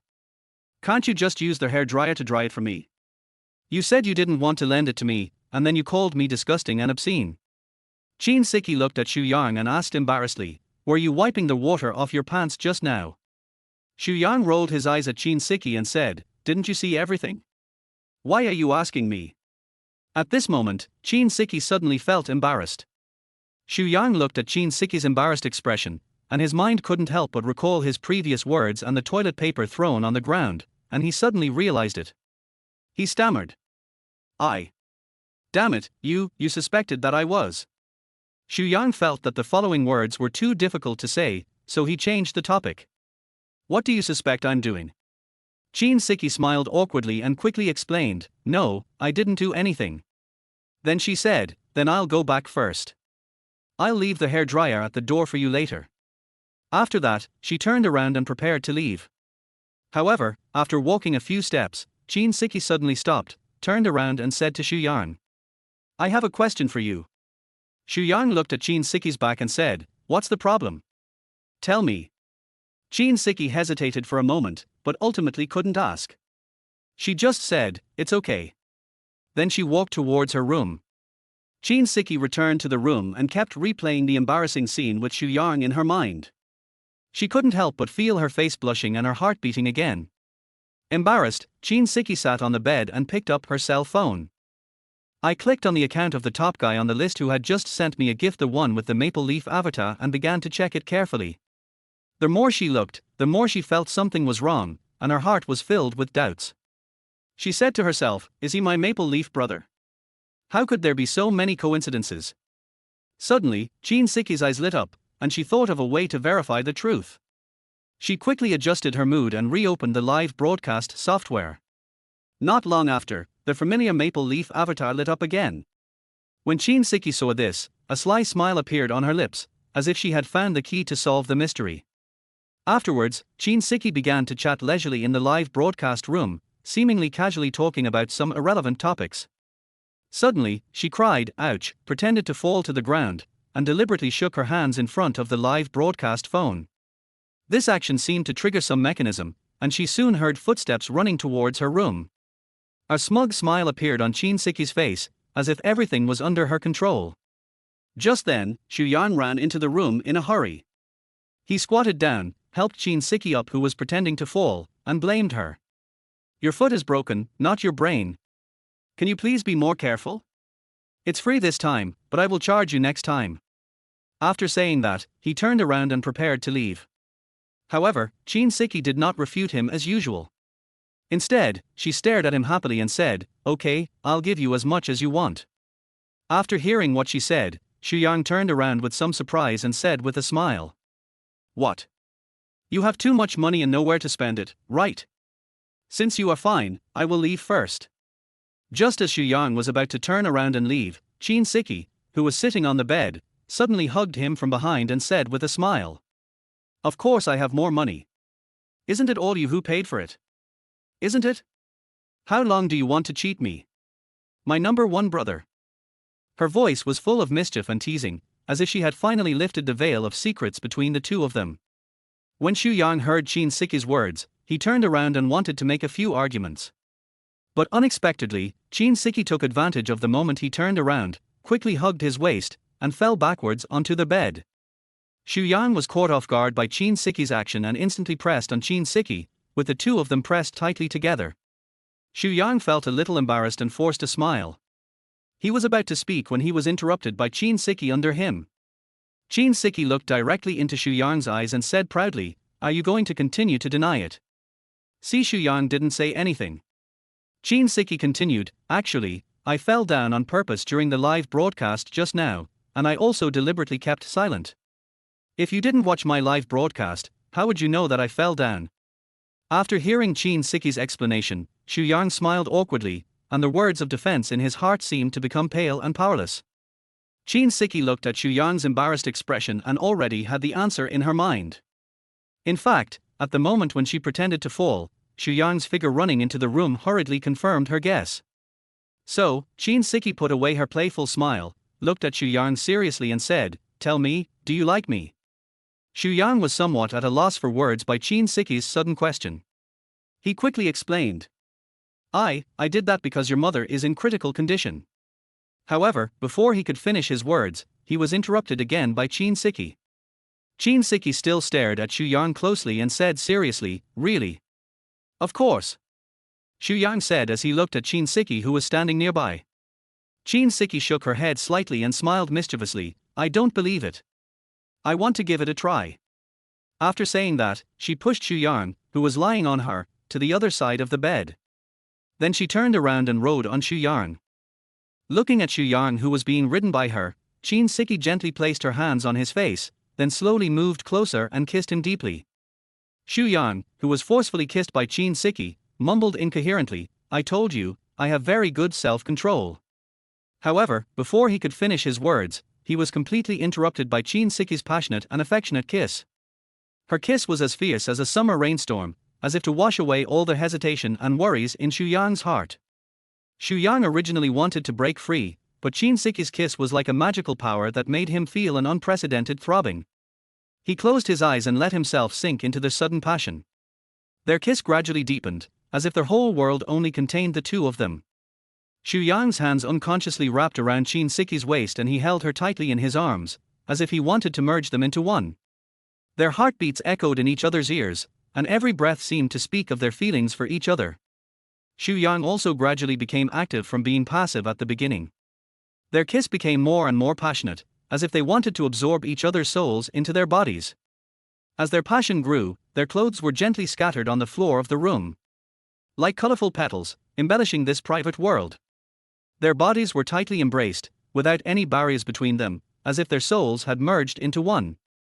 That intimate feeling makes the world at this moment so peaceful, as if time has stopped. No force could separate them. Their minds and bodies reached perfect harmony at that moment. After the passion, Chin Siki's room returned to peace. The air still lingered with their scent, as if telling of the passionate and beautiful time just now. Chapter 33. Professor Luo, are you so confident? At this moment, Chin Siki was nestling on Xu Yang's strong and warm shoulders like a little bird. A bitter smile appeared on Xu Yang's face, but he actually didn't think so. But after trying Chin Siki's hot body and passionate kiss, he fell in love with her. But let's ask, how many men can withstand such temptation? Although Xu Yang felt so emotional in his heart, his hands unconsciously wandered gently on Chin Siki's plump and charming breasts. Chin Siki pressed herself against Xu Yang's chest, her eyes revealing confusion and curiosity. "Brother Xu Yang, you are so rich, why do you pretend to be a stingy person?" Xu Yang smiled gently and looked at Chin Siki tenderly. "Wealth is important, but human heart is more precious. I pretend to be a miser to avoid those who only care about my wealth. Only in this way can I find a partner who is truly compatible with my soul." At this point, Xu Yang's smile revealed a hint of joking. "However, no matter how good my disguise was, you still saw through it in the end. It seems that my acting skills need to be improved." After hearing this, Chin Siki smiled with a hint of anger, and said, "You're so annoying, bad brother." As she said that, she stretched out her hand mischievously and gently brushed Xu Yang's armpit. Xu Yang felt the itchy touch and couldn't help shrinking his body. He pretended to be serious and said, "I'm very ticklish. If you do this again, I'll really punish you." After hearing this, Chin Siki smiled even more brightly and said provocatively, come on, who is afraid of who?" There was a mischievous gleam in her eyes, as if she was looking forward to Xu Yang's reaction. Seeing this, Xu Yang decided to tease her, so he pretended to be a pervert and said with a wicked smile, "That's what you said." After saying that, he approached Chin Siki again and hugged her tightly in his arms. Chin Siki pretended to be scared and said in a trembling voice, "Brother, it turns out that you are really a big pervert." There was a playful smile on her face, obviously teasing Xu Yang. Xu Yang smiled gently and said softly, "It's too late for you to know now." After saying that, he lowered his head and kissed Chin Siki's lips affectionately. Just as Xu Yang was about to take the next step, Chin Siki's cell phone suddenly rang. She glanced at the caller ID and found that it was Liu Shisha calling, so she said to Xu Yang, "Brother, wait a minute, it's Shisha calling." Chin Siki quickly answered the phone. Liu Shisha's voice on the other end of the phone was a little anxious. "Siki, please come to the hospital immediately. There is something wrong with my aunt." Chin Siki became nervous when she heard this, and she asked hurriedly, "What happened to my mom? What's wrong?" Liu Shisha tried to calm her down. "Don't worry, you'll know the details when you get here. Come over quickly." Chin Siki took a deep breath and tried to calm down. "Okay, I'll be right there." After saying that, she hung up the phone. Xu Yang noticed the anxious expression on Chin Siki's face and asked with concern, "What happened?" Chin Siki quickly put on her clothes and said anxiously, "Shisha said that something was wrong with my mother and asked me to go to the hospital immediately." After hearing this, Xu Yang frowned slightly and thought to himself, "Logically, the divine needle lung cancer tumor resection method that I taught her shouldn't have any problems." He looked up at Chin Siki, who was getting dressed, and said gently, "Don't worry too much. I'll go with you. Nothing will happen with me around. Don't worry." Chin Siki hummed softly as she put on her clothes. In the hospital, Chin Siki's eyes were red and swollen, and tears kept falling. She stared at her unconscious mother on the hospital bed, her heart full of worry. She turned to look at Liu Shisha and asked in a trembling voice, "Shisha, isn't my mother recuperating before surgery? How could she suddenly become like this?" Liu Shisha held Chin Siki's hand and tried to give her some comfort. "Siki, don't be too anxious. Auntie's condition is a sudden change, and she needs surgery right away. Here is the surgery form, please sign it, and I will arrange surgery for her right away." Chin Siki took the surgical form and signed her name on it without looking at it carefully. After seeing Chin Siki sign, Liu Shisha comforted her softly. "Siki, don't worry. The divine needle lung cancer tumor resection method that I have researched is already quite mature. I am confident that I can successfully perform the operation on Auntie." Chin Siki looked at her mother's pale face, then turned to look at Liu Shisha and nodded. Liu Shisha turned around and said to the doctor beside her, "We are preparing for the operation now. Go notify the director and ask him to come over as soon as possible." The doctor nodded and agreed, "Okay, I'll go inform the director right away." After that, he turned around and hurriedly left the ward. Just then, a dean who looked to be about 50 years old, a little fat, and wearing a white coat walked in. Following closely behind him was a man in his 40s wearing glasses and also in a white coat. When Liu Shisha saw the dean, she hurried forward and asked in confusion, "Dean, why are you here?" The director glanced at Liu Shisha, then at Chin Siki, who was crying in front of the bed, and Xu Yang, who was standing beside her, and finally fixed his eyes on Chin's mother, who was unconscious. He slowly said to Liu Shisha, "Your surgery today is cancelled." "Huh? Why, Dean?" Liu Shisha asked in confusion. The dean said in a deep voice, "This patient's condition is very special. After careful research by our hospital, we have decided to let Professor Luo perform the operation." As he said this, he turned around and looked at the man with glasses who was in his 40s. Liu Shisha's expression changed slightly and she said, "But I already."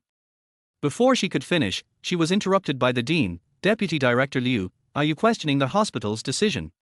At this moment, the director walked into the ward and said directly to the dean, "I question the hospital's decision." The dean frowned, looked at the director and said, "Old Wang, what do you mean?" The old Wang that Director Wang mentioned is the director of the oncology department, the doctor who has great admiration for the miracle doctors Wahong Yu. He glanced at Professor Luo, then turned to the dean and said, "This patient's condition is indeed very special. Apart from the divine needle lung cancer tumor removal method of the miraculous doctors Wahong Yu, any other method would be extremely risky." As soon as Director Wang finished speaking, Professor Luo sneered and said disdainfully, "Others may not be able to do it, but that doesn't mean I, Luo Fei, can't do it. What era is this? The so-called miracle doctor you mentioned, and the so-called magic needle lung cancer tumor removal method are long outdated. When Director Wang heard Luo Fei insulting his idol in such a way, he became so angry that his face turned blue and he glared at Luo Fei. Luo Fei, you. He was so angry that he couldn't speak for a moment. At this time, Liu Shisha stood up and said calmly, "The patient's lung structure is different from that of ordinary people. We spent nearly a month to figure out this structure. Professor Luo, as far as I know, you have only been in our hospital for less than 10 days. Do you really understand the patient's condition?" Professor Luo just smiled after hearing what Liu Shisha said, looked at her and said, "Little girl, you have only been a doctor for a few days. Are you questioning me?" Director Wang couldn't help but interrupt, "Luo Fei, although Dr. Liu has not been a doctor as long as you, her understanding of the miracle doctor." Before Director Wang could finish, the dean interrupted him. "Okay, Lao Wang, stop talking. Professor Luo will do the surgery this time. There won't be any problems." Someone pushed the patient into the operating room. "Wait." At this moment, Xu Yang, who had been standing next to him, finally spoke. He looked at the dean, then at Luo Fei, and said, "What if Professor Luo is not able to do it?" Luo Fei glanced at Xu Yang and said bluntly, "If you say that I, Luo Fei, can't do it, then it can only be said that this is the patient's fate." Xu Yang smiled slightly, looked at Luo Fei and said, "Professor Luo, are you so confident?" Luo Fei snorted coldly and said proudly, "People with strength are of course confident.